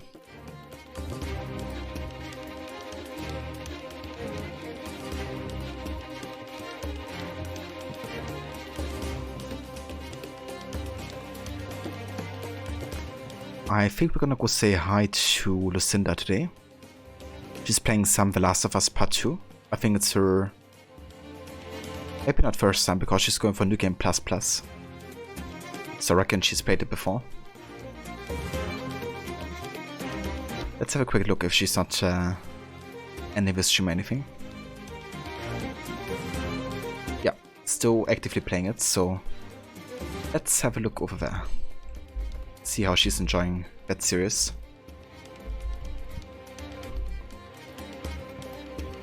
I haven't played The Last of Us games yet, but I definitely love to play the first one. Especially given that I have a PlayStation 4 now. I should be able to play that and hopefully have a good time. But so much good things about it. Yeah, that's what I hear every time I say that I haven't played them yet. It's like a must play. Gotta check it out. But yeah, thanks again to all the support today, guys. Let's actually see. Thanks again, Rod, for the raid earlier. Demigods, thank you for 50 bits. Ronnie, thank you for the resub with 70 months. And Poisonous Bee, thanks again also for 100 bits as well. And again, everybody else for being here, watching the stream. I will catch you next time for some Witcher 3, The White Hunt. Until then, hope you have a great day or night, whatever the case may be. And yeah, I will catch you next time for some Witcher.